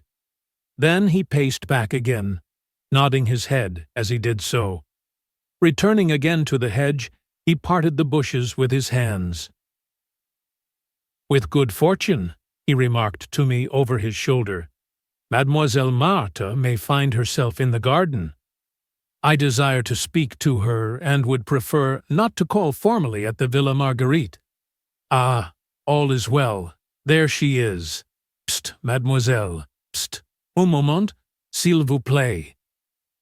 I joined him at the moment that Marthe d'Aubruy, looking slightly startled, came running up to the hedge at his call. "A little word with you, mademoiselle, if it is permitted." "Certainly, Monsieur Poirot." Despite her acquiescence, her eyes looked troubled and afraid. "Mademoiselle, do you remember running after me on the road the day that I came to your house with the examining magistrate? You asked me if anyone were suspected of the crime. And you told me 2 Chileans." Her voice sounded rather breathless, and her left hand stole to her breast. "Will you ask me the same question again, mademoiselle?" "What do you mean?" "This. If you were to ask me that question again, I should give you a different answer. Someone is suspected, but not a Chilean." "Who?" The word came faintly between her parted lips. "Monsieur Jacques Renaud." "What?" It was a cry. "Jack! Impossible! Who dares to suspect him?" "Giraud?" "Giraud!" The girl's face was ashy. "I am afraid of that man. He is cruel. He will. She broke off. There was courage gathering in her face, and determination. I realized in that moment that she was a fighter. Poirot, too, watched her intently. "You know, of course, that he was here on the night of the murder?" he asked. "Yes," she replied mechanically. "He told me." "It was unwise to have tried to conceal the fact," ventured Poirot. "Yes, yes," she replied impatiently, "but we cannot waste time on regrets. We must find something to save him. He is innocent, of course, but that will not help him with a man like Giraud who has his reputation to think of. He must arrest someone, and that someone will be Jack." "The facts will tell against him," said Poirot. "You realize that?" She faced him squarely, and used the words I had heard her say in her mother's drawing room. "I am not a child, monsieur. I can be brave and look facts in the face. He is innocent, and we must save him."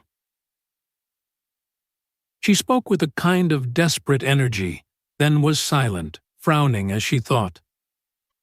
"Mademoiselle," said Poirot, observing her keenly, "is there not something that you are keeping back that you could tell us?" She nodded perplexedly. "Yes, there is something, but I hardly know whether you will believe it. It seems so absurd." "At any rate, tell us, mademoiselle." "It is this. Monsieur Giraud sent for me as an afterthought to see if I could identify the man in there." She signed with her head towards the shed. "I could not. At least I could not at the moment. But since I have been thinking— well, it seems so queer, and yet I am almost sure. I will tell you. On the morning of the day Monsieur Renaud was murdered, I was walking in the garden here when I heard a sound of men's voices quarreling. I pushed aside the bushes and looked through. One of the men was Monsieur Renaud, and the other was a tramp, a dreadful-looking creature in filthy rags. He was alternately whining and threatening. I gathered he was asking for money, but at that moment Maman called me from the house, and I had to go. That is all, only I am almost sure that the tramp and the dead man in the shed are one and the same." Poirot uttered an exclamation. "But why did you not say so at the time, mademoiselle?" "Because, at first, it only struck me that the face was vaguely familiar in some way. The man was differently dressed, and apparently belonged to a superior station in life. But tell me, Monsieur Poirot, is it not possible that this tramp might have attacked and killed Monsieur Renaud, and taken his clothes and money?" "It is an idea, mademoiselle," said Poirot slowly. "It leaves a lot unexplained, but it is certainly an idea. I will think of it." A voice called from the house. "Maman," whispered Marthe, "I must go," and she slipped away through the trees. "Come," said Poirot, and taking my arm turned in the direction of the villa. "What do you really think?" I asked, in some curiosity. "Was that story true, or did the girl make it up in order to divert suspicion from her lover?" "It is a curious tale," said Poirot, "but I believe it to be the absolute truth. Unwittingly, Mademoiselle Marthe told us the truth on another point, and incidentally gave Jacques Renaud the lie. Did you notice his hesitation when I asked him if he saw Marthe d'Aubruy on the night of the crime? He paused, and then said, 'Yes.' I suspected that he was lying. It was necessary for me to see Mademoiselle Marthe before he could put her on her guard. 3 little words gave me the information I wanted. When I asked her if she knew that Jack Renaud was here that night, she answered, "He told me." Now, Hastings, what was Jack Renaud doing here on that eventful evening? And if he did not see Mademoiselle Marthe, whom did he see? "Surely, Poirot," I cried aghast, "you cannot believe that a boy like that would murder his own father." "Mon ami," said Poirot, "you continue to be of a sentimentality unbelievable.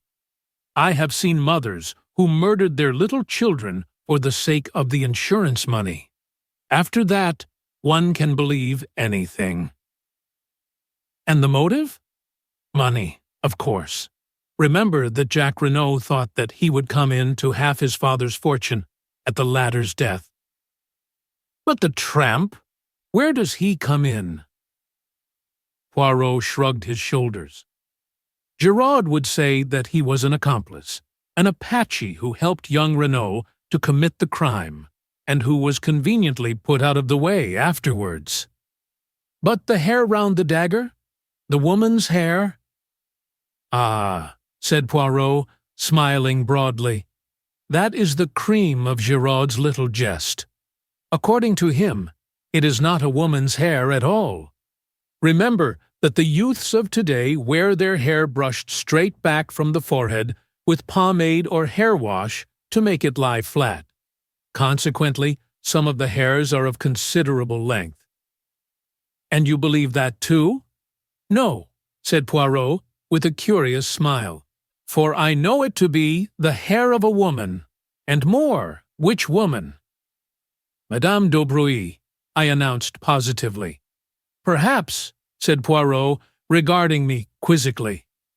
But I refused to allow myself to get annoyed. "What are we going to do now?" I asked, as we entered the hall of the Villa Genevieve. "I wish to make a search amongst the effects of Monsieur Jack Renaud. That is why I had to get him out of the way for a few hours." "But will not Giraud have searched already?" I asked doubtfully. "Of course. He builds a case, as a beaver builds a dam, with a fatiguing industry. But he will not have looked for the things that I am seeking. In all probability, he would not have seen their importance if they stared him in the face. Let us begin." Neatly and methodically, Poirot opened each drawer in turn, examined the contents, and returned them exactly to their places. It was a singularly dull and uninteresting proceeding. Poirot waded on through collars, pajamas, and socks. A purring noise outside drew me to the window. Instantly I became galvanized into life. "Poirot!" I cried. "A car has just driven up. Giraud is in it, and Jack Renaud, and 2 gendarmes." "Sacre tonnerre!" growled Poirot. "That animal of a Giraud! Could he not wait? I shall not be able to replace the things in this last drawer with the proper method. Let us be quick." Unceremoniously, he tumbled out the things on the floor, mostly ties and handkerchiefs. Suddenly, with a cry of triumph, Poirot pounced on something, a small square cardboard, evidently a photograph. Thrusting it into his pocket, he returned the things pell-mell to the drawer, and seizing me by the arm, dragged me out of the room and down the stairs. In the hall stood Giraud, contemplating his prisoner. "Good afternoon, Monsieur Giraud," said Poirot. "What have we here?" Giraud nodded his head towards Jack. "He was trying to make a getaway, but I was too sharp for him. He is under arrest for the murder of his father, Monsieur Paul Renaud."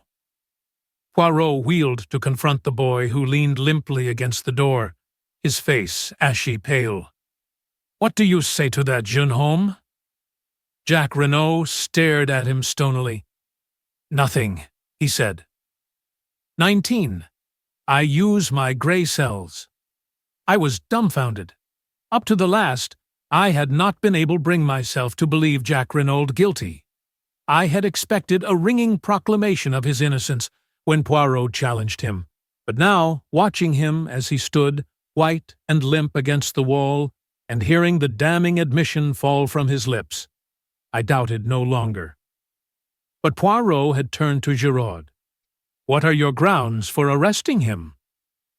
"Do you expect me to give them to you?" "As a matter of courtesy, yes." Giraud looked at him doubtfully. He was torn between a desire to refuse rudely and the pleasure of triumphing over his adversary. "You think I have made a mistake, I suppose?" he sneered. "It would not surprise me," replied Poirot, with a soupçon of malice. Giraud's face took on a deeper tinge of red. "Eh bien, come in here. You shall judge for yourself." He flung open the door of the salon, and we passed in, leaving Jack Renaud in the care of the two other men. "Now, Monsieur Poirot," said Giraud, laying his hat on the table and speaking with the utmost sarcasm, "I will treat you to a little lecture on detective work. I will show you how we moderns work." "Bien," said Poirot, composing himself to listen. "I will show you how admirably the old guard can listen." And he leaned back and closed his eyes, opening them for a moment to remark, "Do not fear that I shall sleep. I will attend most carefully." "Of course," began Giraud, "I soon saw through all that Chilean tomfoolery. 2 men were in it, but they were not mysterious foreigners. All that was a blind."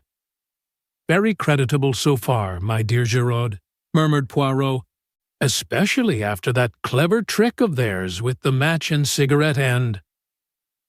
Giraud glared, but continued, "A man must have been connected with the case in order to dig the grave.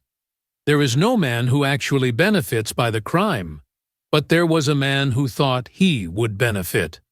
I heard of Jack Renaud's quarrel with his father, and of the threats that he had used. The motive was established. Now, as to means. Jack Renaud was in Merlinville that night. He concealed the fact, which turned suspicion into certainty. Then we found a second victim, stabbed with the same dagger. We know when that dagger was stolen. Captain Hastings here can fix the time. Jack Renaud, arriving from Cherbourg, was the only person who could have taken it. I have accounted for all the other members of the household." Poirot interrupted. "You are wrong. There is one other person who could have taken the dagger." "You refer to Monsieur Stonor?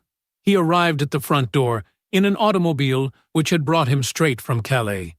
"Ah, believe me, I have looked into everything. Monsieur Jack Renaud arrived by train. An hour elapsed between his arrival and the moment he presented himself at the house.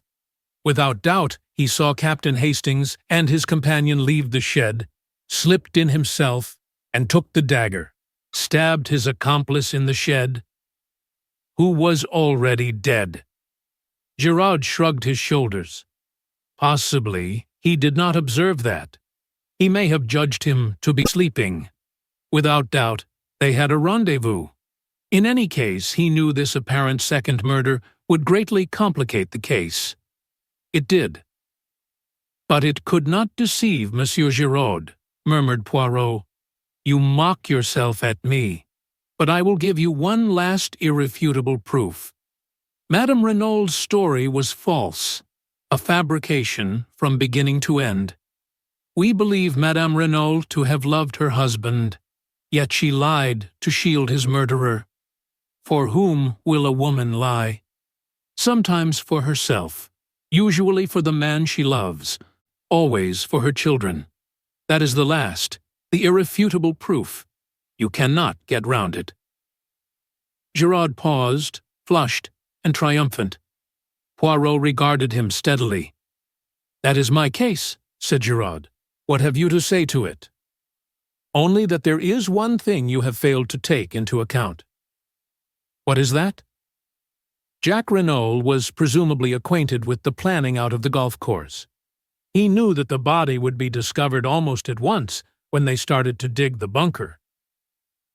Giraud laughed out loud. "But it is idiotic what you say there. He wanted the body to be found. Until it was found, he could not presume death, and would have been unable to enter into his inheritance.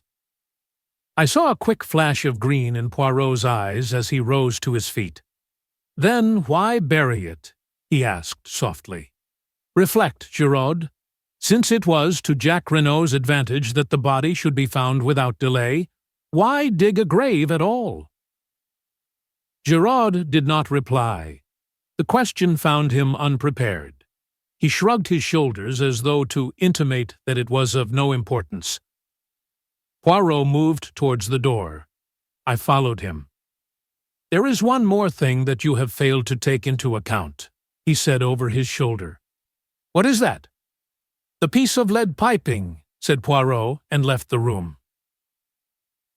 Jack Renault still stood in the hall, with a white, dumb face, but as we came out of the salon, he looked up sharply. At the same moment, there was the sound of a footfall on the staircase. Mrs. Renault was descending it. At the sight of her son, standing between the two myrmidons of the law, she stopped as though petrified. "Jack," she faltered. "Jack, what is this?" He looked up at her, his face set. "They have arrested me, mother." "What?" She uttered a piercing cry, and before anyone could get to her, swayed and fell heavily. We both ran to her and lifted her up. In a minute, Poirot stood up again. "She has cut her head badly, on the corner of the stairs. I fancy there is a slight concussion also. If Giraud wants a statement from her, he will have to wait. She will probably be unconscious for at least a week." Denise and Françoise had run to their mistress, and leaving her in their charge, Poirot left the house. He walked with his head bent down, frowning thoughtfully at the ground. For some time I did not speak, but at last I ventured to put a question to him. "Do you believe, then, in spite of all appearances to the contrary, that Jack Renault may not be guilty?" Poirot did not answer at once, but after a long wait, he said gravely, "I do not know, Hastings. There is just a chance of it. Of course Giraud is all wrong, wrong from beginning to end. If Jack Renault is guilty, it is in spite of Giraud's arguments, not because of them. And the gravest indictment against him is known only to me." "What is that?" I asked, impressed. "If you would use your gray cells and see the whole case clearly as I do, you too would perceive it, my friend." This was what I called one of Poirot's irritating answers. He went on, without waiting for me to speak. "Let us walk this way to the sea. We will sit on that little mound there, overlooking the beach, and review the case. You shall know all that I know, but I would prefer that you should come at the truth by your own efforts, not by my leading you by the hand." We established ourselves on the grassy knoll as Poirot had suggested, looking out to sea. From farther along the sand, the cries of the bathers reached us faintly. The sea was of the palest blue, and the halcyon calm reminded me of the day we had arrived at Merlinville, my own good spirits, and Poirot's suggestion that I was fey. What a long time seemed to have elapsed since then, and in reality it was only 3 days. "Think, my friend," said Poirot's voice encouragingly. "Arrange your ideas. Be methodical. Be orderly. There is the secret of success." I endeavored to obey him, casting my mind back over all the details of the case. And reluctantly, it seemed to me that the only clear and possible solution was that of Giraud, which Poirot despised. I reflected anew. If there was daylight anywhere, it was in the direction of Madame d'Aubruy. Giraud was ignorant of her connection with the Baroldi case. Poirot had declared the Baroldi case to be all-important. It was there I must seek. I was on the right track now, and suddenly I started as an idea of bewildering luminosity shot into my brain. Trembling, I built up my hypothesis. "You have a little idea, I see, mon ami. Capital, we progress. I sat up and lit a pipe. Poirot, I said, it seems to me we have been strangely remiss. I say we, although I dare say I would be nearer the mark, but you must pay the penalty of your determined secrecy. So I say again we have been strangely remiss. There is someone we have forgotten. And who is that? Inquired Poirot with twinkling eyes. Georges Conneau? 20. An amazing statement. The next moment Poirot embraced me warmly. Enfin, you have arrived, and all by yourself. It is superb. Continue your reasoning. You are right. Decidedly we have done wrong to forget Georges Conneau. I was so flattered by the little man's approval that I could hardly continue, but at last I collected my thoughts and went on. Georges Conneau disappeared 20 years ago, but we have no reason to believe that he is dead. Aucunement, agreed Poirot. Proceed. Therefore, we will assume that he is alive. Exactly. Or that he was alive until recently. De mieux en mieux. We will presume, I continued, my enthusiasm rising, that he has fallen on evil days. He has become a criminal, an Apache, a tramp, a what you will. He chances to come to Merlinville. There he finds the woman he has never ceased to love. The sentimentality, warned Poirot. Where one hates one also loves, I quoted or misquoted. At any rate, he finds her there, living under an assumed name, but she has a new lover, the Englishman, Renaud. Georges Conneau, the memory of old wrongs rising in him, quarrels with this Renaud's. He lies in wait for him as he comes to visit his mistress and stabs him in the back. Then, terrified at what he has done, he starts to dig a grave. I imagine it likely that Madame d'Aubruy comes out to look for her lover. She and Conneau have a terrible scene. He drags her into the shed, and there suddenly falls down in an epileptic fit. Now supposing Jacques Renaud to appear. Madame d'Aubruy tells him all, points out to him the dreadful consequences to her daughter if this scandal of the past is revived. His father's murderer is dead. Let them do their best to hush it up.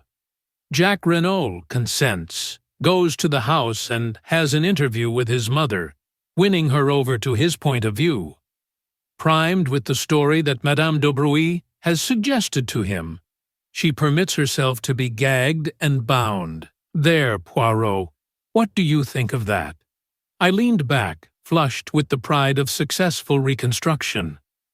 Noti, Poirot looked at me thoughtfully.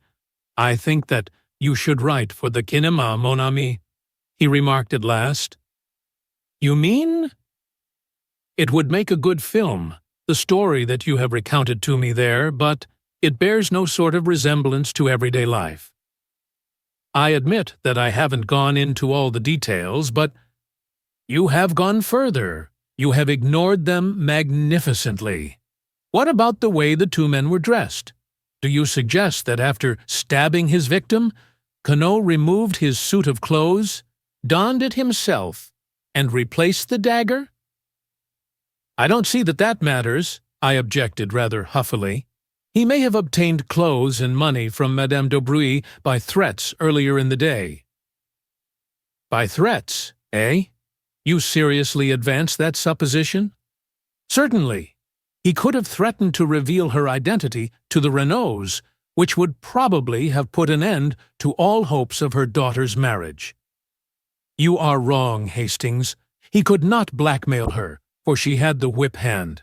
Georges Conneau, remember, is still wanted for murder.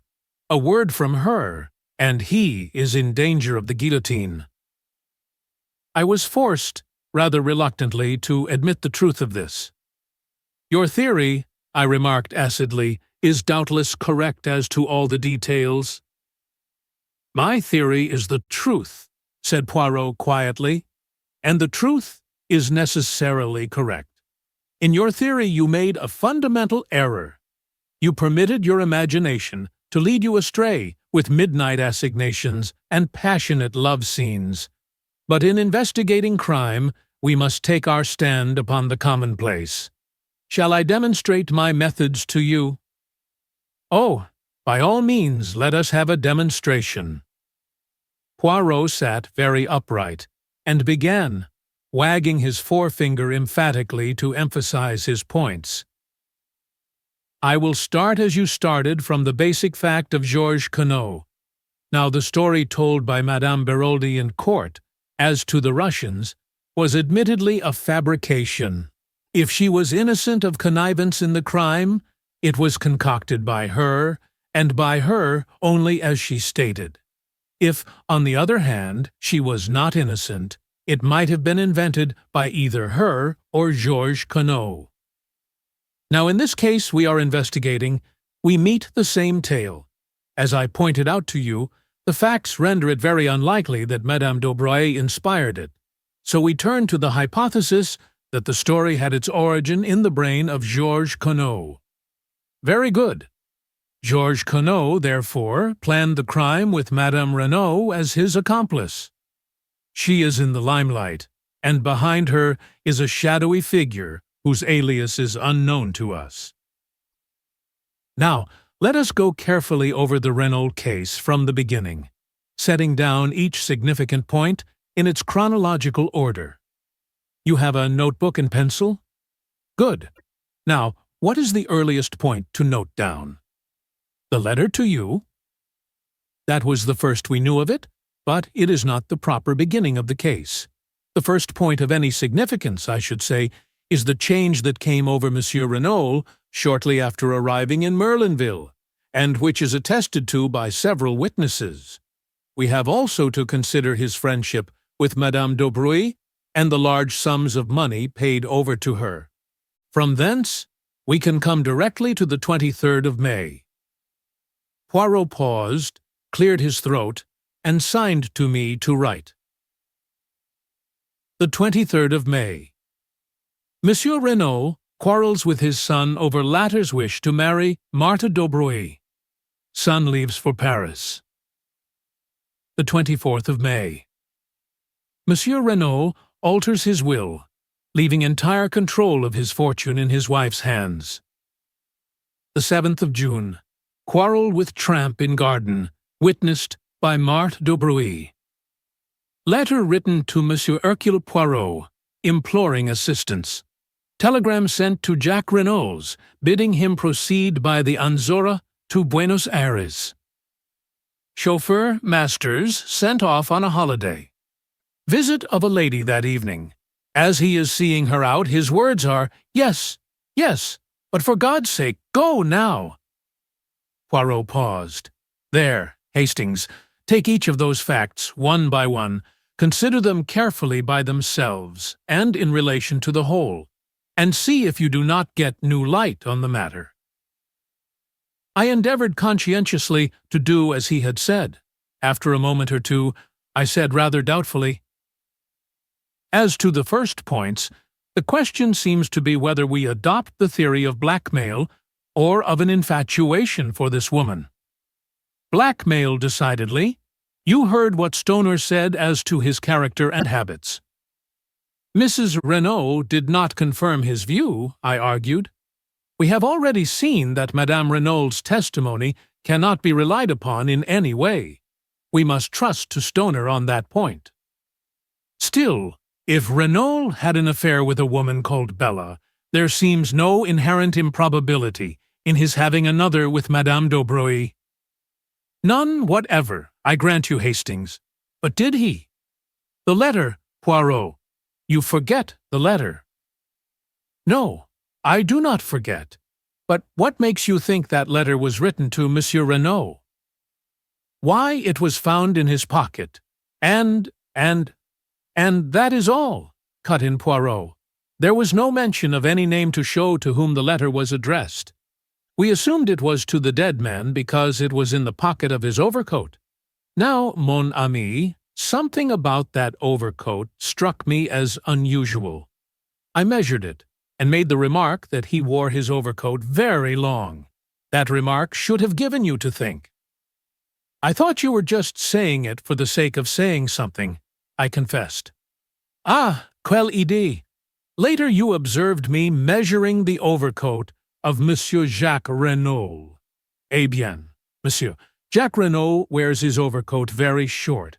Put those two facts together, with a third, namely that Monsieur Jacques Renaud flung out of the house in a hurry on his departure for Paris, and tell me what you make of it. I see, I said slowly, as the meaning of Poirot's remarks bore in upon me. That letter was written to Jacques Renaud's, not to his father. He caught up the wrong overcoat in his haste and agitation. Poirot nodded. Precisement. We can return to this point later. For the moment, let us content ourselves with accepting the letter as having nothing to do with Monsieur Renaud père, and pass to the next chronological event. May 23rd, I read. Monsieur Renaud quarrels with his son over latter's wish to marry Marthe d'Aubruy. Son leaves for Paris. I don't see anything much to remark upon there, and the altering of the will the following day seems straightforward enough. It was the direct result of the quarrel. We agree, mon ami, at least as to the cause. But what exact motive underlay this procedure of Monsieur Renaud's? I opened my eyes in surprise. Anger against his son, of course. Yet he wrote him affectionate letters to Paris. So Jacques Renaud says, but he cannot produce them. Well, let us pass from that. Now we come to the day of the tragedy. You have placed the events of the morning in a certain order. Have you any justification for that? I have ascertained that the letter to me was posted at the same time as the telegram was dispatched. Masters was informed he could take a holiday shortly afterwards. In my opinion, the quarrel with the tramp took place anterior to these happenings. I do not see that you can fix that definitely, unless you question Mademoiselle d'Aubruy again. There is no need, I am sure of it. And if you do not see that, you see nothing, Hastings. I looked at him for a moment. Of course, I am an idiot. If the tramp was Georges Queneau, it was after the stormy interview with him that Mr. Renaud apprehended danger. He sent away the chauffeur Masters, whom he suspected of being in the other's pay. He wired to his son and sent for you. A faint smile crossed Poirot's lips.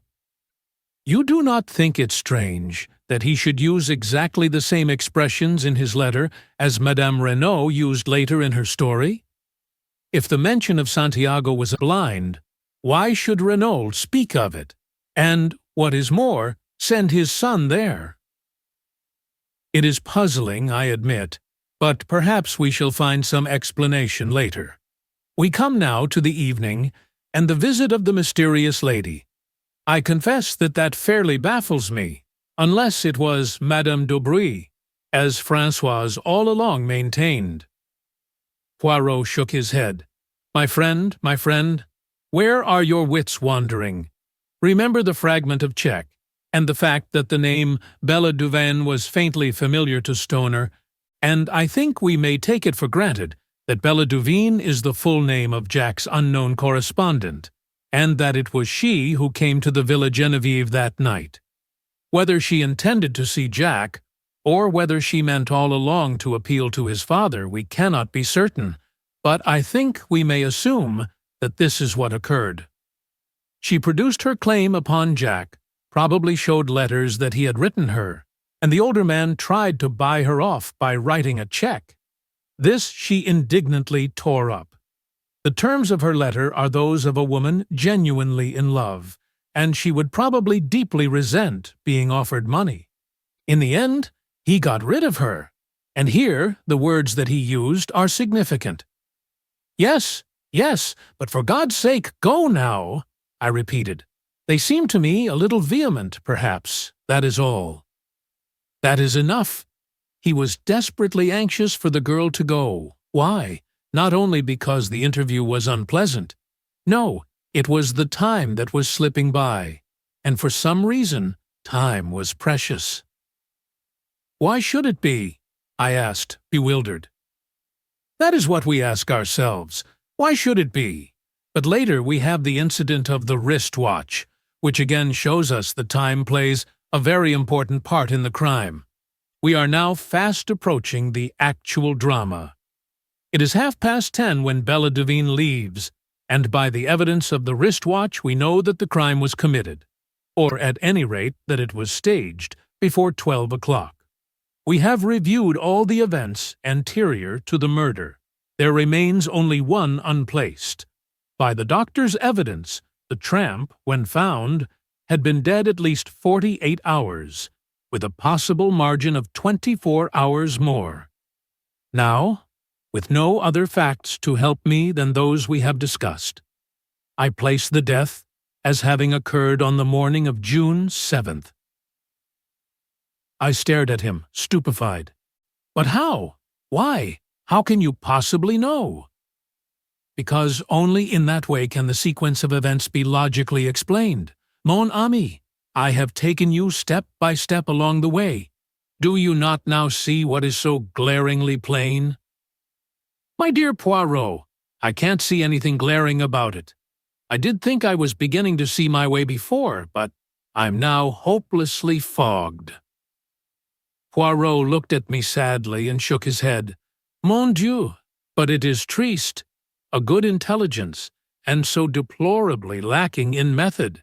There is an exercise most excellent for the development of the little gray cells. I will impart it to you. For heaven's sake, not now. You really are the most irritating of fellows, Poirot.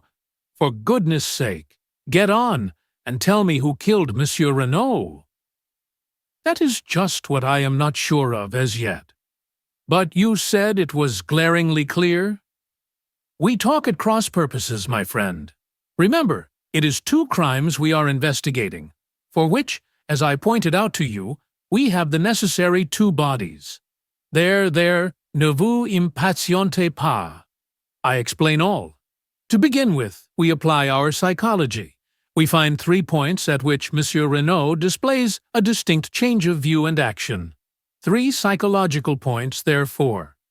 The first occurs immediately after arriving in Merlinville, the second after quarreling with his son on a certain subject, the third on the morning of June 7th. Now for the 3 causes. We can attribute number 1 to meeting Madame d'Aubray. Now 2 is indirectly connected with her, since it concerns a marriage between Monsieur Renaud's son and her daughter. But the cause of number 3 is hidden from us. We have to deduce it.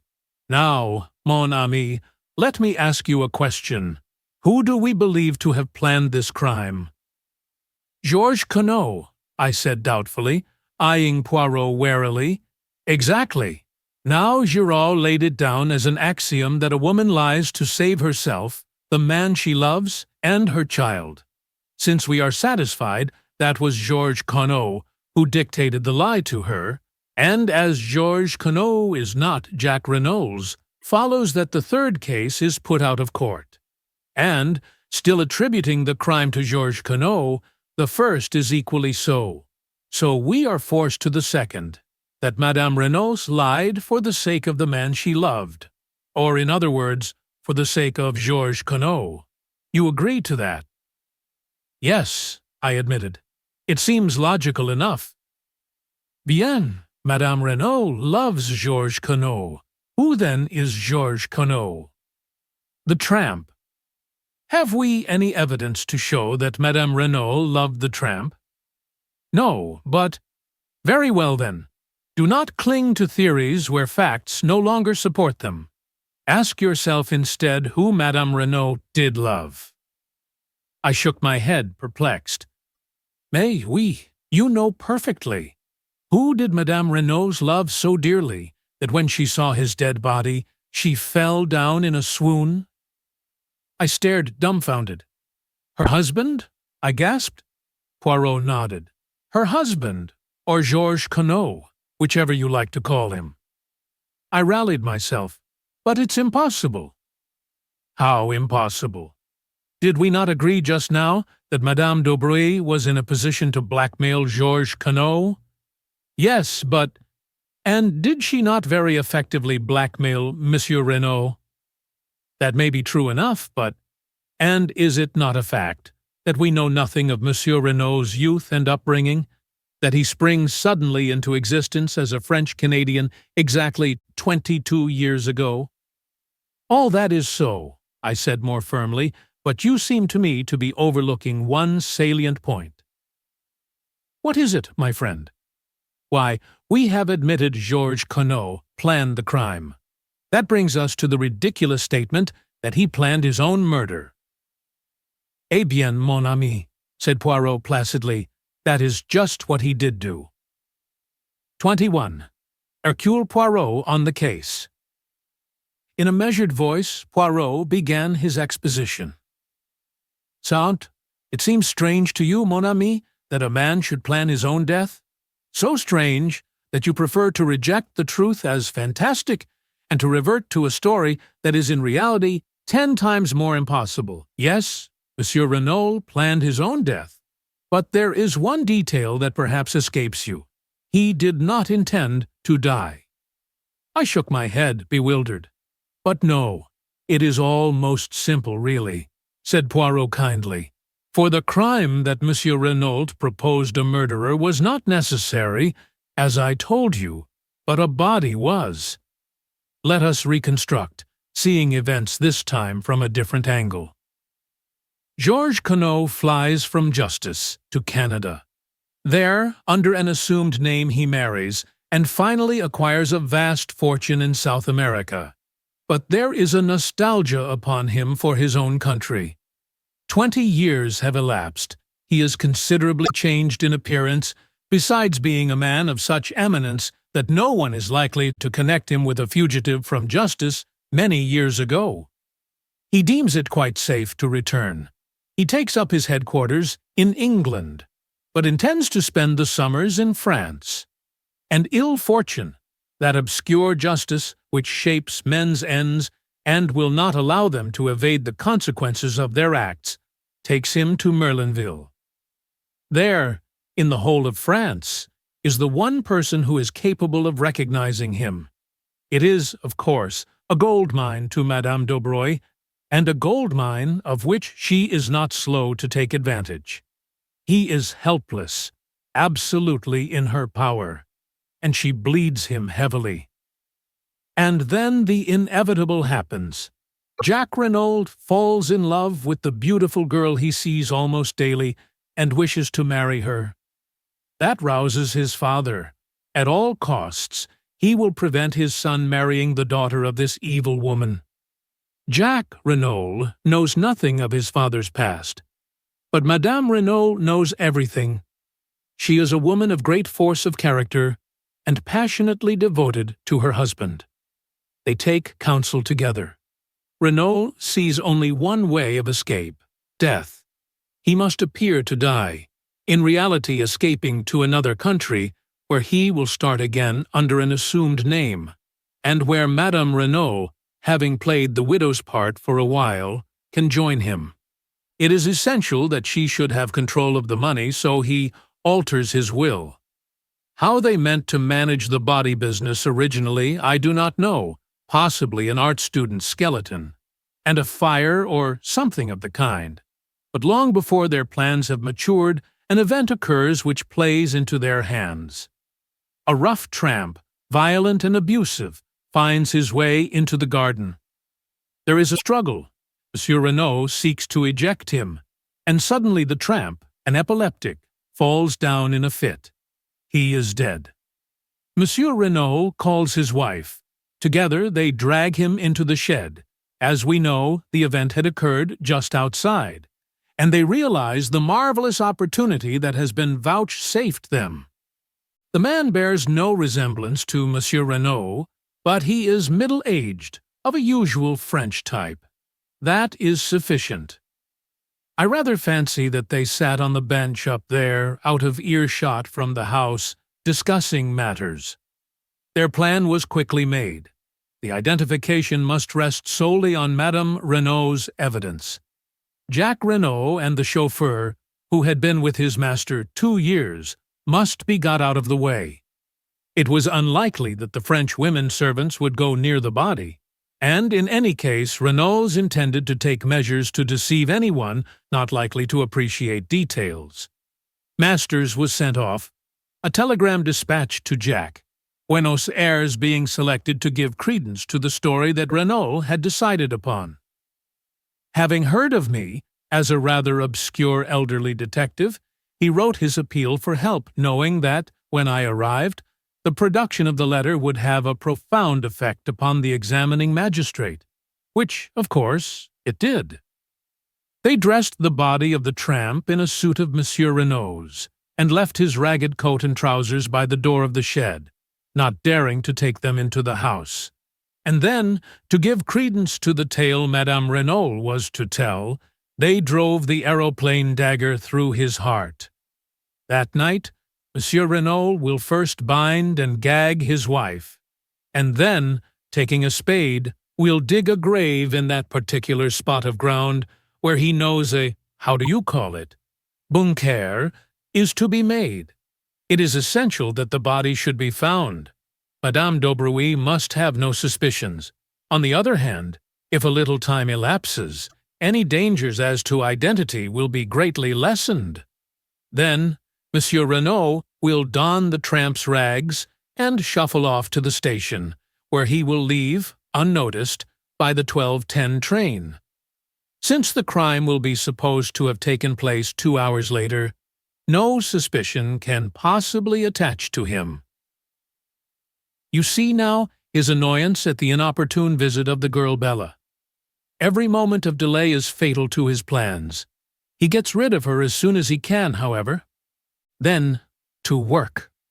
He leaves the front door slightly ajar to create the impression that the assassins left that way.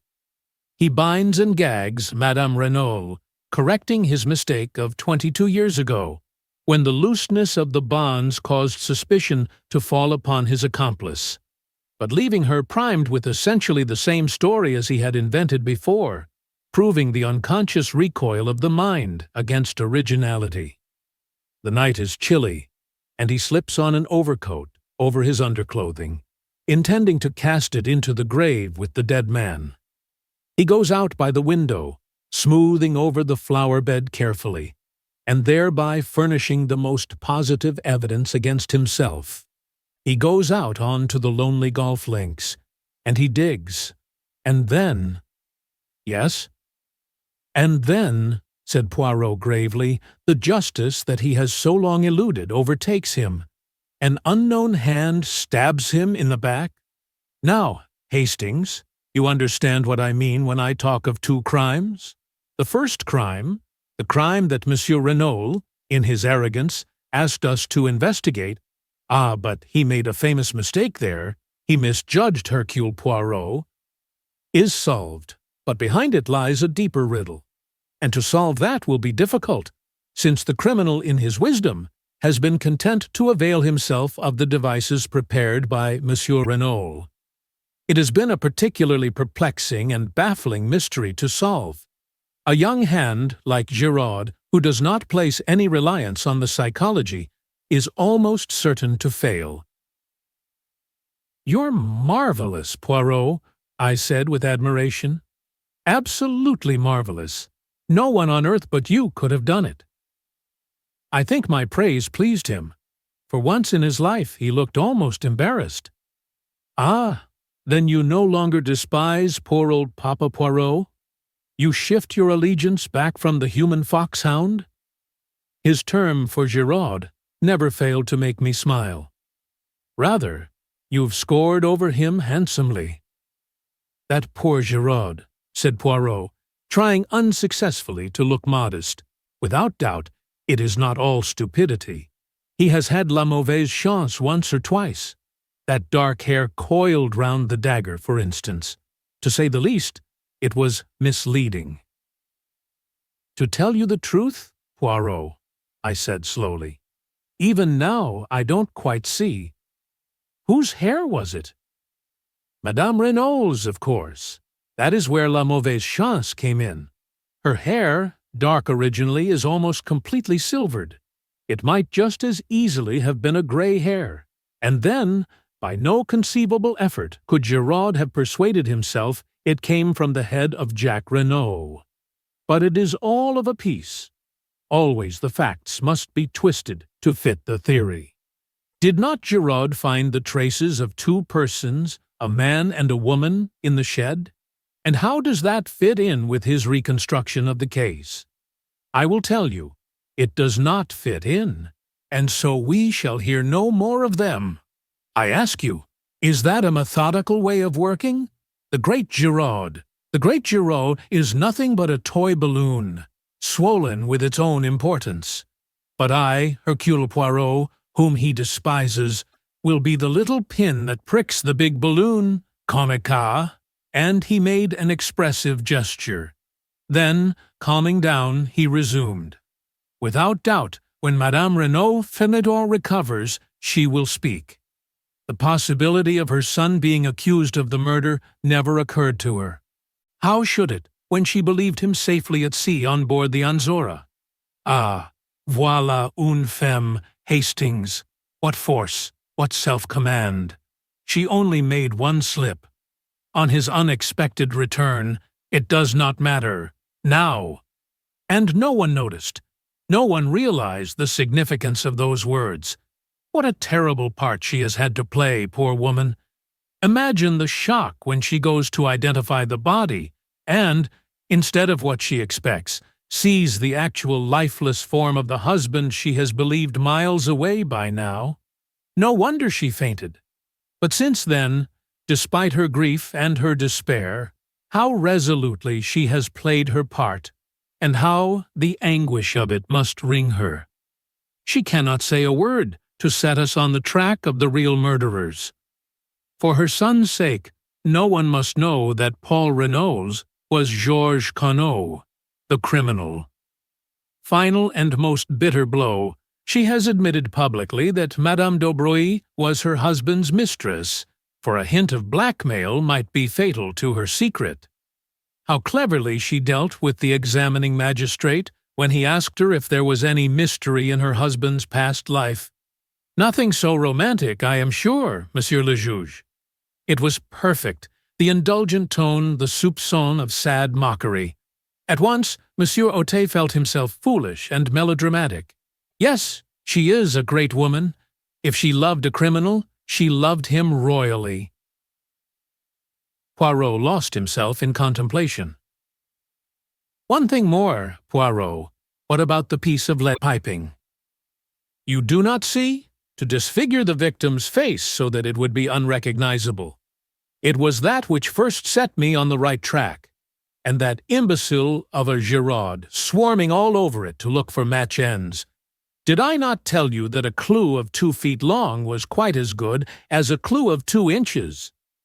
Well, Giraud will sing small now, I observed hastily, to lead the conversation away from my own shortcomings. As I said before, will he? If he has arrived at the right person by the wrong method, he will not permit that to worry him. But surely, I paused, as I saw the new trend of things. You see, Hastings, we must now start again. Who killed Monsieur Renaud? Someone who was near the villa just before 12 o'clock that night. Someone who would benefit by his death. The description fits Jack Renaud only too well.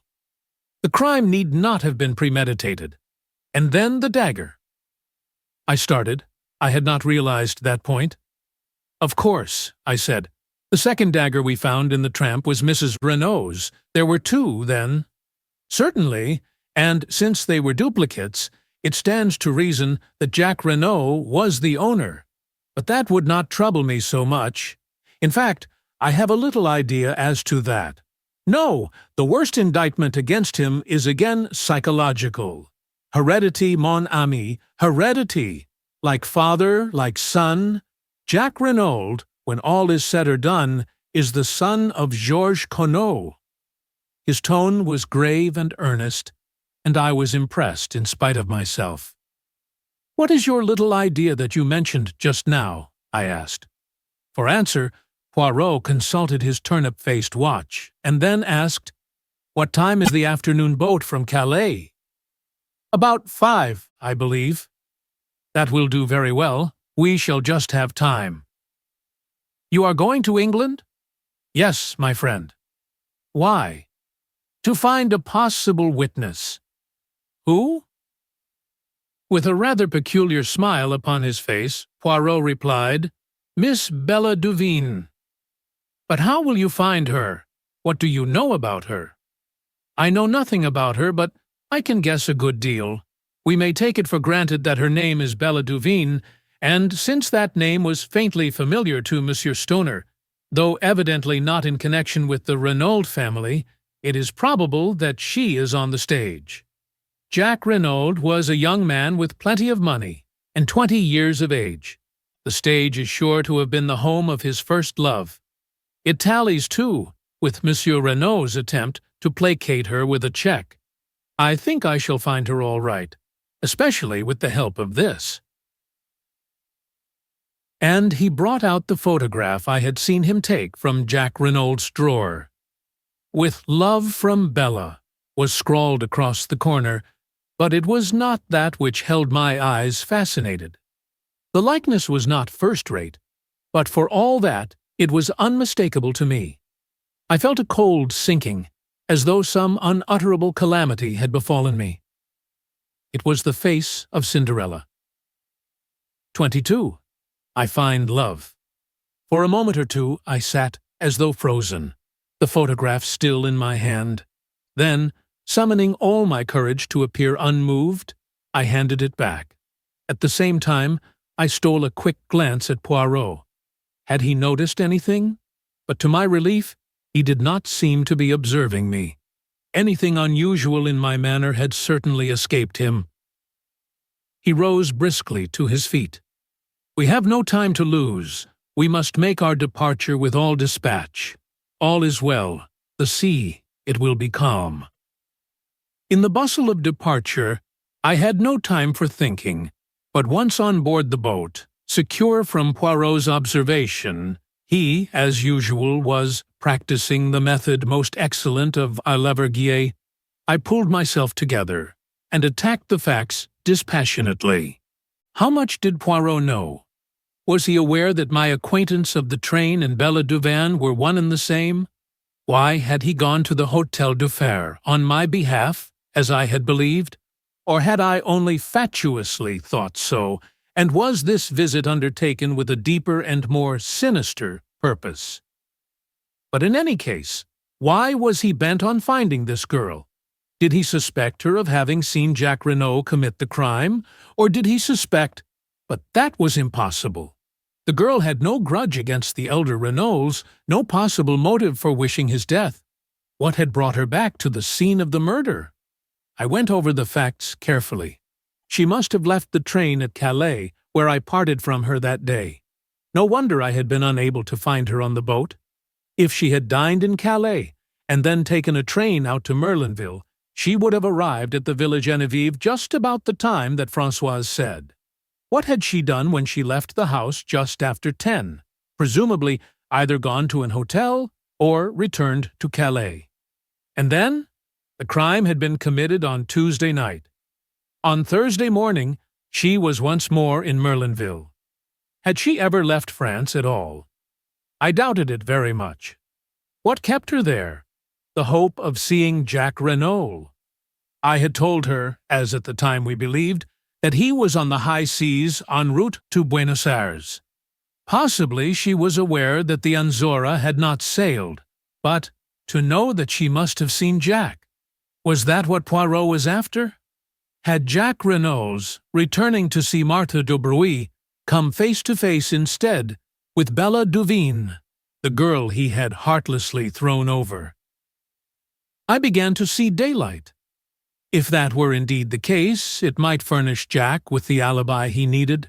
Yet under those circumstances his silence seemed difficult to explain. Why could he not have spoken out boldly?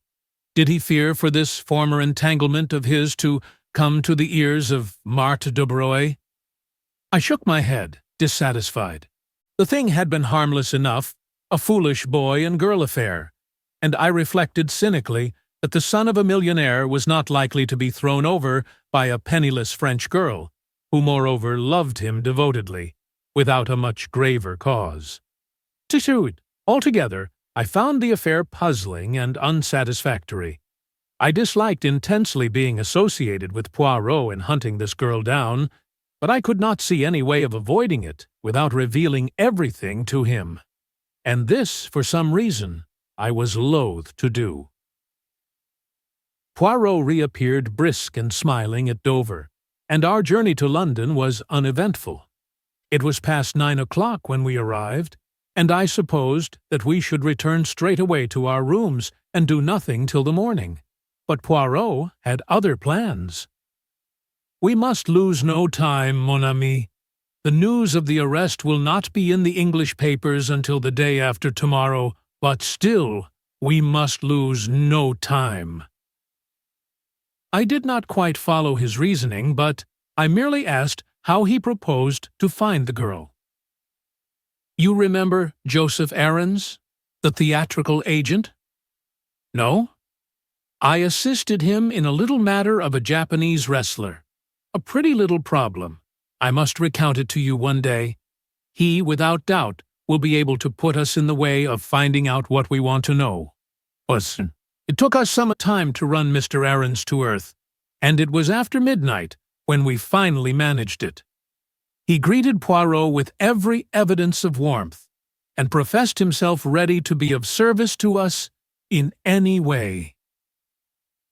"There's not much about the profession I don't know," he said, beaming genially. "Eh bien, Monsieur Aarons, I desire to find a young girl called Bella Duveen." "Bella Duveen. I know the name, but for the moment I can't place it. What's her line?" "That I do not know, but here is her photograph." Mr. Aarons studied it for a moment, then his face lighted. "Got it." He slapped his thigh. "The Dulcibella Kids, by the Lord." "The Dulcibella Kids?" "That's it. They're sisters, acrobats, dancers, and singers. Give quite a good little turn. They're in the provinces somewhere, I believe, if they're not resting. They've been on in Paris for the last 2 or 3 weeks. Can you find out for me exactly where they are?" "Easy as a bird. You go home, and I'll send you round the dope in the morning." With this promise we took leave of him. He was as good as his word. About 11 o'clock the following day, a scribbled note reached us. "The Dulcibella sisters are on at the palace in Coventry. Good luck to you."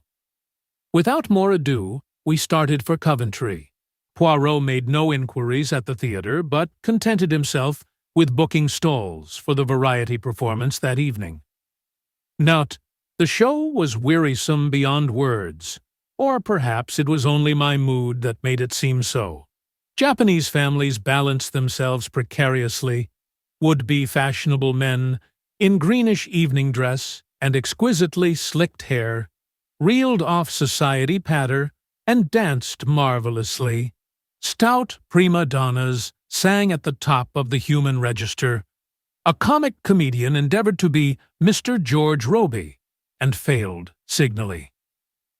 At last the number went up, which announced the Dulcibella Kids. My heart beat sickeningly.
There she was. There they both were, the pair of them, one flaxen-haired, one dark, matching as to size, with short, fluffy skirts and immense buster brown bows. They looked a pair of extremely piquant children. They began to sing. Their voices were fresh and true, rather thin and music-hall-y, but attractive. It was quite a pretty little turn. They danced neatly and did some clever little acrobatic feats. The words of their songs were crisp and catchy. When the curtain fell, there was a full meed of applause. Evidently, the Dulcibella kids were a success. Suddenly, I felt that I could remain no longer. I must get out into the air. I suggested leaving to Poirot. "Go by all means, mon ami. I amuse myself and will stay to the end. I will rejoin you later." It was only a few steps from the theater to the hotel. I went up to the sitting room, ordered a whiskey and soda, and sat drinking it, staring meditatively into the empty grate. I heard the door open and turned my head, thinking it was Poirot. Then I jumped to my feet.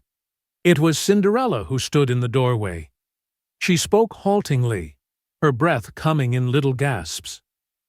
"I saw you in front. You and your friend. When you got up to go, I was waiting outside and followed you. Why are you here? In Coventry? What were you doing there tonight? Is the man who was with you the detective?" She stood there, the cloak she had wrapped round her stage dress slipping from her shoulders. I saw the whiteness of her cheeks under the rouge, and heard the terror in her voice. And in that moment, I understood everything. Understood why Poirot was seeking her, and what she feared, and understood at last my own heart.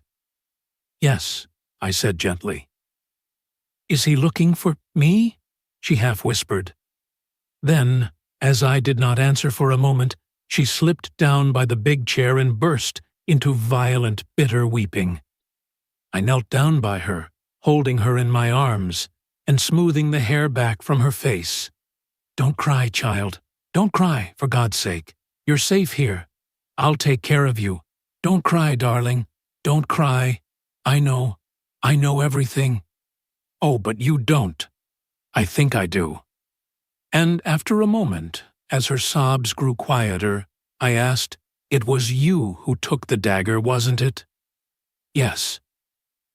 "That was why you wanted me to show you round, and why you pretended to faint?" Again she nodded. It was a strange thought to come to me at the moment, but it shot into my mind that I was glad her motive was what it had been, rather than the idle and morbid curiosity I had accused her of at the time. How gallantly she had played her part that day, inwardly racked with fear and trepidation, as she must have been. Poor little soul, bearing the burden of a moment's impetuous action. "Why did you take the dagger?" I asked presently. She replied as simply as a child. "I was afraid there might be finger marks on it." "But didn't you remember that you had worn gloves?" She shook her head, as though bewildered, and then said slowly, "Are you going to give me up to the police?" "Good God! No." Her eyes sought mine long and earnestly, and then she asked, in a little quiet voice that sounded afraid of itself, "Why not?" It seemed a strange place and a strange time for a declaration of love, and God knows, in all my imagining, I had never pictured love coming to me in such a guise. But I answered simply and naturally enough, "Because I love you, Cinderella." She bent her head down, as though ashamed, and muttered, in a broken voice, You can't, not if you knew." And then, as though rallying herself, she faced me squarely and asked, "What do you know, then?" "I know that you came to see Mr. Renaud that night.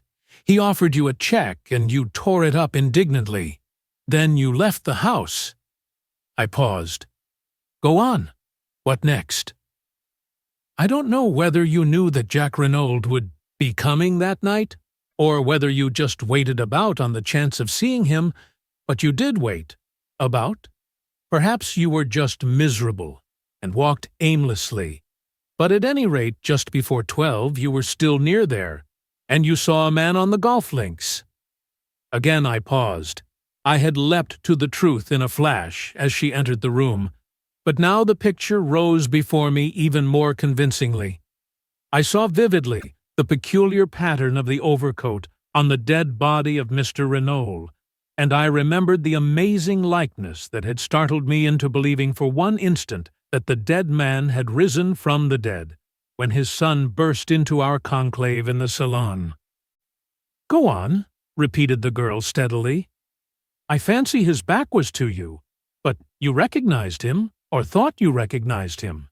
The gait and the carriage were familiar to you, and the pattern of his overcoat." I paused. "You told me in the train on the way from Paris that you had Italian blood in your veins, and that you had nearly got into trouble once with it. You used a threat in one of your letters to Jack Renault. When you saw him there, your anger and jealousy drove you mad, and you struck. I don't believe for a minute that you meant to kill him. But you did kill him, Cinderella." She had flung up her hands to cover her face, and in a choked voice she said, "You're right. You're right. I can see it all as you tell it." Then she turned on me almost savagely. "And you love me? Knowing what you do, how can you love me?" "I don't know," I said a little wearily. "I think love is like that, a thing one cannot help. I have tried, I know, ever since the first day I met you, and love has been too strong for me." And then, suddenly, when I least expected it, she broke down again, casting herself down on the floor and sobbing wildly. "Oh, I can't!" she cried. "I don't know what to do. I don't know which way to turn. Oh, pity me, someone, and tell me what to do." Again I knelt by her, soothing her as best I could. "Don't be afraid of me, Bella. For God's sake, don't be afraid of me. I love you, that's true. But I don't want anything in return. Only let me help you. Love him still if you have to. But let me help you as he can't." It was as though she had been turned to stone by my words. She raised her head from her hands and stared at me. "You think that?" she whispered. "You think that I love Jack Renault?" Then, half laughing, half crying, she flung her arms passionately round my neck and pressed her sweet wet face to mine. "Not as I love you," she whispered. "Never as I love you." Her lips brushed my cheek, and then, seeking my mouth, kissed me again and again with a sweetness and fire beyond belief. The wildness of it, and the wonder I shall not forget, no, not as long as I live. It was a sound in the doorway that made us look up. Poirot was standing there, looking at us. I did not hesitate. With a bound I reached him and pinioned his arms to his sides. "Quick," I said to the girl, "get out of here, as fast as you can. I'll hold him." With one look at me, she fled out of the room past us. I held Poirot in a grip of iron. "Mon ami," observed the latter mildly, "you do this sort of thing very well. The strong man holds me in his grasp, and I am helpless as a child. But all this is uncomfortable and slightly ridiculous. Let us sit down and be calm." "You won't pursue her?" "Mon Dieu, no. Am I Giraud? Release me, my friend." Keeping a suspicious eye upon him, for I paid Poirot the compliment of knowing that I was no match for him in astuteness, I relaxed my grip, and he sank into an armchair, feeling his arms tenderly. "It is that you have the strength of a bull when you are roused, Hastings, eh bien? And do you think you have behaved well to your old friend? I show you the girl's photograph, and you recognize it, but you never say a word." "There was no need," If you knew that I recognized it, I said rather bitterly. So Poirot had known all along. I had not deceived him for an instant. Ta-ta, you did not know that I knew that. And tonight you helped the girl to escape when we have found her with so much trouble. Eh bien, it comes to this. Are you going to work with me or against me, Hastings? For a moment or two I did not answer. To break with my old friend gave me great pain, yet I must definitely range myself against him. Would he ever forgive me? I wondered. He had been strangely calm so far, but I knew him to possess marvelous self-command. Poirot, I said, I'm sorry. I admit I've behaved badly to you over this, but sometimes one has no choice. And in future, I must take my own line. Poirot nodded his head several times. I understand, he said. The mocking light had quite died out of his eyes, and he spoke with a sincerity and kindness that surprised me. It is that, my friend, is it not? It is love that has come, not as you imagined it, all cock-a-hoop with fine feathers, but, sadly, with bleeding feet. Well, well, I warned you. When I realized that this girl must have taken the dagger, I warned you. Perhaps you remember, but already it was too late. But tell me, how much do you know? I met his eyes squarely. Nothing that you could tell me would be any surprise to me, Poirot. Understand that. But in case you think of resuming your search for Miss Duveen, I should like you to know one thing clearly. If you have any idea that she was concerned in the crime or was the mysterious lady who called upon Mr. Renault that night, you are wrong. I traveled home from France with her that day, and parted from her at Victoria that evening, so that it is clearly impossible for her to have been in Merlinville. Ah, Poirot looked at me thoughtfully. And you would swear to that in a court of law? Most certainly I would. Poirot rose and bowed. Mon ami, vive l'amour. It can perform miracles. It is decidedly ingenious what you have thought of there. It defeats even Hercule Poirot. 23. Difficulties ahead. After a moment of stress, such as I have just described, reaction is bound to set in. I retired to rest that night on a note of triumph, but I awoke to realize that I was by no means out of the wood. True, I could see no flaw in the alibi I had so suddenly conceived. I had but to stick to my story, and I failed to see how Bella could be convicted in face of it. It was not as though there was any old friendship between us that could be raked up, and which might lead them to suspect that I was committing perjury. It could be proved that in actual fact, I had only seen the girl on 3 occasions. No, I was still satisfied with my idea. Had not even Poirot admitted that it defeated him? But there I felt the need of treading warily. All very well for my little friend to admit himself momentarily nonplussed. I had far too much respect for his abilities to conceive of him as being content to remain in that position. I had a very humble opinion of my wits when it came to matching them against his. Poirot would not take defeat lying down. Somehow or other, he would endeavor to turn the tables on me, and that in the way, and at the moment when I least expected it. We met at breakfast the following morning as though nothing had happened. Poirot's good temper was imperturbable, yet I thought I detected a film of reserve in his manner which was new.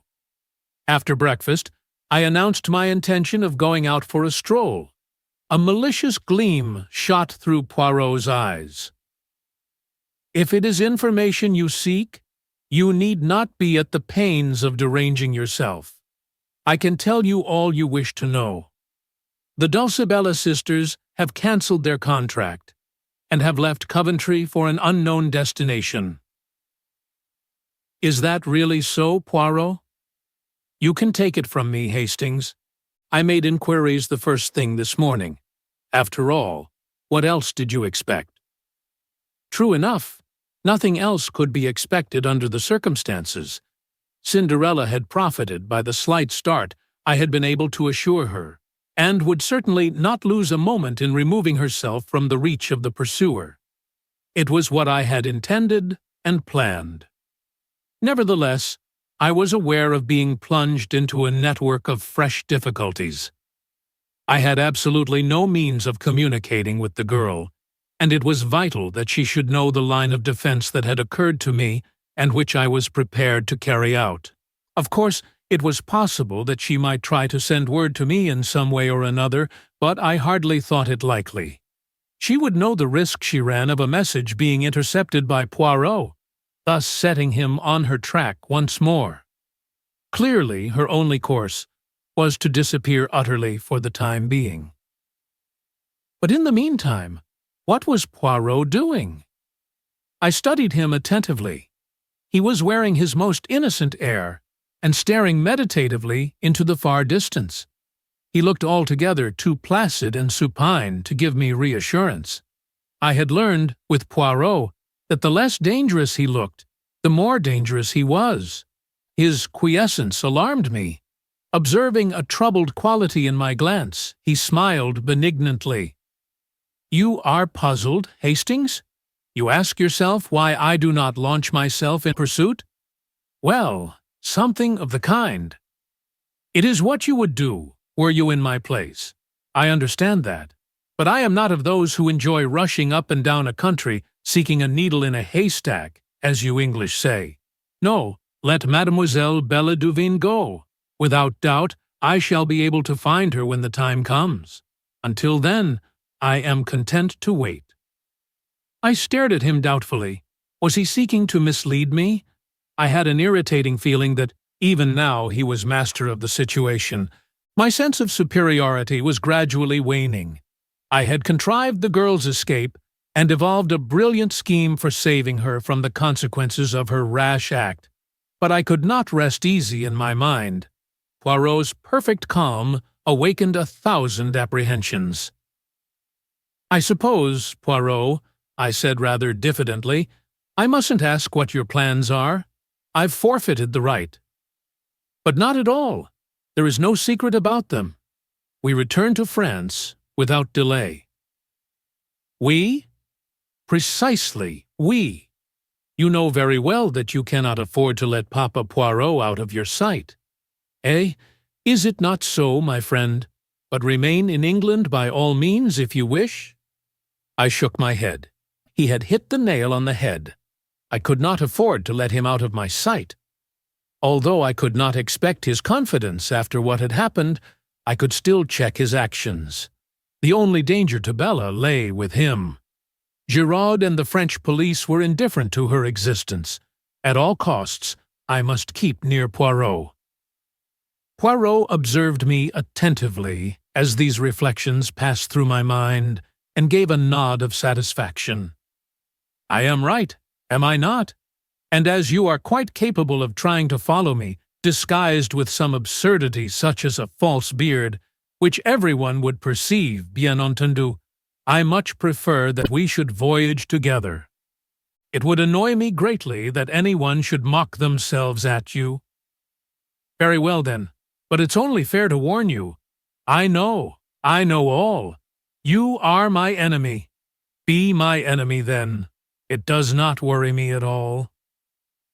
So long as it's all fair and above board, I don't mind. You have to the full the English passion for fair play. Now your scruples are satisfied. Let us depart immediately. There is no time to be lost. Our stay in England has been short, but sufficient. I know what I wanted to know." The tone was light, but I read a veiled menace into the words. "Still," I began, and stopped. "Still, as you say, without doubt you are satisfied with the part you are playing. Me, I preoccupy myself with Jack Renaud." "Jack Renaud?" The words gave me a start. I had completely forgotten that aspect of the case. Jack Renaud, in prison, with the shadow of the guillotine looming over him. I saw the part I was playing in a more sinister light. I could save Bella, yes, but in doing so I ran the risk of sending an innocent man to his death. I pushed the thought from me with horror. It could not be. He would be acquitted. Certainly he would be acquitted. But the cold fear came back. Suppose he were not. What then? Could I have it on my conscience? Horrible thought. Would it come to that in the end? A decision. Bella or Jack Renauld? The promptings of my heart were to save the girl I loved at any cost to myself. But if the cost were to another, the problem was altered. What would the girl herself say? I remembered that no word of Jack Renault's arrest had passed my lips. As yet, she was in total ignorance of the fact that her former lover was in prison charged with a hideous crime which he had not committed. When she knew, how would she act? Would she permit her life to be saved at the expense of his? Certainly she must do nothing rash. Jack Renault might, and probably would, be acquitted without any intervention on her part. If so, good. But if he was not, that was the terrible, the unanswerable problem. I fancied that she ran no risk of the extreme penalty. The circumstances of the crime were quite different in her case. She could plead jealousy and extreme provocation, and her youth and beauty would go for much. The fact that by a tragic mistake it was old Mr. Renauld, and not his son, who paid the penalty, would not alter the motive of the crime. But in any case, however lenient the sentence of the court, it must mean a long term of imprisonment. No, Bella must be protected, and at the same time Jack Renault must be saved. How this was to be accomplished I did not see clearly, but I pinned my faith to Poirot. He knew. Come what might, he would manage to save an innocent man. He must find some pretext other than the real one. It might be difficult, but he would manage it somehow. And with Bella unsuspected, and Jack Renault acquitted, all would end satisfactorily. So I told myself repeatedly, but at the bottom of my heart there still remained a cold fear. 24. Save him! We crossed from England by the evening boat, and the following morning saw us in Saint-Omer, whither Jack Renault had been taken. Poirot lost no time in visiting Monsieur Otet. As he did not seem disposed to make any objections to my accompanying him, I bore him company. After various formalities and preliminaries, we were conducted to the examining magistrate's room. He greeted us cordially. "I was told that you had returned to England, Monsieur Poirot. I am glad to find that such is not the case." "It is true that I went there, Monsieur le Juge, but it was only for a flying visit. A side issue, but one that I fancied might repay investigation." "And it did, eh?" Poirot shrugged his shoulders.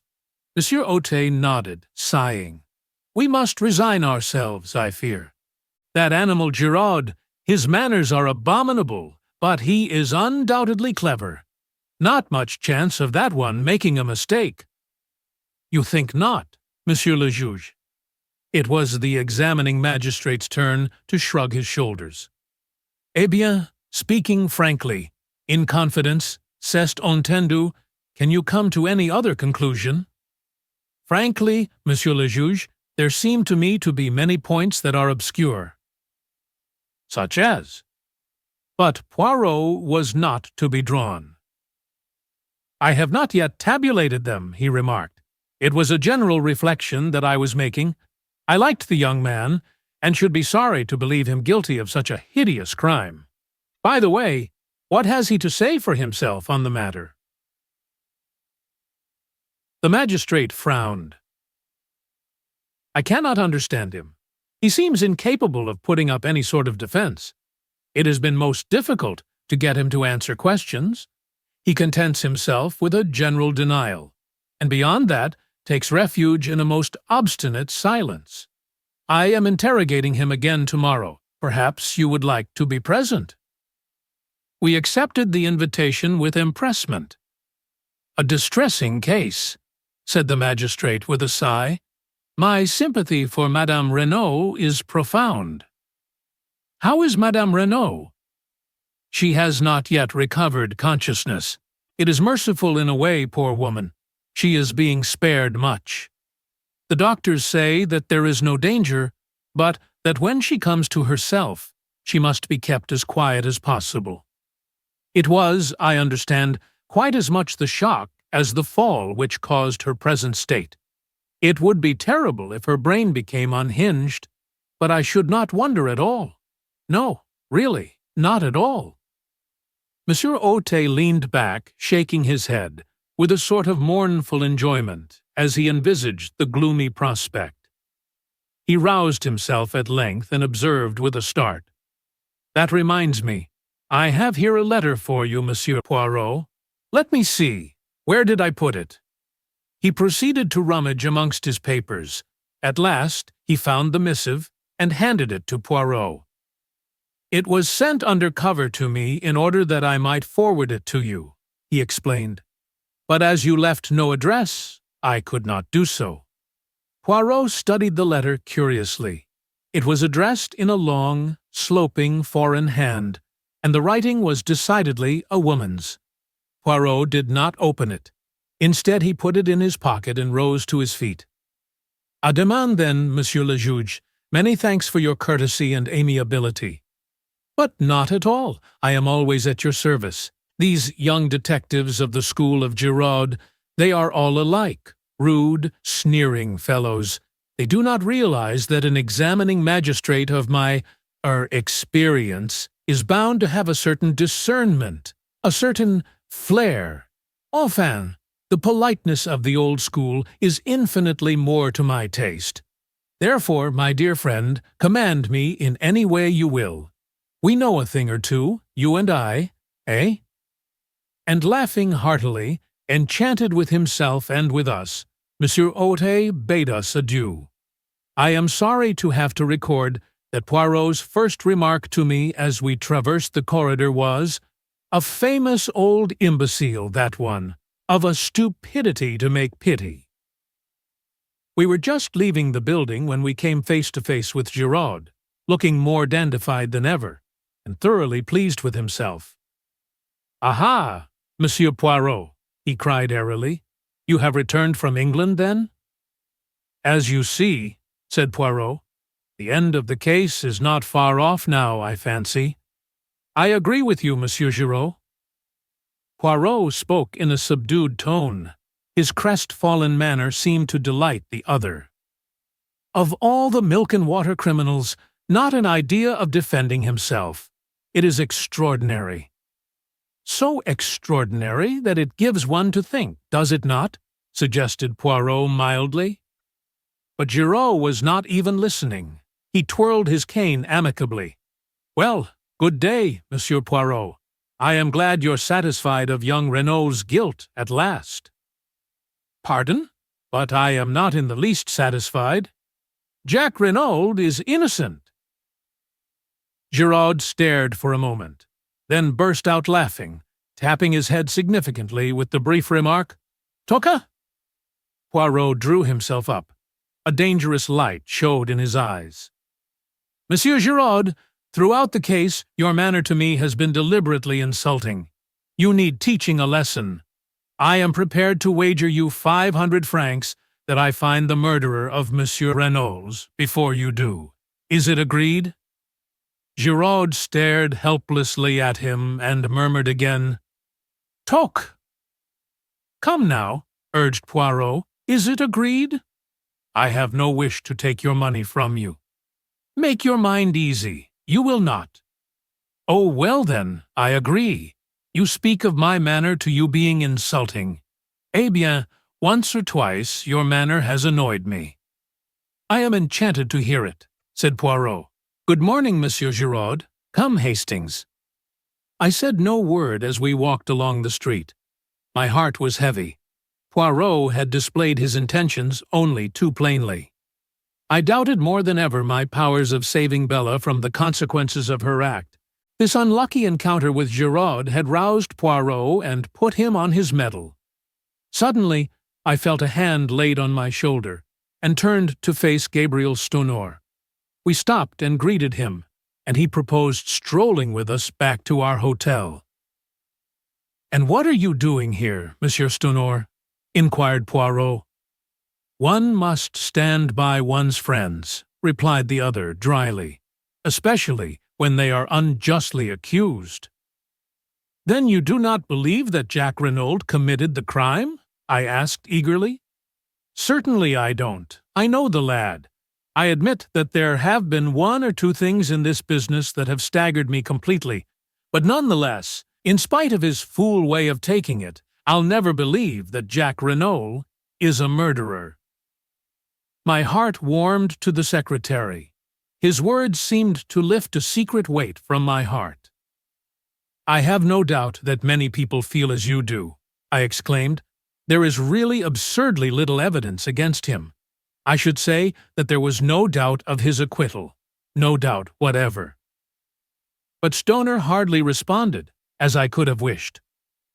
"I'd give a lot to think as you do," he said gravely. He turned to Poirot. "What's your opinion, monsieur?" "I think that things look very black against him," said Poirot quietly. "You believe him guilty?" said Stoner sharply. "No, but I think he will find it hard to prove his innocence." "He's behaving so damned queerly," muttered Stoner. "Of course, I realize that there's a lot more in this affair than meets the eye. Giraud's not wise to that because he's an outsider, but the whole thing has been damned odd. As to that, least said soonest mended. If Mrs. Renault wants to hush anything up, I'll take my cue from her. It's her show, and I've too much respect for her judgment to shove my oar in, but I can't get behind this attitude of Jack's. Anyone would think he wanted to be thought guilty." "But it's absurd!" I cried, bursting in. "For one thing, the dagger—" I paused, uncertain as to how much Poirot would wish me to reveal. I continued, choosing my words carefully. "We know that the dagger could not have been in Jack Renault's possession that evening. Mrs. Renault knows that." "True," said Stoner. "When she recovers, she will doubtless say all this and more. Well, I must be leaving you." "One moment." Poirot's hand arrested his departure. "Can you arrange for word to be sent to me at once, should Madame Renault recover consciousness?" "Certainly. That's easily done." "That point about the dagger is good, Poirot," I urged as we went upstairs. I couldn't speak very plainly before Stonor.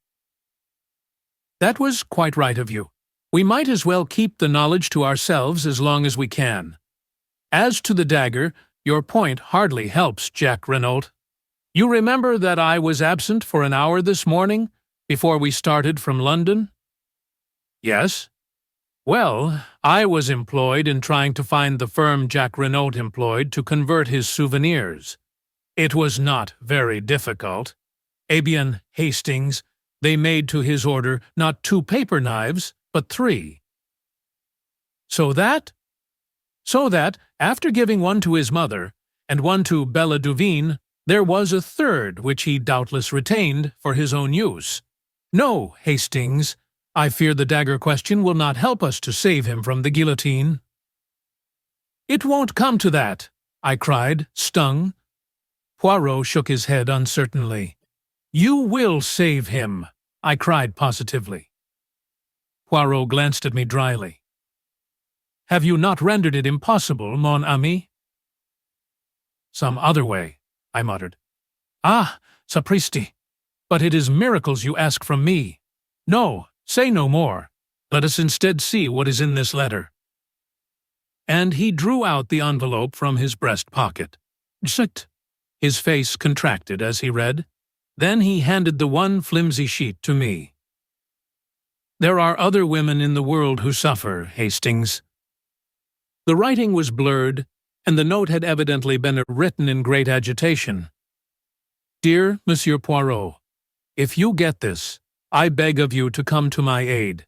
I have no one to turn to, and at all costs Jack must be saved.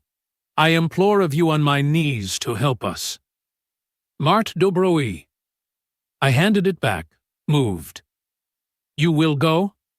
At once. We will command an auto. Half an hour later, saw us at the Villa Marguerite. Martha was at the door to meet us, and led Poirot in, clinging with both hands to one of his. Ah, you have come. It is good of you. I have been in despair, not knowing what to do. They will not let me go to see him in prison even. I suffer horribly. I am nearly mad. Is it true, what they say, that he does not deny the crime? But that is madness. It is impossible that he should have done it. Never for 1 minute will I believe it. Neither do I believe it, mademoiselle, said Poirot gently. But then why does he not speak? I do not understand. Perhaps because he is screening someone, suggested Poirot, watching her. Martha frowned. Screening someone? Do you mean his mother? Ah, from the beginning I have suspected her. Who inherits all that vast fortune? She does. It is easy to wear widow's weeds and play the hypocrite. And they say that when he was arrested, she fell down, like that. She made a dramatic gesture. And without doubt, Monsieur Stoner, the secretary, he helped her. They are thick as thieves, those two. It is true, she is older than he, but what do men care, if a woman is rich? There was a hint of bitterness in her tone. Stoner was in England, I put in. He says so, but who knows? Mademoiselle, said Poirot quietly, if we are to work together, you and I, we must have things clear. First, I will ask you a question. Yes, monsieur? Are you aware of your mother's real name? Marthe looked at him for a minute, then, letting her head fall forward on her arms, she burst into tears. There, said Poirot, patting her on the shoulder. Calm yourself, petite. I see that you know. Now, a second question. Did you know who Monsieur Renaud was? Monsieur Renaud? She raised her head from her hands and gazed at him wonderingly. Ah, I see you do not know that. Now listen to me carefully. Step by step, he went over the case, much as he had done to me on the day of our departure for England. Marthe listened spellbound. When he had finished, she drew a long breath. But you are wonderful! Magnificent! You are the greatest detective in the world.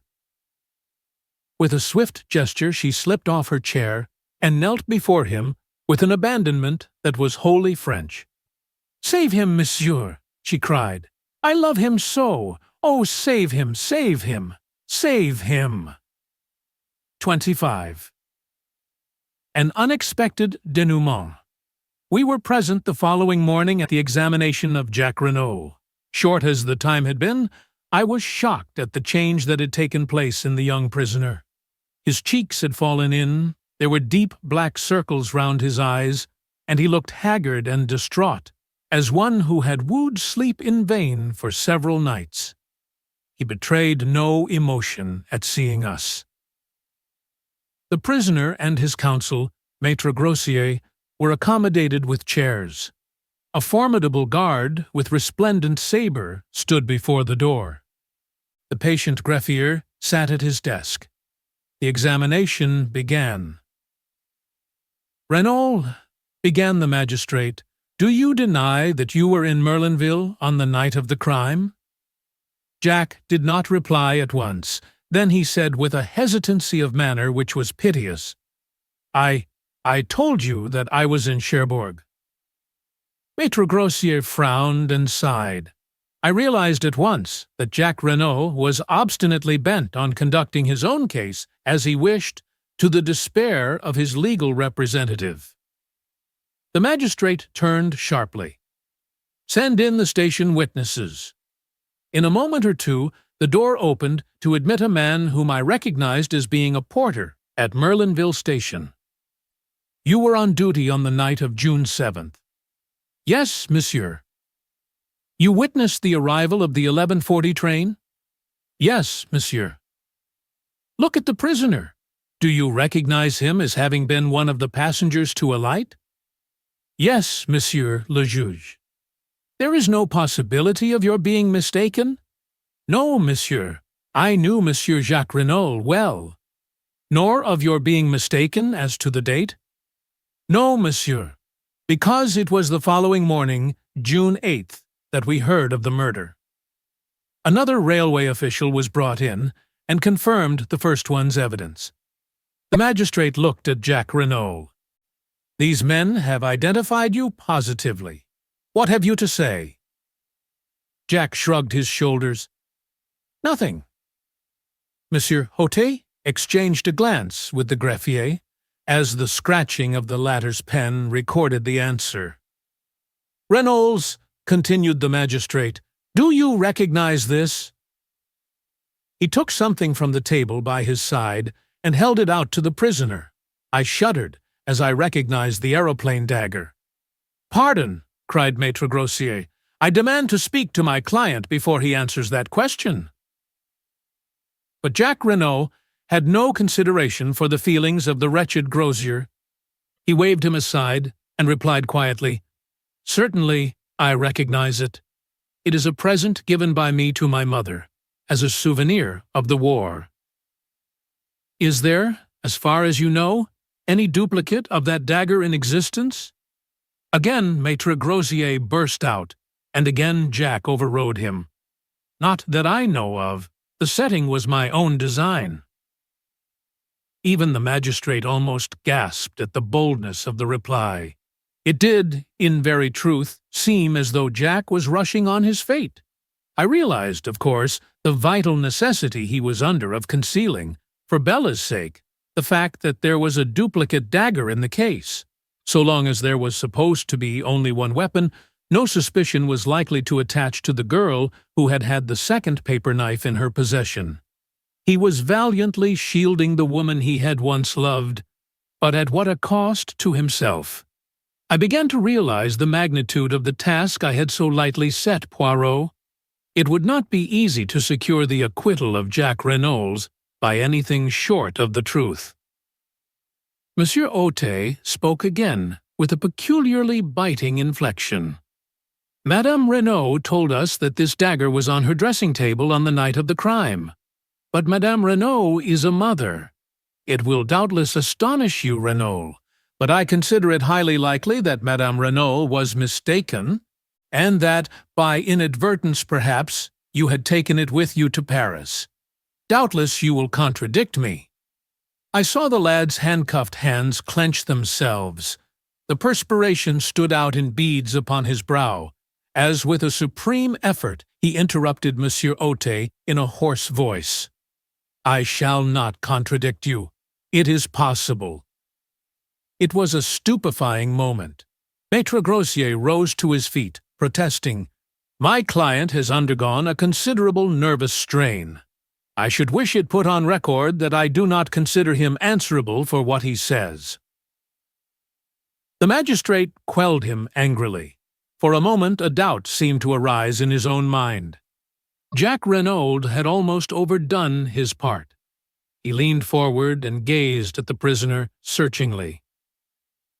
Do you fully understand, Renaud, that on the answers you have given me, I shall have no alternative but to commit you for trial? Jack's pale face flushed. He looked steadily back. Monsieur Hautet, I swear that I did not kill my father. But the magistrate's brief moment of doubt was over. He laughed, a short, unpleasant laugh. Without doubt, they are always innocent, our prisoners. By your own mouth you are condemned. You can offer no defense, no alibi, only a mere assertion which would not deceive a babe that you are not guilty. You killed your father, Reynolds, cruel and cowardly murder, for the sake of money which you believed would come to you at his death. Your mother was an accessory after the fact. Doubtless, in view of the fact that she acted as a mother, the courts will extend an indulgence to her that they will not accord to you. And rightly so. Your crime was a horrible one, to be held in abhorrence by gods and men. Monsieur Ote was enjoying himself, working up his period, steeped in the solemnity of the moment, and his own role as representative of justice. You killed, and you must pay the consequences of your action. I speak to you not as a man, but as justice, eternal justice, which— Monsieur Ote was interrupted, to his intense annoyance. The door was pushed open. Monsieur le juge, stammered the attendant, there is a lady who says— Who says? Who says what? Cried the justly incensed magistrate. This is highly irregular. I forbid it. I absolutely forbid it. But a slender figure pushed the stammering gendarme aside. Dressed all in black, with a long veil that hid her face, she advanced into the room. My heart gave a sickening throb. She had come, then. All my efforts were in vain. Yet I could not but admire the courage that had led her to take this step so unfalteringly. She raised her veil, and I gasped, for, though as like her as two peas, this girl was not Cinderella. On the other hand, now that I saw her without the fair wig she had worn on the stage, I recognized her as the girl of the photograph in Jacques Renaud's room. You are the juge d'instruction, Monsieur Ote? She queried. Yes, but I forbid. My name is Bella Duveen. I wish to give myself up for the murder of Mr. Renaud. 26. I receive a letter. My friend, you will know all when you get this. Nothing that I can say will move Bella. She has gone out to give herself up. I am tired out with struggling. You will know now that I deceived you, that where you gave me trust I repaid you with lies. It will seem, perhaps, indefensible to you, but I should like, before I go out of your life forever, to show you just how it all came about. If I knew that you forgave me, it would make life easier for me. It wasn't for myself I did it. That's the only thing I can put forward to say for myself. I'll begin from the day I met you in the boat train from Paris. I was uneasy then about Bella. She was just desperate about Jacques Renaud. She'd have lain down on the ground for him to walk on. And when he began to change, and to stop writing so often, she began getting in a state. She got it into her head that he was keen on another girl, and, of course, as it turned out afterwards, she was quite right there. She'd made up her mind to go to their villa at Merlinville and try and see Jack. She knew I was against it, and tried to give me the slip. I found she was not on the train at Calais, and determined I would not go on to England without her.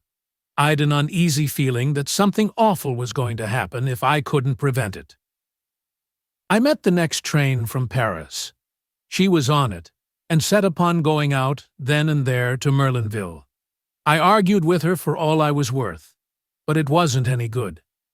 She was all strung up and set upon having her own way. Well, I washed my hands of it. I'd done all I could. It was getting late. I went to an hotel, and Bella started for Merlinville. I still couldn't shake off my feeling of what the books call impending disaster. The next day came, but no Bella. She'd made a date with me to meet at the hotel, but she didn't keep it. No sign of her all day. I got more and more anxious. Then came an evening paper with the news. It was awful. I couldn't be sure, of course, but I was terribly afraid. I figured it out that Bella had met Papa Renaud and told him about her and Jack, and that he'd insulted her or something like that. We've both got terribly quick tempers. Then all the masked foreigner business came out, and I began to feel more at ease, but it still worried me that Bella hadn't kept her date with me. By the next morning, I was so rattled that I'd just got to go and see what I could. First thing, I ran up against you. You know all that. When I saw the dead man, looking so like Jack, and wearing Jack's fancy overcoat, I knew. And there was the identical paper knife, wicked little thing, that Jack had given Bella. 10 to 1 it had her finger marks on it. I can't hope to explain to you the sort of helpless horror of that moment. I only saw one thing clearly. I must get hold of that dagger, and get right away with it before they found out it was gone. I pretended to faint, and whilst you were away getting water I took the thing and hid it away in my dress. I told you that I was staying at the Hotel de Fer, but of course, really I made a beeline back to Calais, and then on to England by the first boat.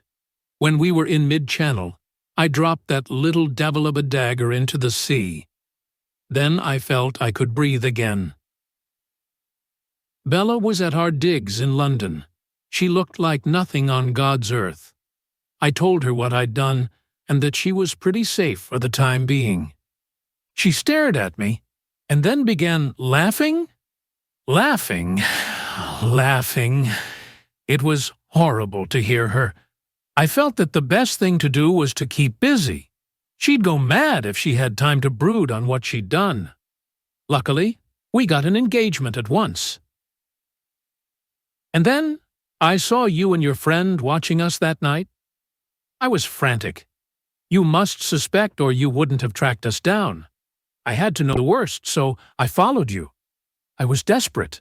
And then, before I'd had time to say anything, I tumbled to it that it was me you suspected, not Bella. Or at least that you thought I was Bella since I'd stolen the dagger. I wish, honey, that you could see back into my mind at that moment. You'd forgive me, perhaps. I was so frightened, and muddled, and desperate. All I could get clearly was that you would try and save me. I didn't know whether you'd be willing to save her. I thought very likely not. It wasn't the same thing, and I couldn't risk it. Bella's my twin. I'd got to do the best for her. So I went on lying. I felt mean. I feel mean still. That's all. Enough too, you'll say, I expect. I ought to have trusted you. If I had. As soon as the news was in the paper that Jack Renaud had been arrested, it was all up. Bella wouldn't even wait to see how things went. I'm very tired. I can't write any more.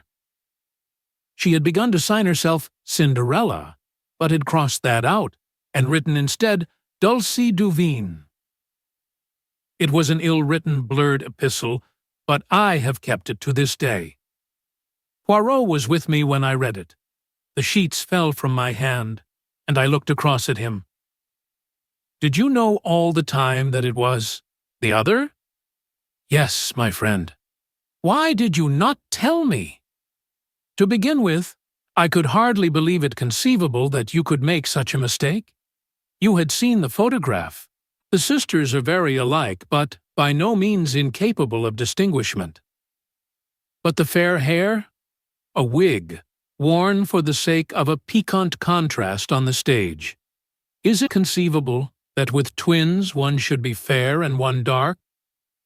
Why didn't you tell me that night at the hotel in Coventry?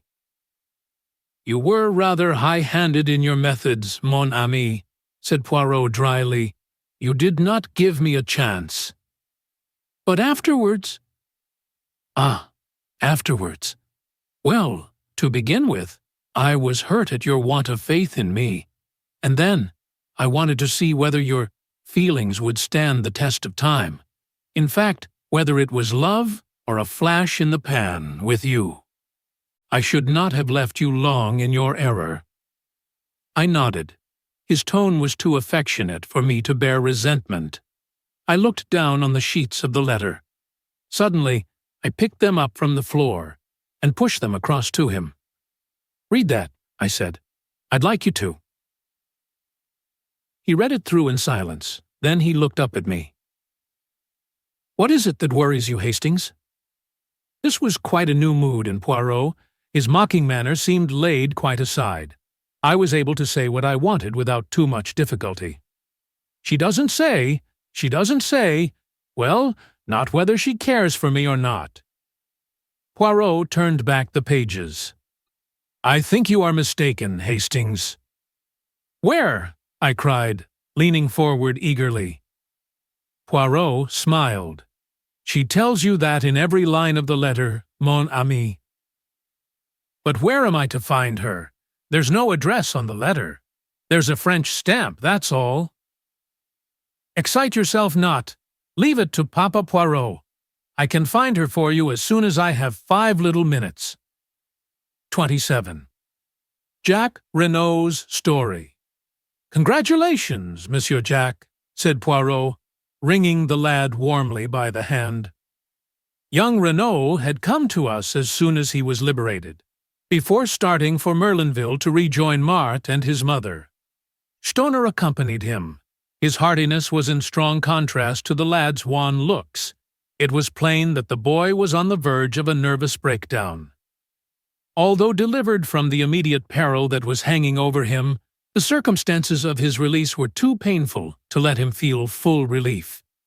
He smiled mournfully at Poirot, and said in a low voice, "I went through it to protect her, and now it's all no use." "You could hardly expect the girl to accept the price of your life," remarked Stoner dryly. "She was bound to come forward when she saw you heading straight for the guillotine." "Eh, ma foi, and you were heading for it too?" added Poirot with a slight twinkle. "You would have had Maître Grossier's death from rage on your conscience if you had gone on." "He was a well-meaning ass, I suppose," said Jack, "but he worried me horribly. You see, I couldn't very well take him into my confidence. But my God, what's going to happen about Bella?" "If I were you," said Poirot frankly, "I should not distress myself unduly. The French courts are very lenient to youth and beauty, and the crime passionnel. A clever lawyer will make out a great case of extenuating circumstances. It will not be pleasant for you. I don't care about that. You see, Monsieur Poirot, in a way I do feel guilty of my father's murder, but for me, and my entanglement with this girl, he would be alive and well today. And then my cursed carelessness in taking away the wrong overcoat. I can't help feeling responsible for his death. It will haunt me forever." "No, no," I said soothingly. "Of course it's horrible to me to think that Bella killed my father," resumed Jack, "but I'd treated her shamefully. After I met Marthe and realized I'd made a mistake, I ought to have written and told her so honestly. But I was so terrified of a row, and of its coming to Martha's ears, and her thinking there was more in it than there ever had been, that, well, I was a coward, and went on hoping the thing would die down of itself. I just drifted, in fact, not realizing that I was driving the poor kid desperate. If she'd really knifed me, as she meant to, I should have got no more than my deserts. And the way she's come forward now is downright plucky. I'd have stood the racket, you know, up to the end." He was silent for a moment or two, and then burst out on another tack. "What gets me is why the governor should be wandering about in underclothes, and my overcoat, at that time of night. I suppose he'd just given the foreign Johnnies the slip, and my mother must have made a mistake about its being 2 o'clock when they came. Or, it wasn't all a frame-up, was it? I mean, my mother couldn't think that it was me?" Poirot reassured him quickly. "No, no, Monsieur Jack. Have no fears on that score. As for the rest, I will explain it to you one of these days. It is rather curious, but will you recount to us exactly what did occur on that terrible evening?" "There's very little to tell. I came from Cherbourg, as I told you, in order to see Marthe before going to the other end of the world. The train was late, and I decided to take the short-cut across the golf links. I could easily get into the grounds of the Villa Marguerite from there. I had nearly reached the place when—" He paused and swallowed. "Yes?" "I heard a terrible cry. It wasn't loud, a sort of choke and gasp, but it frightened me. For a moment I stood rooted to the spot. Then I came round the corner of a bush. There was moonlight, I saw the grave, and a figure lying face downwards, with a dagger sticking in the back. And then, I looked up and saw her. She was looking at me as though she saw a ghost. It's what she must have thought me at first. All expression seemed frozen out of her face by horror. And then she gave a cry and turned and ran. He stopped, trying to master his emotion. "And afterwards?" asked Poirot gently. "I really don't know. I stayed there for a time, dazed, and then I realized I'd better get away as fast as I could. It didn't occur to me that they would suspect me, but I was afraid of being called upon to give evidence against her. I walked to Saint Beauvais, as I told you, and got a car from there back to Cherbourg. A knock came at the door, and a page entered with a telegram which he delivered to Stonor. He tore it open. Then he got up from his seat. "Mrs. Renault has regained consciousness," he said. "Ah!" Poirot sprang to his feet. "Let us all go to Merlinville at once." A hurried departure was made forthwith. Stoner, at Jack's instance, agreed to stay behind and do all that could be done for Bella Duveen. Poirot, Jack Renault, and I set off in the Renault car. The run took just over 40 minutes. As we approached the doorway of the Villa Marguerite, Jack Renault shot a questioning glance at Poirot.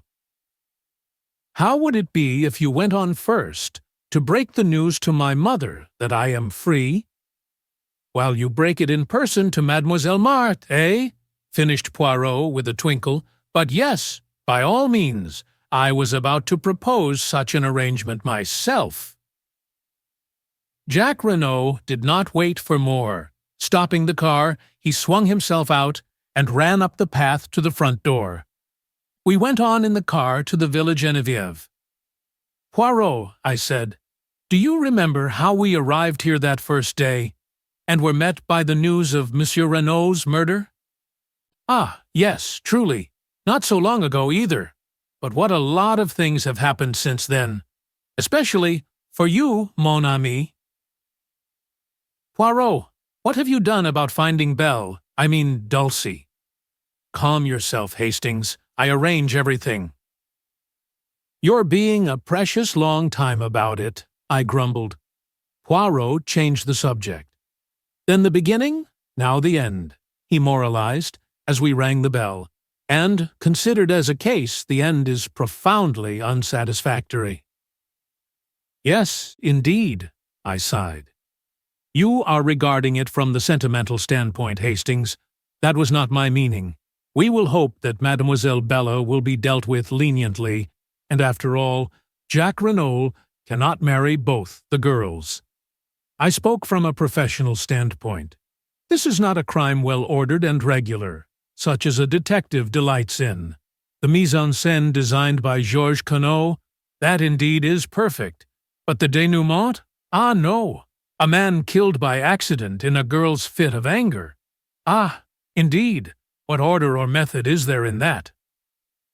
And in the midst of a fit of laughter on my part at Poirot's peculiarities, the door was opened by Françoise. Poirot explained that he must see Mrs. Renault at once, and the old woman conducted him upstairs. I remained in the salon. It was some time before Poirot reappeared. He was looking unusually grave. "Vous voilà, Hastings. Sacre tonnerre! But there are squalls ahead." "What do you mean?" I cried. "I would hardly have credited it," said Poirot thoughtfully, "but women are very unexpected." "Here are Jack and Marthe d'Aubreuil," I exclaimed, looking out of the window. Poirot bounded out of the room and met the young couple on the steps outside. "Do not enter. It is better not. Your mother is very upset." I know," said Jack Renault. "I must go up to her at once." "But no, I tell you, it is better not." "But Marthe and I—" "In any case, do not take Mademoiselle with you. Mount, if you must, but you would be wise to be guided by me." A voice on the stairs behind made us all start. I thank you for your good offices, Monsieur Poirot, but I will make my own wishes clear." We stared in astonishment. Descending the stairs, leaning upon Léonie's arm, was Mrs. Renaud, her head still bandaged. The French girl was weeping and imploring her mistress to return to bed. "Madame will kill herself. It is contrary to all the doctor's orders." But Mrs. Renaud came on. "Mother!" cried Jack, starting forward. But with a gesture she drove him back. "I am no mother of yours. You are no son of mine. From this day and hour I renounce you." "Mother!" cried the lad, stupefied. For a moment she seemed to waver, to falter before the anguish in his voice. Poirot made a mediating gesture, but instantly she regained command of herself. "Your father's blood is on your head. You are morally guilty of his death. You thwarted and defied him over this girl, and by your heartless treatment of another girl, you brought about his death. Go out from my house. Tomorrow I intend to take such steps as shall make it certain that you shall never touch a penny of his money. Make your way in the world as best you can, with the help of the girl who is the daughter of your father's bitterest enemy." And slowly, painfully, she retraced her way upstairs. We were all dumbfounded, totally unprepared for such a demonstration. Jack Renaud, worn out with all he had already gone through, swayed and nearly fell. Poirot and I went quickly to his assistance. "He is overdone," murmured Poirot to Marthe. "Where can we take him?" "But home, to the Villa Marguerite. We will nurse him, my mother and I. My poor Jack." We got the lad to the villa, where he dropped limply onto a chair in a semi-dazed condition. Poirot felt his head and hands. "He has fever. The long strain begins to tell. And now this shock on top of it. Get him to bed, and Hastings and I will summon a doctor." A doctor was soon procured. After examining the patient, he gave it as his opinion that it was simply a case of nerve strain.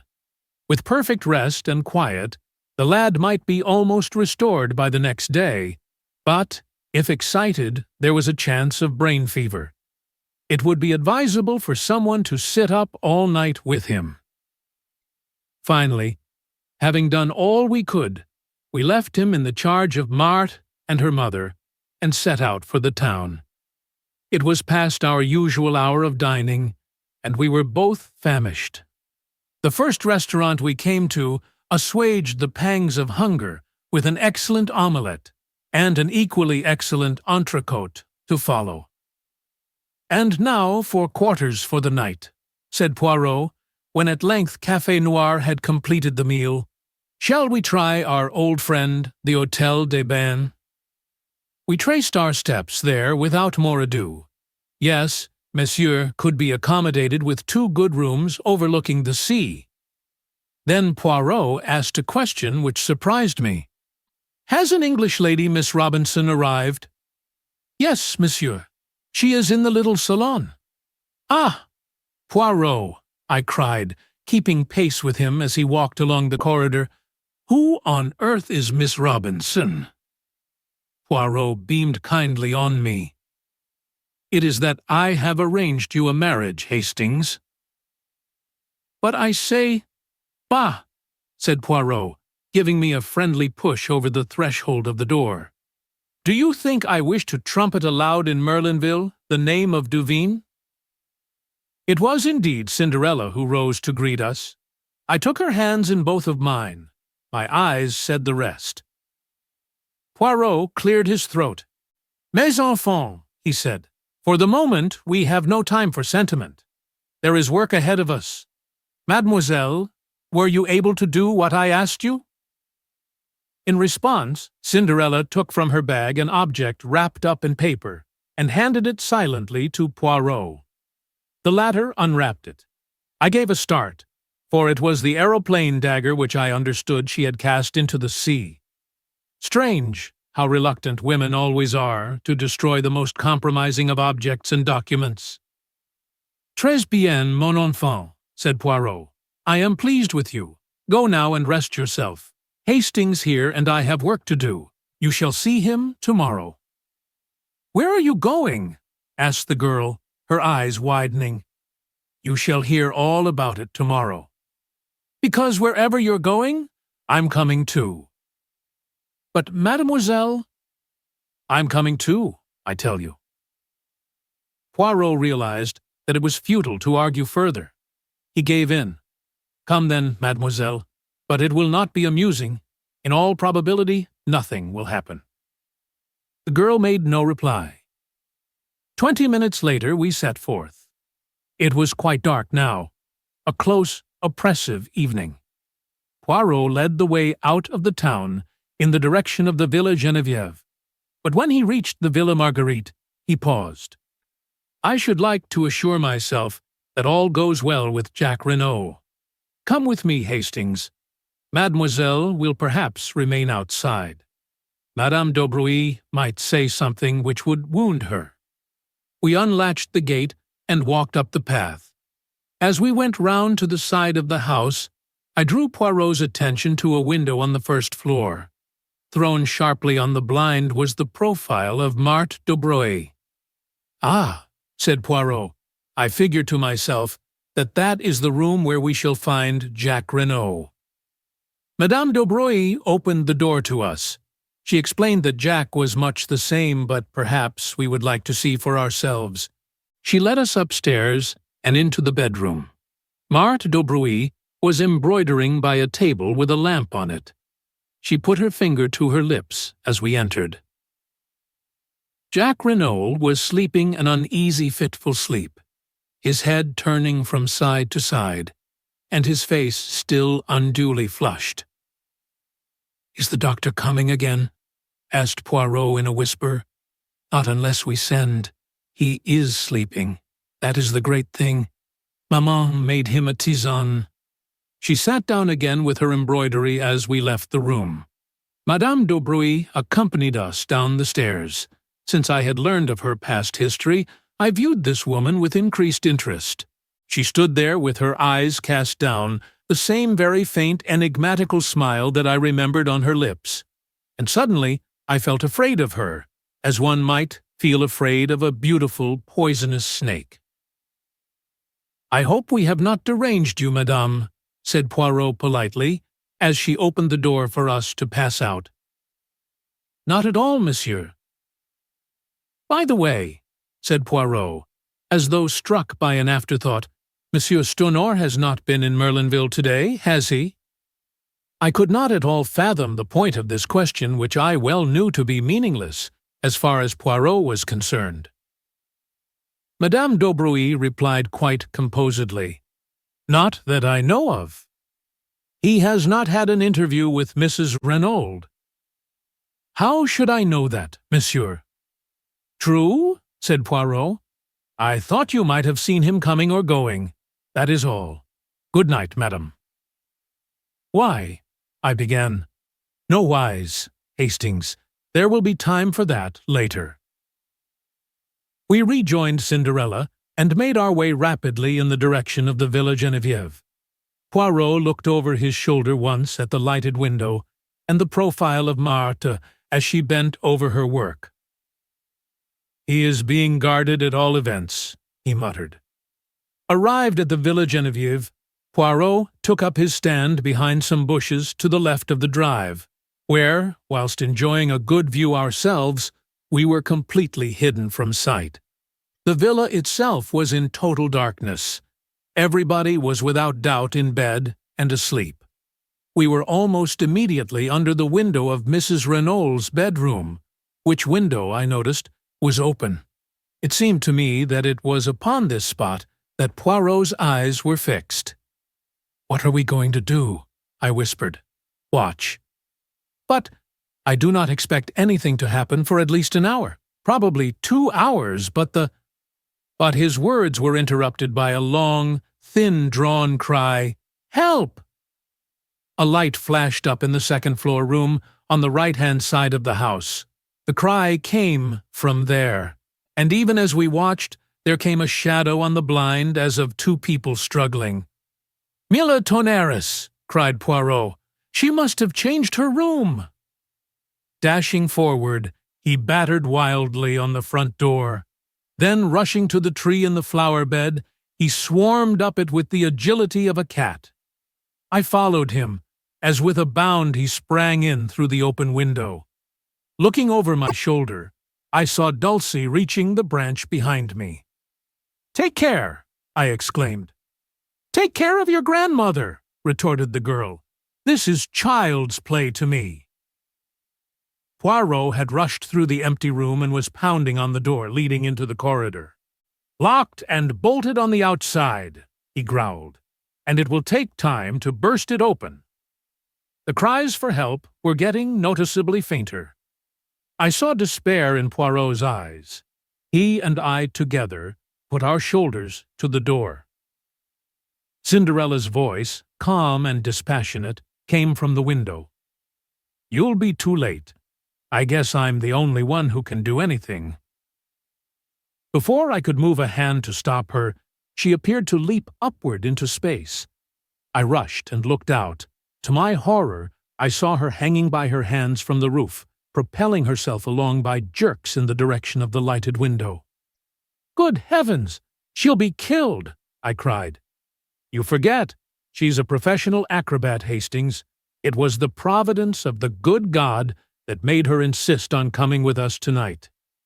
I only pray that she may be in time." "Ah!" A cry of absolute terror floated out onto the night as the girl disappeared through the right-hand window. Then in Cinderella's clear tones came the words, "No, you don't. I've got you, and my wrists are just like steel." At the same moment, the door of our prison was opened cautiously by Françoise. Poirot brushed her aside unceremoniously and rushed down the passage to where the other maids were grouped round the further door. "It's locked on the inside, monsieur." There was the sound of a heavy fall within. After a moment or two, the key turned and the door swung slowly open. Cinderella, very pale, beckoned us in. "She is safe?" demanded Poirot. "Yes, I was just in time. She was exhausted." Mrs. Renaud was half sitting, half lying on the bed. She was gasping for breath. "Nearly strangled me," she murmured painfully. The girl picked up something from the floor and handed it to Poirot. It was a rolled-up ladder of silk rope, very fine but quite strong. "A getaway," said Poirot, "by the window whilst we were battering at the door. Where is the other?" The girl stood aside a little and pointed. On the ground lay a figure wrapped in some dark material, a fold of which hid the face. "Dead?" She nodded. "I think so. Head must have struck the marble fender." "But who is it?" I cried. "The murderer of Monsieur Renaud, Hastings, and the would-be murderer of Madame Renaud." Puzzled and uncomprehending, I knelt down and, lifting the fold of cloth, looked into the dead, beautiful face of Marthe d'Aubray. 28. Journey's End. I have confused memories of the further events of that night. Poirot seemed deaf to my repeated questions. He was engaged in overwhelming Françoise with reproaches for not having told him of Mrs. Renaud's change of sleeping quarters. I caught him by the shoulder, determined to attract his attention and make myself heard. "But you must have known," I expostulated. "You were taken up to see her this afternoon."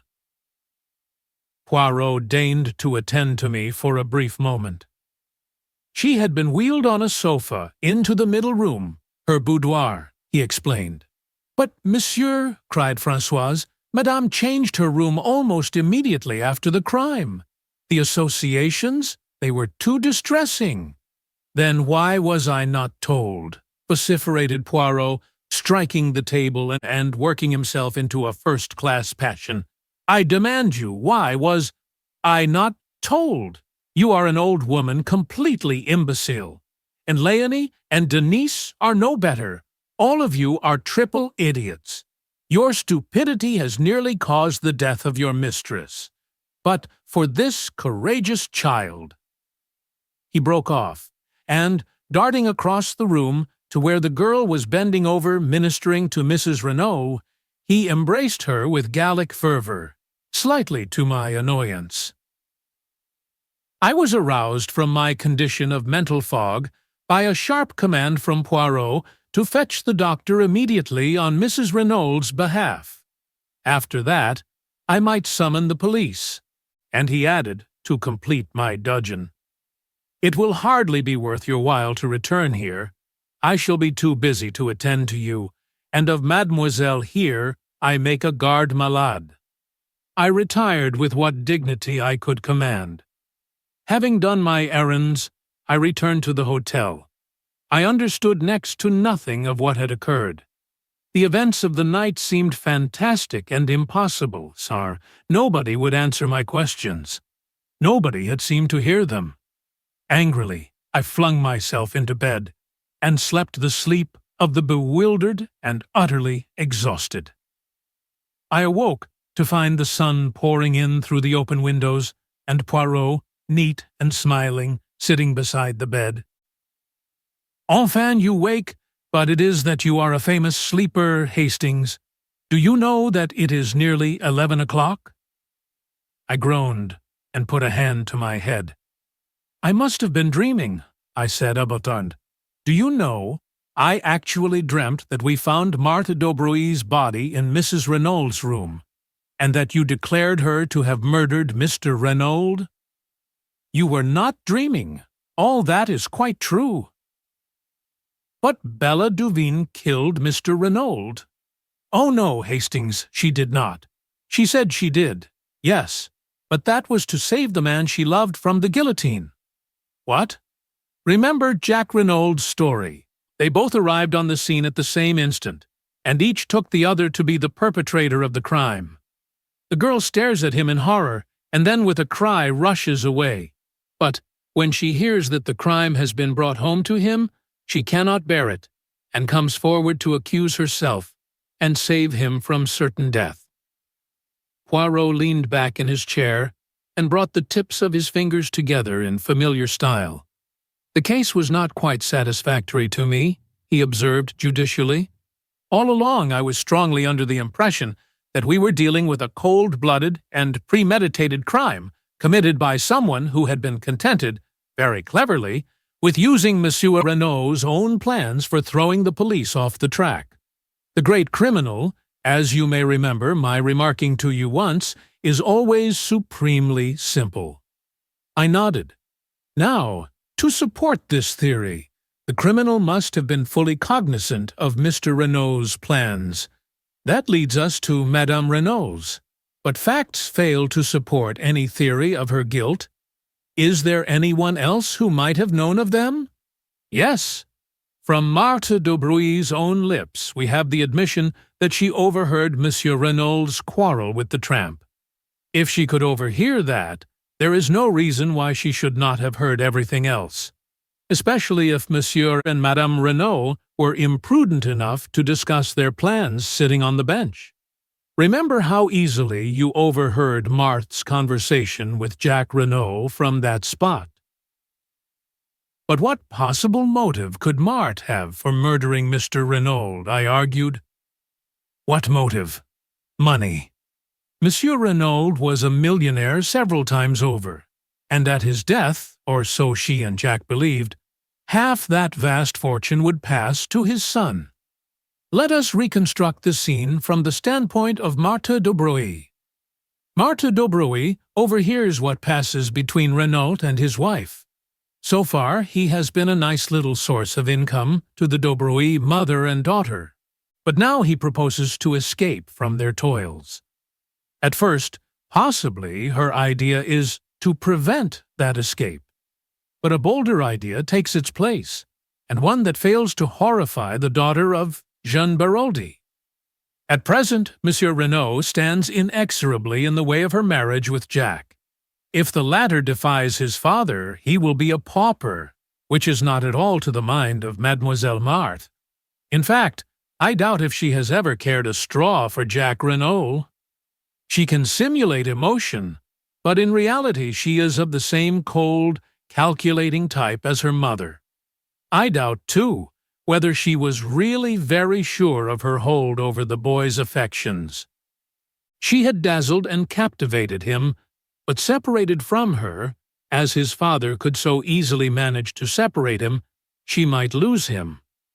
But with Monsieur Renault dead, and Jack the heir to half his millions, the marriage can take place at once, and at a stroke she will attain wealth.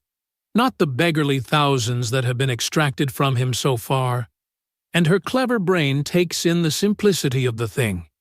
It is all so easy. Monsieur Renault is planning all the circumstances of his death.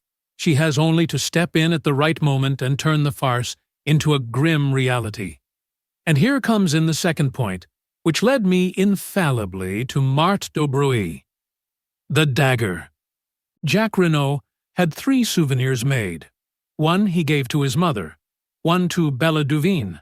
Was it not highly probable that he had given the third one to Marthe d'Aubray? So then, to sum up, there were 4 points of note against Marthe d'Aubray. 1. Marthe d'Aubray could have overheard Monsieur Renault's plans. 2. Marthe d'Aubray had a direct interest in causing Monsieur Renault's death. 3. Marthe d'Aubray was the daughter of the notorious Madame Beroldy, who, in my opinion, was morally and virtually the murderess of her husband, although it may have been Georges Conneau's hand which struck the actual blow. 4. Marthe d'Aubray was the only person, besides Jack Renault, likely to have the third dagger in her possession. Poirot paused and cleared his throat. Of course, when I learned of the existence of the other girl, Bella Duveen, I realized that it was quite possible that she might have killed Monsieur Renault. The solution did not commend itself to me because, as I pointed out to you, Hastings, an expert, such as I am, likes to meet a foeman worthy of his steel. Still, one must take crimes as one finds them, not as one would like them to be. It did not seem very likely that Bella Duveen would be wandering about carrying a souvenir paper knife in her hand, but of course she might have had some idea all the time of revenging herself on Jack Renault. When she actually came forward and confessed to the murder, it seemed that all was over. And yet, I was not satisfied, mon ami. I was not satisfied? I went over the case again minutely, and I came to the same conclusion as before.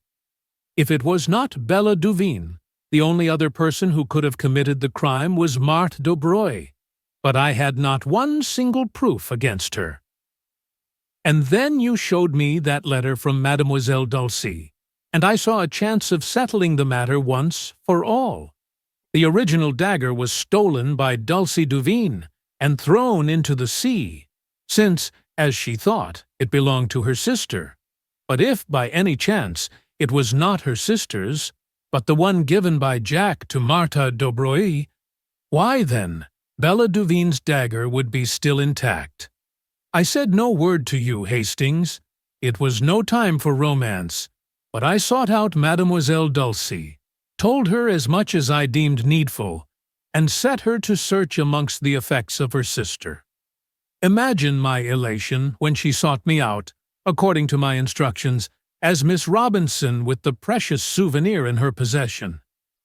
In the meantime, I had taken steps to force Mademoiselle Marthe into the open. By my orders, Mrs. Renault repulsed her son and declared her intention of making a will on the morrow which should cut him off from ever enjoying even a portion of his father's fortune. It was a desperate step, but a necessary one, and Madame Renault was fully prepared to take the risk, though unfortunately she also never thought of mentioning her change of room. I suppose she took it for granted that I knew. All happened as I thought. Marthe d'Aubray made a last bold bid for the Renault millions, and failed. "What absolutely bewilders me," I said, is how she ever got into the house without our seeing her. It seems an absolute miracle. We left her behind at the Villa Marguerite. We go straight to the Villa Genevieve, and yet she is there before us. Ah, but we did not leave her behind. She was out of the Villa Marguerite by the back way whilst we were talking to her mother in the hall. That is where, as the Americans say, she put it over on Hercule Poirot. But the shadow on the blind?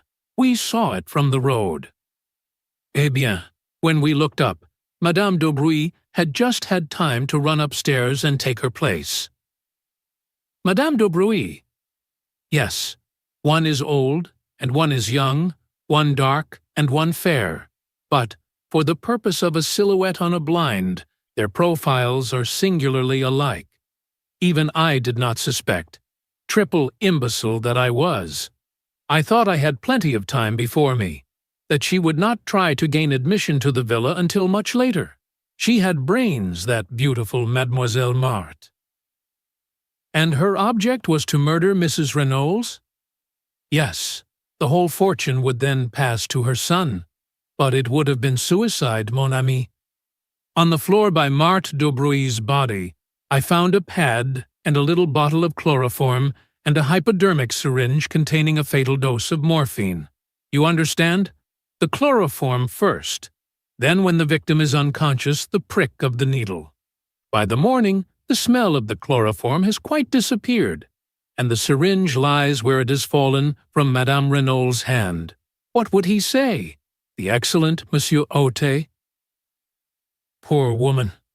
What did I tell you? The shock of joy. It was too much on top of the rest. Did I not say that I should not be surprised if her brain became unhinged? Altogether, a most tragic case, the Reynolds case. However, Hastings, things did not go quite as Mademoiselle Marthe had planned. To begin with, Madame Reynolds was awake and waiting for her. There is a struggle, but Madame Reynolds is terribly weak still. There is a last chance for Marthe d'Aubray. The idea of suicide is at an end, but if she can silence Madame Reynolds with her strong hands, make a getaway with her little silk ladder whilst we are still battering on the inside of the further door, and be back at the Villa Marguerite before we return there, it will be hard to prove anything against her. But she was checkmated, not by Hercule Poirot, but by La Petite Acrobate with her wrists of steel. I mused over the whole story.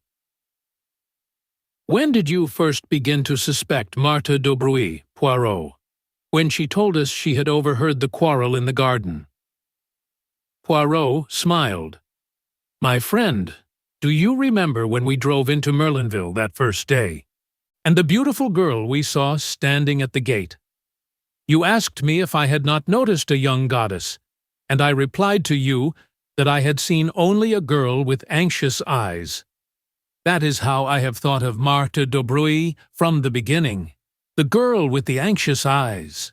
Why was she anxious? Not on Jack Reynolds' behalf, for she did not know then that he had been in Merlinville the previous evening. By the way, I exclaimed, how is Jack Reynolds? Much better. He is still at the Villa Marguerite, but Madame d'Aubray has disappeared.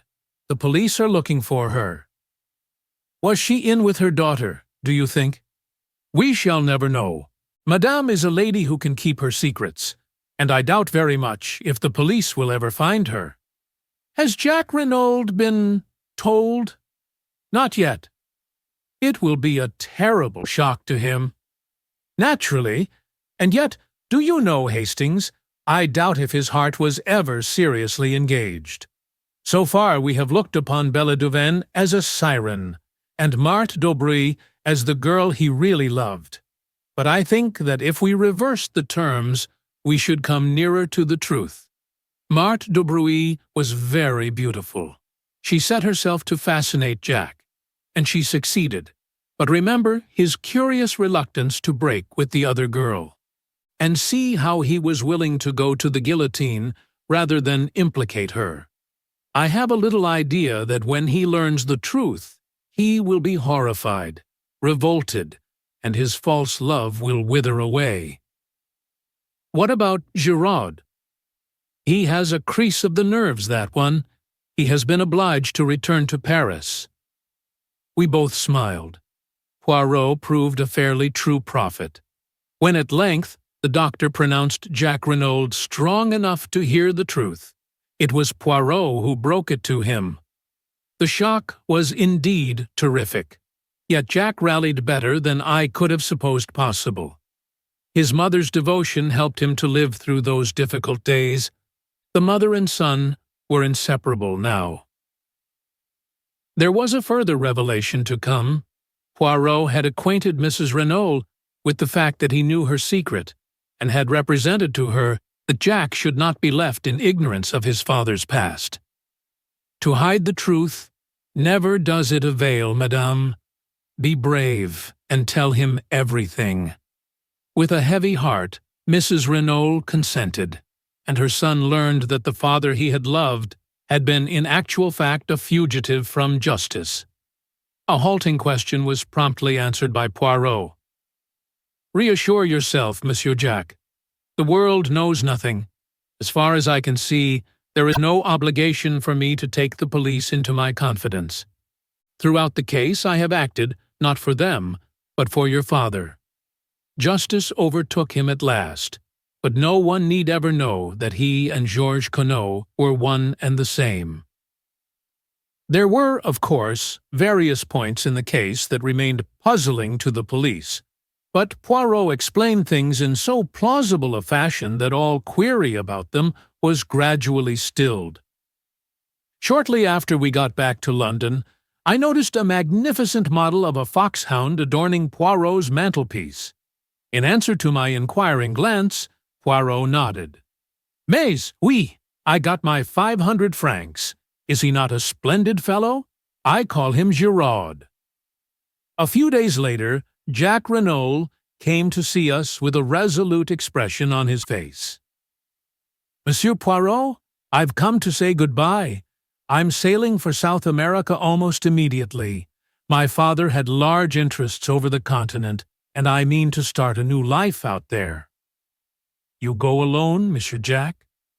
My mother comes with me, and I shall keep Stoner on as my secretary. He likes out-of-the-way parts of the world. No one else goes with you? Jack flushed. You mean a girl who loves you very dearly, who has been willing to lay down her life for you? How could I ask her? Muttered the boy. After all that has happened, could I go to her and— oh, what sort of a lame story could I tell? Les femmes, they have a wonderful genius for manufacturing crutches for stories like that. Yes, but I've been such a damned fool. So have all of us, at one time and another, observed Poirot philosophically. But Jack's face had hardened. There's something else. I'm my father's son. Would anyone marry me knowing that? You are your father's son, you say. Hastings here will tell you that I believe in heredity. Well then, wait. I know a woman of courage and endurance, capable of great love, of supreme self-sacrifice. The boy looked up, his eyes softened. My mother! Yes, you are your mother's son as well as your father's. Go then to Mademoiselle Bella. Tell her everything. Keep nothing back, and see what she will say. Jack looked irresolute. Go to her as a boy no longer, but a man bowed by the fate of the past, and the fate of today, but looking forward to a new and wonderful life. Ask her to share it with you.